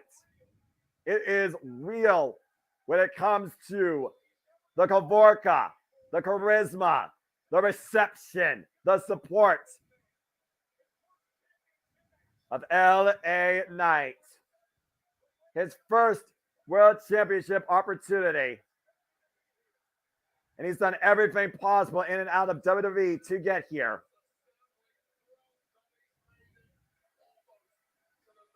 This is going to be insane. I want LA Knight to win this so much. Absolutely. I'm just kind of taking it all in. If you're, I know, that's why quiet. I'm just, I want to make sure people didn't have dead air. But JJ, Jeff, I know both of you have so much on this match when it comes to both these men, as LA Knight now waits for the champion. And during that entrance, I'm not going to say anything because that's all JJ's game. Because I refuse. If I may for a moment, gentlemen, just take a look at this. Noah. Oh my gosh. That's freaking Paul Bearer. From there to there. He has to be smiling ear to ear. Why one individual on the opposite side is doing anything but smiling. Catherine's accurate. Time for the tribal chief to take 20 minutes to walk to the ring. This is where you order your coffee. This is where you get your DoorDash. This is where you get your local Pizza Hut or Arby's. This is where you talk about the overhype that is this guy that should have been befallen now 2 or 3 damn times prior to this. Damn it! I don't give a shit who I pissed off. I'll go Matt Menard in this crazy son of a bitch. You know what though, Noah? I truthfully don't believe it's going to happen. Last night was what it was, or Thursday night, excuse me. But man, and by the way, I won't be on the review. I've been asked to sit out in favor of somebody who hasn't been on in a while. But tonight, open mic night, I will tell you what.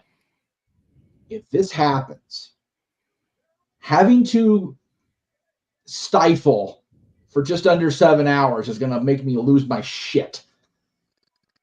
I will tell you that right now. Yeah, this is the one match today where I would have zero problem being 100% wrong about my gut intuition. But if my prediction holds true, I'm going to be about as big a babbit as I was when Sami and Kevin won the tag titles. Maybe even more, if I'm being honest. That's fair. And I'm not trying to drop more raw emotions, but I'm going to throw that picture back up so we can put up some of the comments that came over that.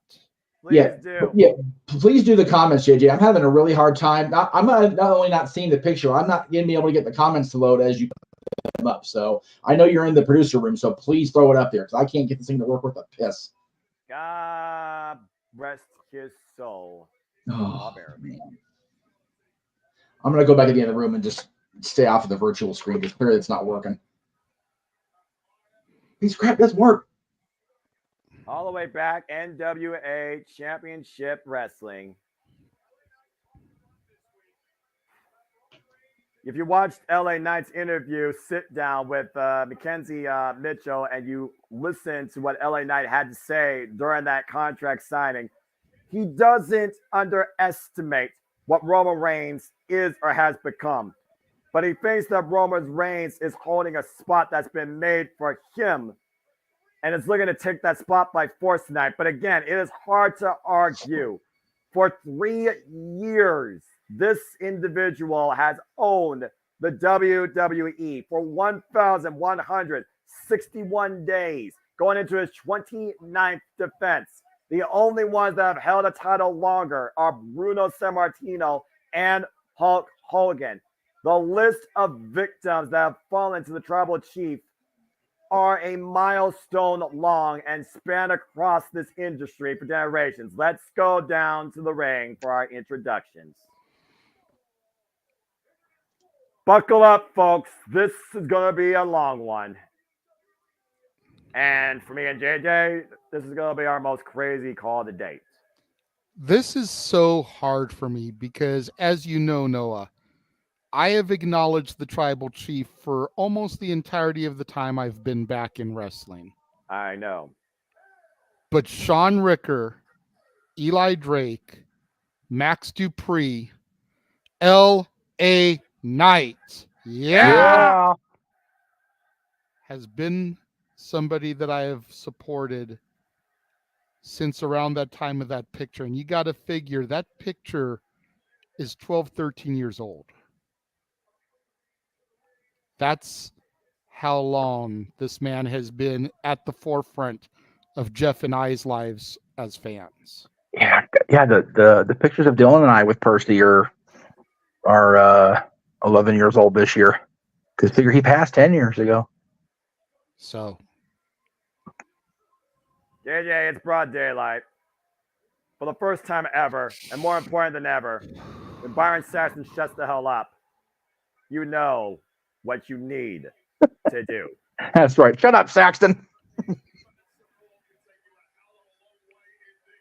both gladiators in the ring. Roman Reigns in the corner with his wise man, Paul Heyman. The referee holds the prize up in the air as my daughter grabs my hand. Referee backs both men up. The lay has been given to the wise man. Bell rings. Here we go. And we're starting off hot with LA Knight squared off against Roman Reigns in the middle of the ring. And maybe LA Knight not wasting time to swing a neck breaker. Not even going to try whether the storm that is the tribal chief. This is the exact way LA Knight needs to go. LA Knight needs to freaking fall through like this. He needs to start off hot. Oh, God, Roman Reigns just shut him down. Roman Reigns mocking his challenger, doing the LA Knight point, then smacking the air saying, get that shit out of here. Again, LA Knight, this is the first time he's treaded this deep in his wrestling career. Roman Reigns has owned this spot now for the better part of 3 fucking years. Well, first time he's treaded this in the WWE. Let us not forget Eli Drake was Impact champion. Yeah, but JJ, you and I have both spoke verbatim. There's not a bigger stage where the biggest pressure is on you than the WWE. Agreed, but it's not like Sean Ricker, the man behind LA Knight and Eli Drake, has not been to the top of the mountain before.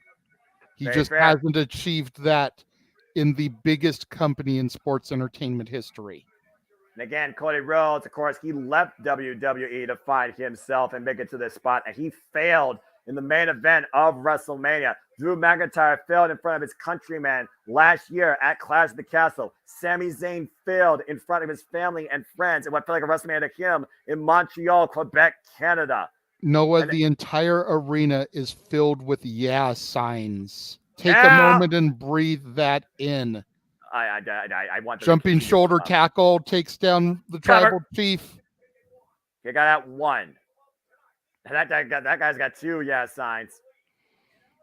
Again, everyone believes in LA Knight. Everyone believes it is his time. Everyone believes it is time for him to finally be acknowledged. And LA Knight catches Roman Reigns. Nice power slam. Again, at the end of the day, LA Knight put this on himself. He believed in it himself. And now Paul Heyman. Is Heyman doing? Freaking porous. Look at this idiot.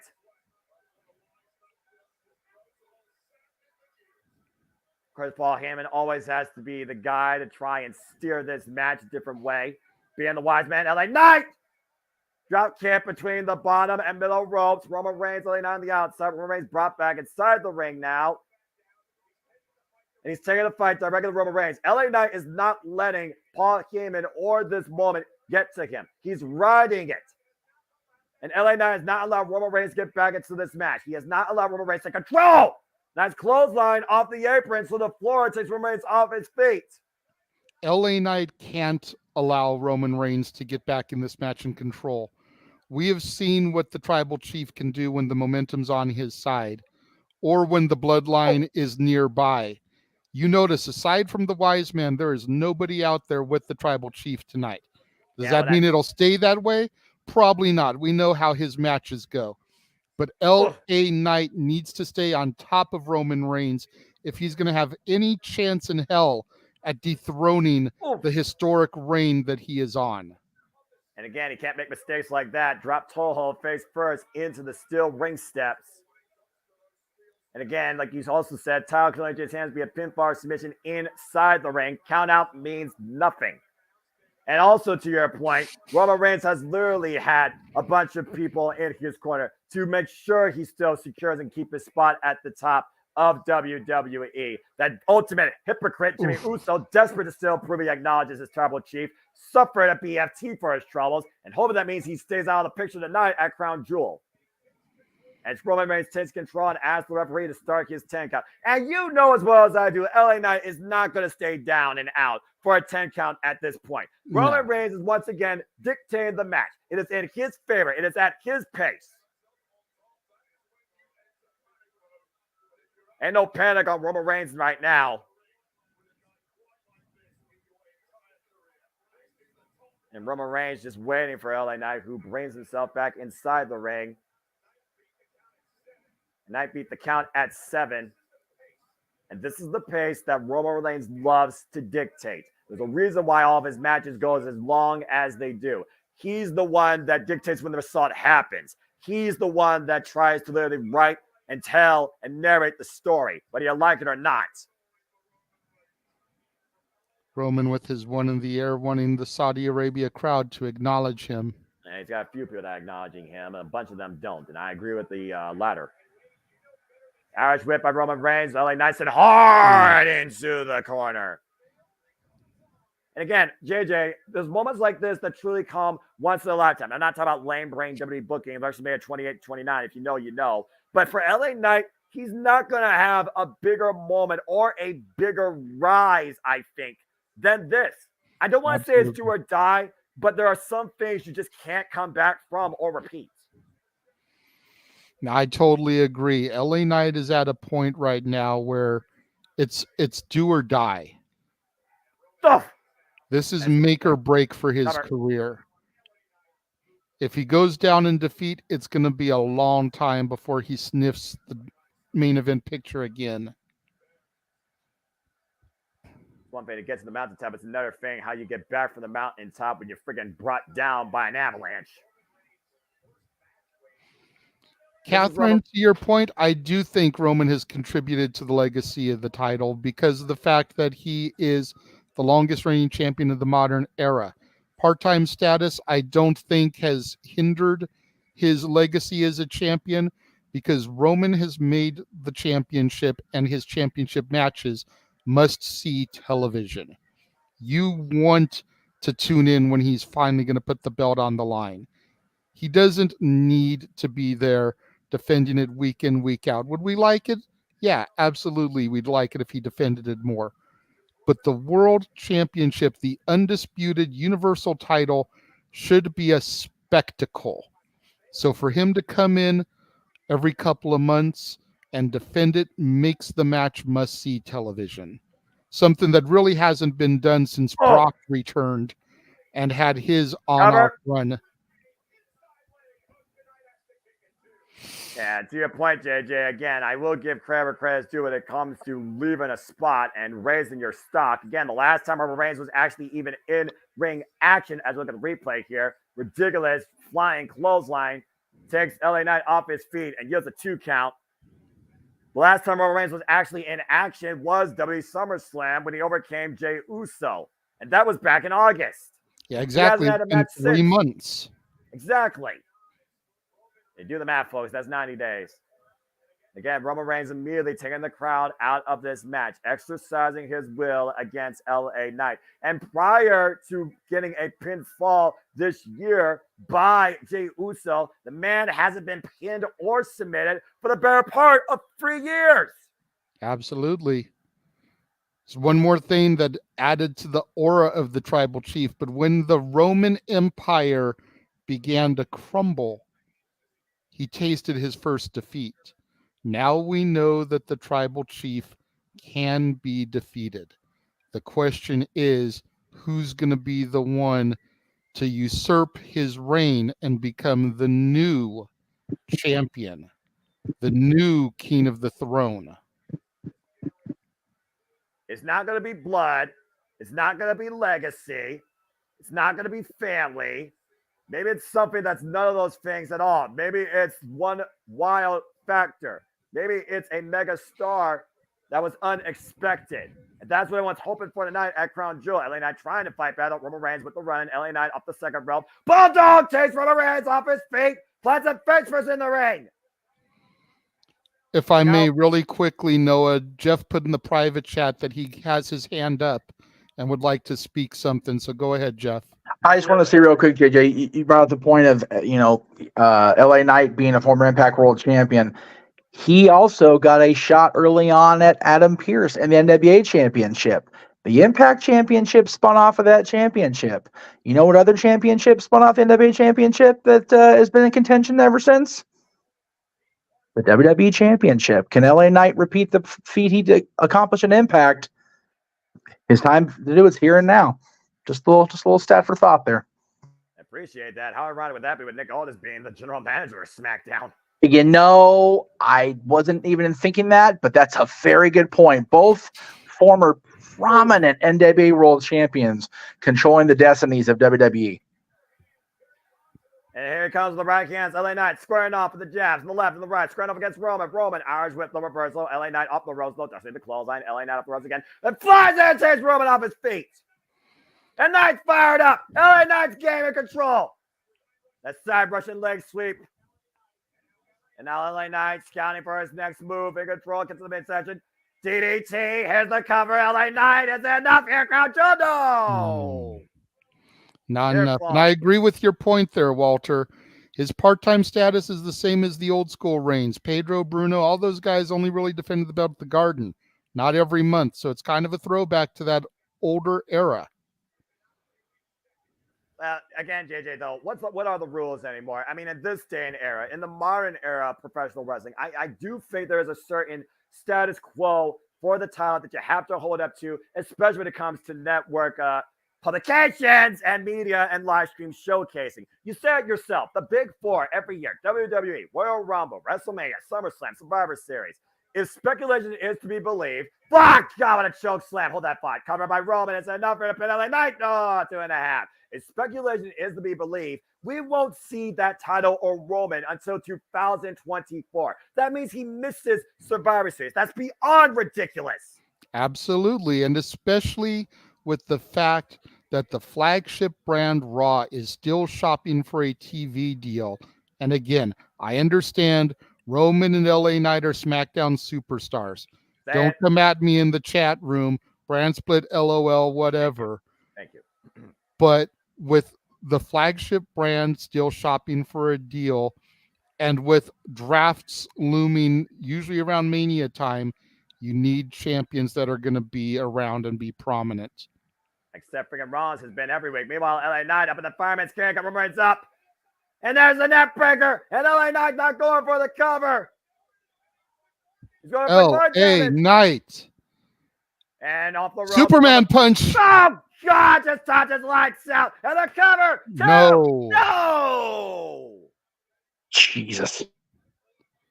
So look at the Man. tribal chief. He looks like he is exhausted. LA Knight is bringing something out of him that hasn't been brought out in a minute. Roman needs to dig down and find that fourth, fifth gear if he's going to keep up with the challenger. And again, this is our main event at Crown Jewel for the WWE Undisputed Universal Championship. Roman Reigns defends against the megastar on the rise with everybody that's been saying LA Knight. Take a look at this here. Going off the ropes and ran straight into a Superman punch. Lights out as Roman drapes his body literally over the cover, left side of the body, and LA Knight gets the right shoulder up it too. LA Knight right now completely taken out of this game for the time being. Roman hanging around that corner. I think we know what's going to come next. Oh, shit. As he gets ready. We're going to see the battle cry here. Ooh, ah. Scouting for his move. Jumps over the spear attempt. And Roman Reigns goes jump first, the second turnbuckle. LA Knight able to scout it. Now back to the running shoulder blocks in the corner, wearing away the tribal chief. LA Knight still has life in this match, folks.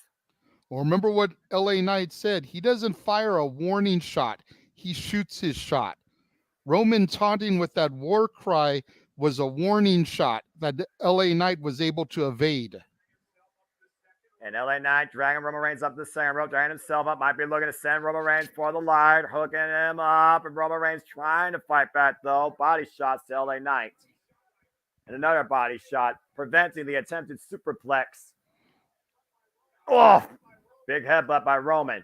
Creates some distance for the moment between him and LA Knight. LA Knight, though, just jumps up to the top rope. Hooks Roman Reigns up. Superplex! And now LA Knight has life. Hey, Knight. Let's try it again. Big elbow drop. Cover. Is it enough here to the front No. of the Reigns? No. No, Can't not count enough. it again. So close. Look at the way LA Knight leaps up to the top rope, JJ. I love it. Such agility. A man of his size should not be able to do that. Oh, here comes Solo Sikoa, but you see referees and agents trying to back him up. And There's wait a Jimmy minute. Uso on the other end, dragging Roman Reigns out of the ring. Of course, literally Sami goes tribal chief, the biggest hypocrite in WWE, coming to the aid of the only thing he can for a paycheck. Why everybody's trying to protect Roman Reigns. And LA Knight Knight's got having Jimmy another by the braids. Superman punch connects. off the distraction, and Roman Reigns looking to take advantage here. Spear. Spear is enough here. Come No. on, whoa! LA Knight kicked out of the spear attempt there. 2.99 ad infinitum. Roman can't believe it. And LA Knight refuses to relent. Look at this. That Superman punch square on the side of the jaw. And to your point, perfectly called, that spear cut LA Knight smack dab in half. 2 9/10. LA Knight stays alive in this match. But look at the expression on the tribal chief's face. He's not sure what it's going to have to take. Granted, he didn't get all of that Superman punch. It was short range. He didn't get the momentum behind it. Same with that spear, I think. I don't think he got as much momentum and speed in the buildup of the spear. Maybe why LA Knight didn't stay down. But you also got to consider now that Jimmy Uso might still be lurking around at ringside. Roman Reigns right now just furious, unleashing his will on LA Knight, squaring off against him. Michael Savage here. And again, the kick out may keep LA Knight alive in this match, but he needs to breathe new life. He's going to continue to fight in this thing. You can't fight while on the mat.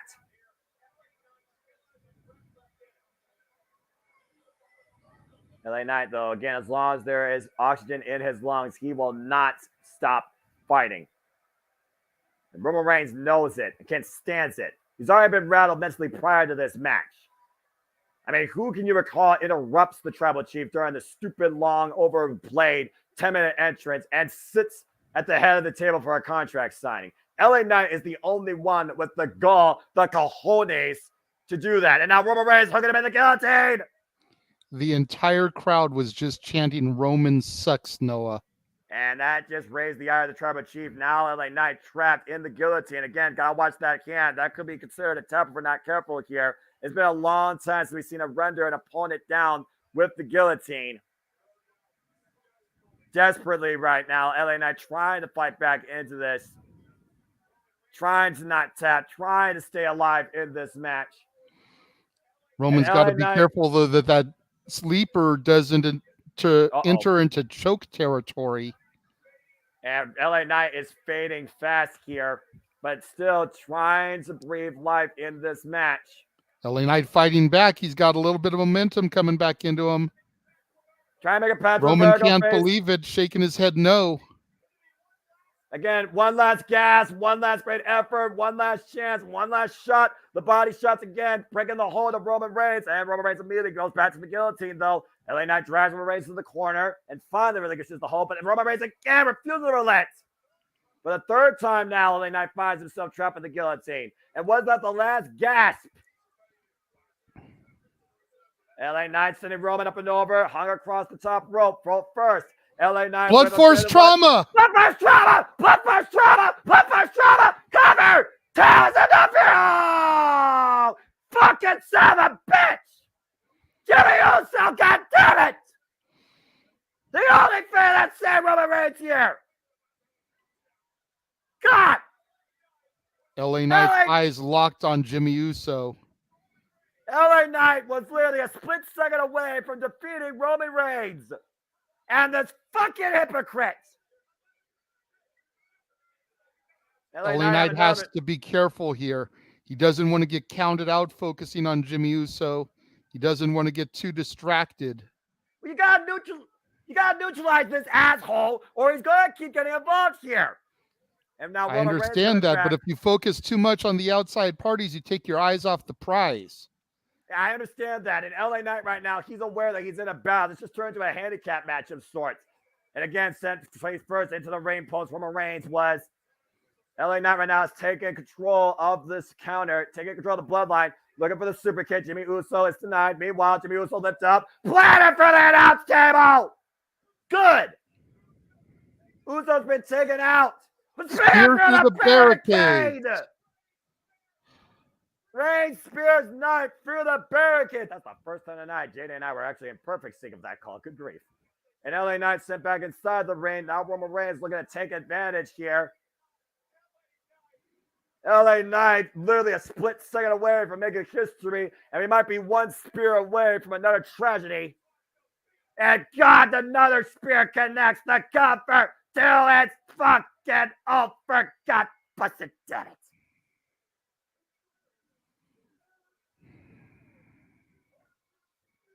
Fuck me.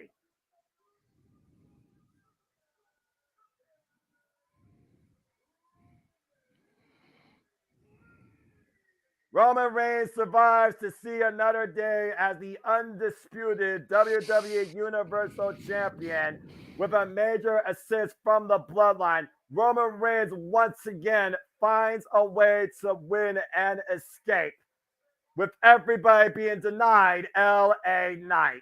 Take a look at the replay here. The sidewalk slam. Side drop, bad drop suplex. Excuse me for the announce table. And then the spear through the barricade. LA Knight planted. And then another emphatic full spear to JJ's point that I'm sure is in absolute silence for different reasons. Deep hook of the leg. Roman Reigns fucking retains.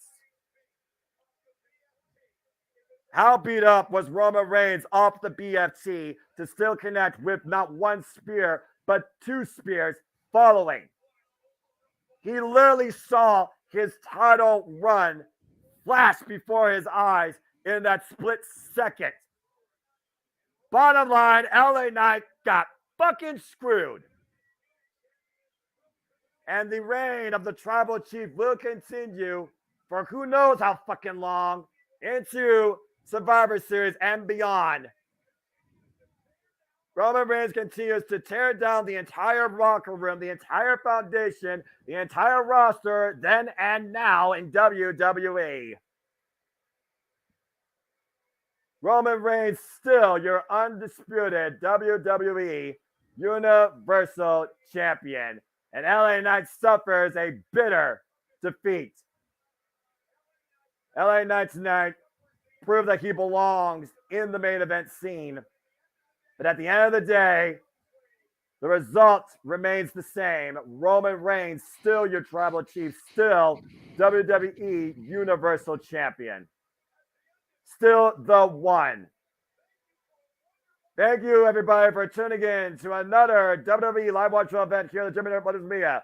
For the Renegade of Wrestling, I acknowledge him, JJ Williams. Fuck you, Roman. I am the Simple Man, Noah Foster. And until next time, good night from Saudi Arabia virtually, and good night from WWE Crown Jewel.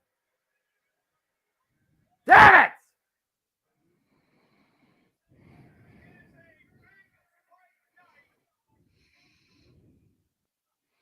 My daughter's happy.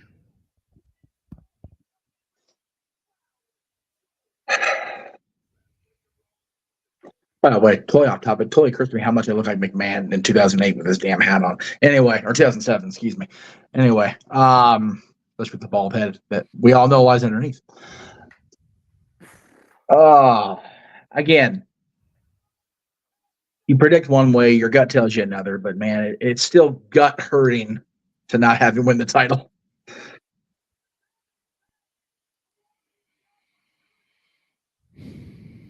Damn it. Walter, once you get the type under control, I'll put the comment up.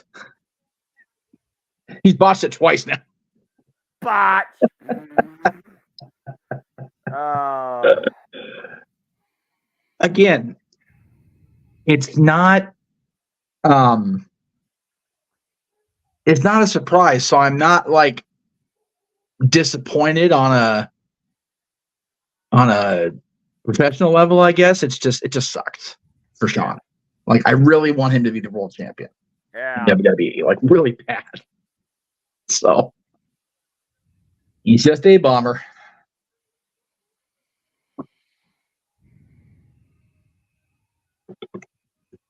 Wow. That's that. Having to type this out, I think, makes it hard. Roman Reigns he didn't defeat LA Knight. The Bloodline defeated LA Knight. Yeah, again, the Bloodline literally defeated insert name here. Well, when was the last time Roman Reigns won a match without Bloodline interference? Every match is the Bloodline defeats insert name here. Exactly. It's not Roman Reigns. It's the Bloodline that rules the WWE, as much as you hate to see it. Well, but again, is it any different than the New World Order? Is it any different than the Four Horsemen? If we're being real. We knew Flair could carry it if he needed to. I agree. At this stage of the reign, I'm not convinced Roman can do it on his own. Roman Reigns, when he started this journey of his, I had no problem having faith in him going out there and whooping that ass on his own, because he'd been super Roman for so long. You can't help but believe it. Now it's like he's leaned too heavily on his family to control his destiny. Hogan, I absolutely believed, would not be the NWO, WCW champion without the NWO in 96, 97, 98. Yeah. Hogan in 90, in the 80s, and WWE in 90s and WCW, he did it on his own. Granted, it was with the same, 5 moves of Doom John Cena style, but he did it on his own. You mentioned earlier, Jay, about Roman, being that attraction. That's great. And he is an attraction. He is on the Brock Lesnar, the John Cena, the Hulk Hogan level. But I never once doubted in my mind that Brock Lesnar was going to go out there and suplex somebody half to death to retain his title. I had no doubt in my mind ever that Hogan was going to cup his hand to his ear and walk out of there that winged eagle. I very rarely bet against Big Match John. Yeah. because of Big Match John, not because of Big Match John and his disciples. NWO Hogan, Hollywood Hogan, if you will, the tribal chief relies far too heavily on the tribe at this stage. Yeah. I agree that he relies too heavily. My point was that it's nothing new. No, it's not. It's not. And unfortunately, I think that's the major problem, is that when he does win clean, if it ever happens again, we'll be shocked rather than proud of our champion.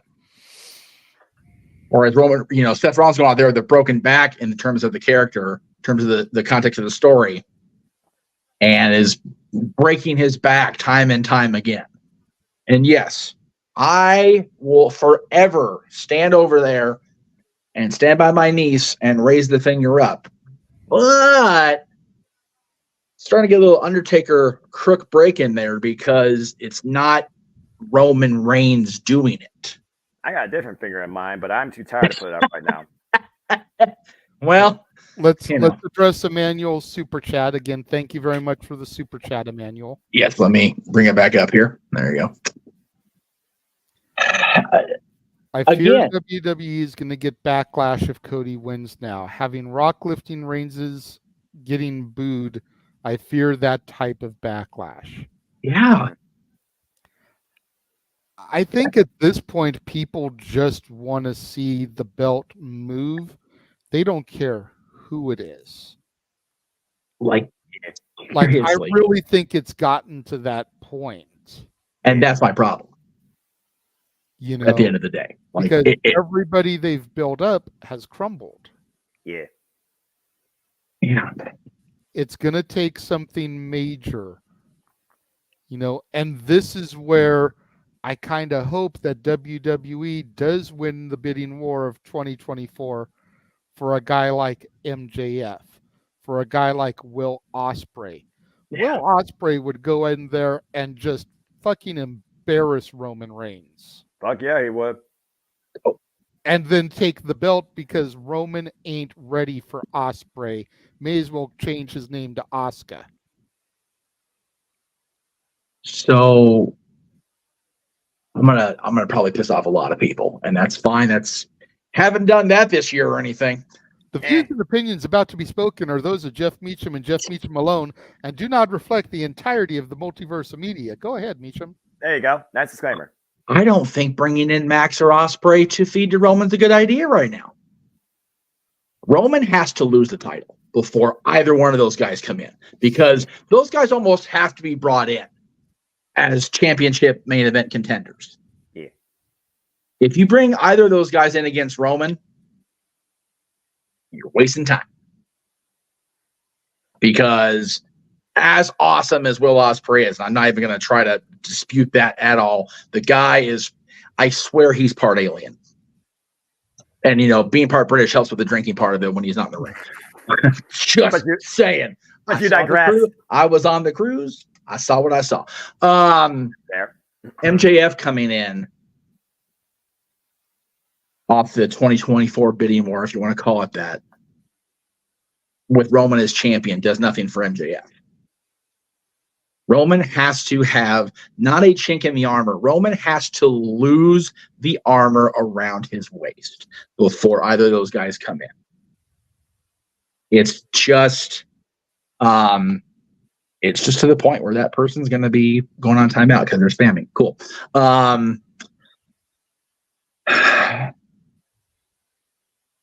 Something drastic has to happen. Do I think it should have been tonight? If I'm really being honest with myself, no. I didn't expect it to win. I was hoping for it because it's our guy. I was praying for it. Do I expect it to happen before WrestleMania at this point? No, I don't. I don't think Roman is going to lose the championship until Philadelphia at this point, which will put him in even taller cotton in terms of length of reign.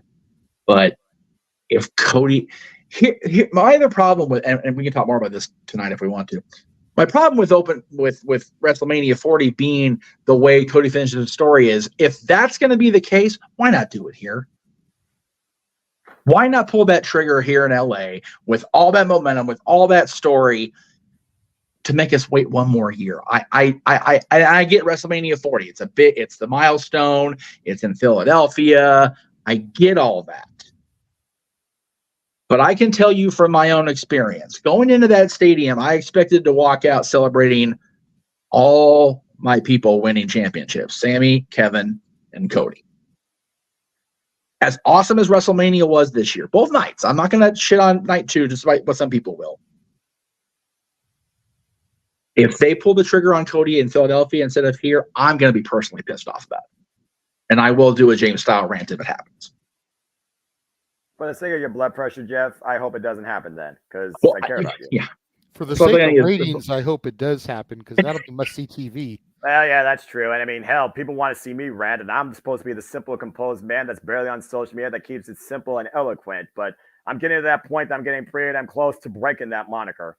Catherine Kari Sane did return tonight. Yes. So Kari Sane was a surprise return. Very cool to see her.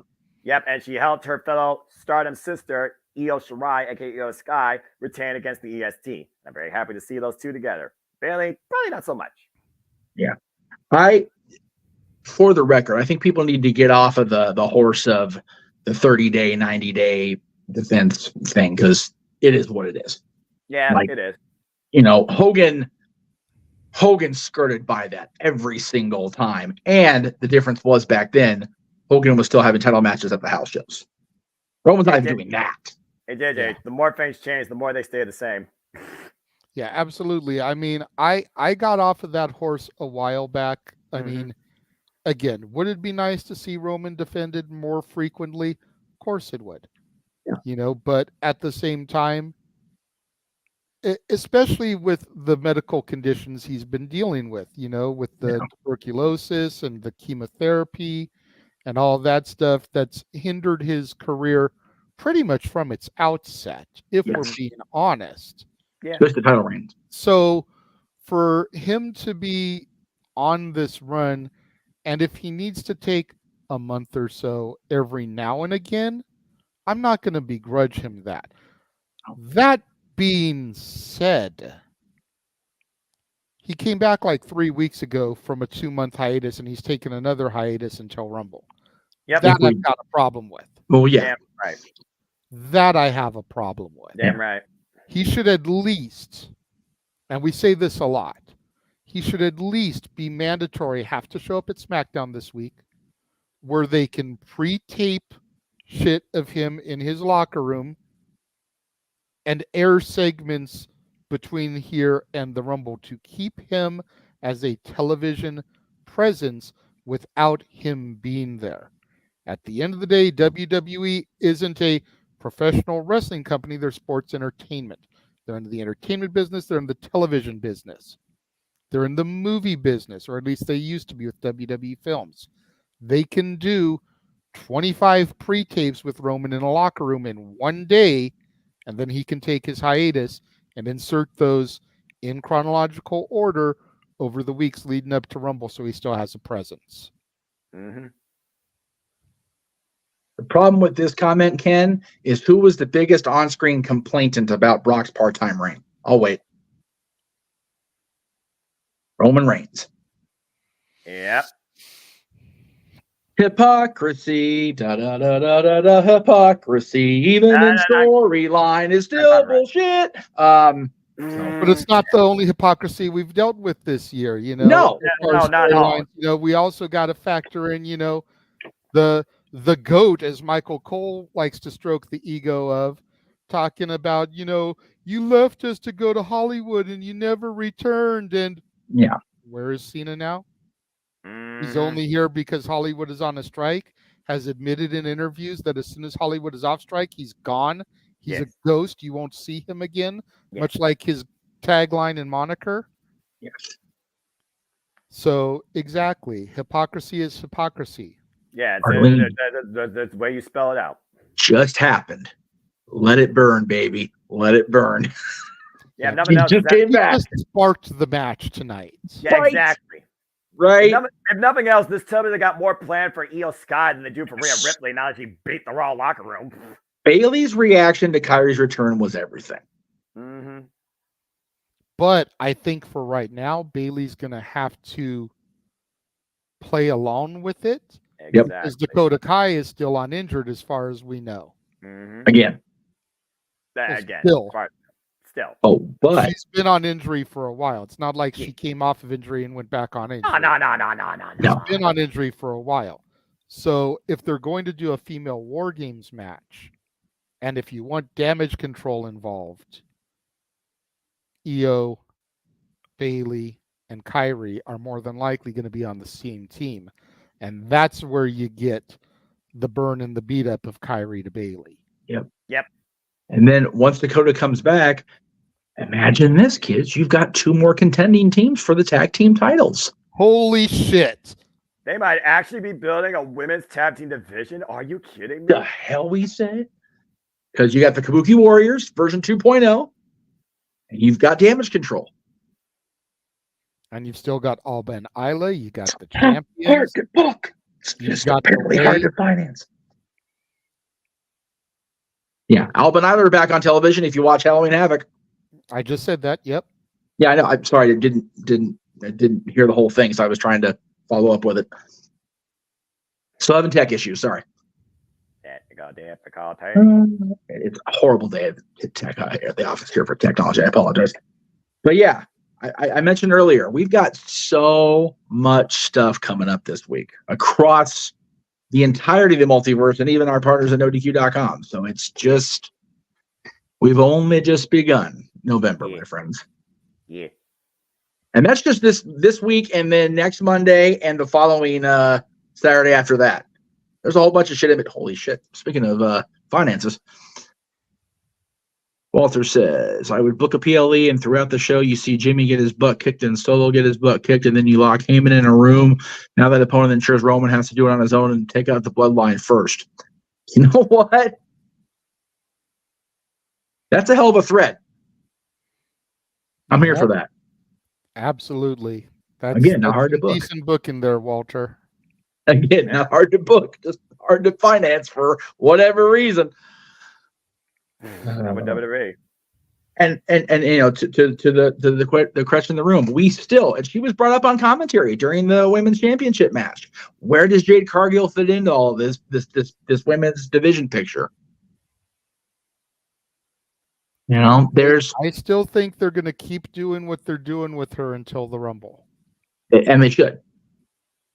They should. There's no reason for her to do anything else but just make it known she's still there. Mm-hmm. Sporadically insert her into stuff. Like if she had come out tonight and helped Bianca, that would have been good.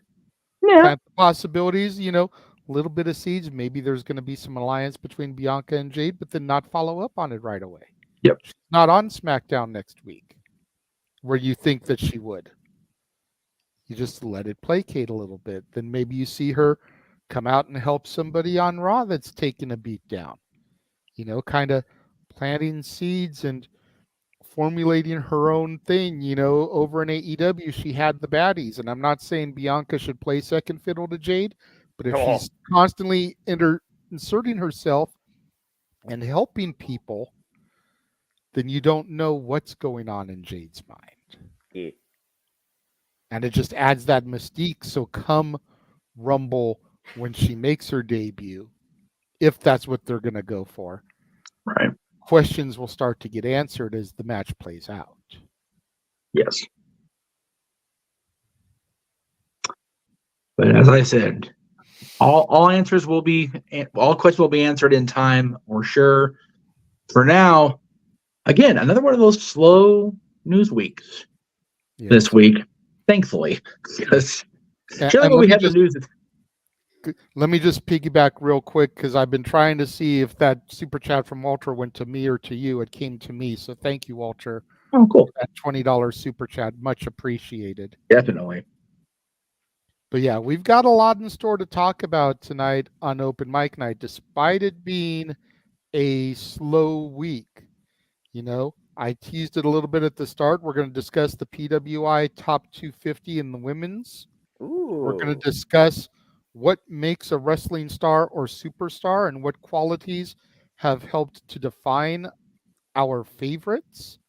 This was an article posted on nodq.com. So if you look in the group chat, I posted the link to the article so everybody can read it and kind of get where this topic is developing from.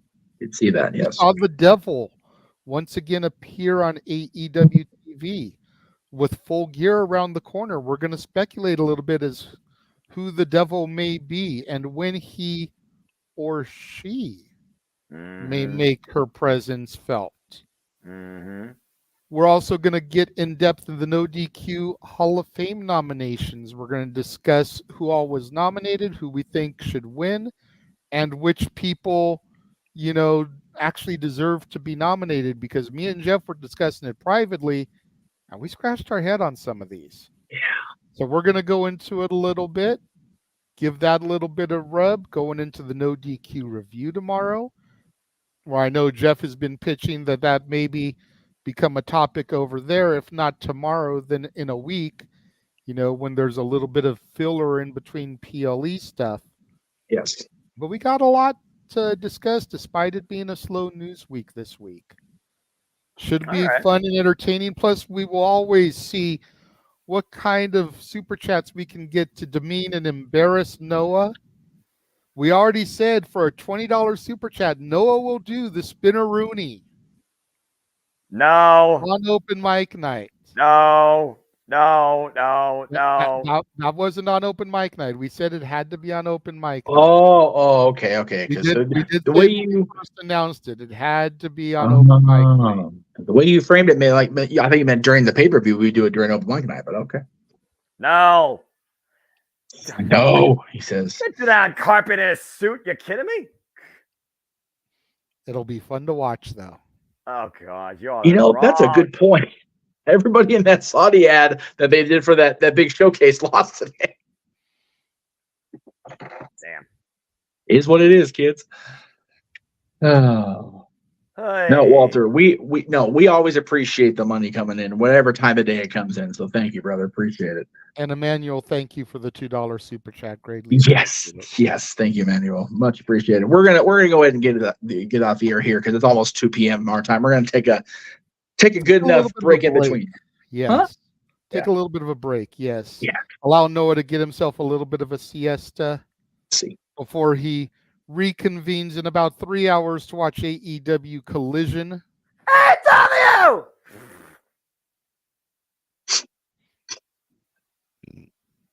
All the yelling about wrestling. AEW, All Elite Wrestling. Not because the wrestlers are elite, it's because the elite books themselves to be over the entire shows. But I digress. I do not care about the elite being booked. Blah, blah, blah, blah, blah. There are so many incredible men and women that deserve to be the attention, that deserve to be the focus of all elite wrestling. And please look beyond the politics of the dumb idiots. Thank you. We'd love to have you on, as always, Arlene. We'd love to have you. But in that spirit, JJ, I'm gonna call audible if I may, since I'm still producing. Yeah. I know we usually have Noah. Your name is right here, so you know. Well, I mean, your logo is up there too. The team effort. It's team effort. That's right. Damn it. We usually have Noah sign us off with his message of positivity and everything, but we have a built-in promo that he made for himself, as a matter of fact, that has that message built in. I feel that's the perfect way to sign off for today. What say you, sir? If you've got it queued up, go for it. I do. Folks, we'll see you tonight for Open Mic Night. Have a wonderful rest of your Saturday. We'll see you for Open Mic Night. Have a good day, folks.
the Jeff Meacham Network's Multiverse of Media.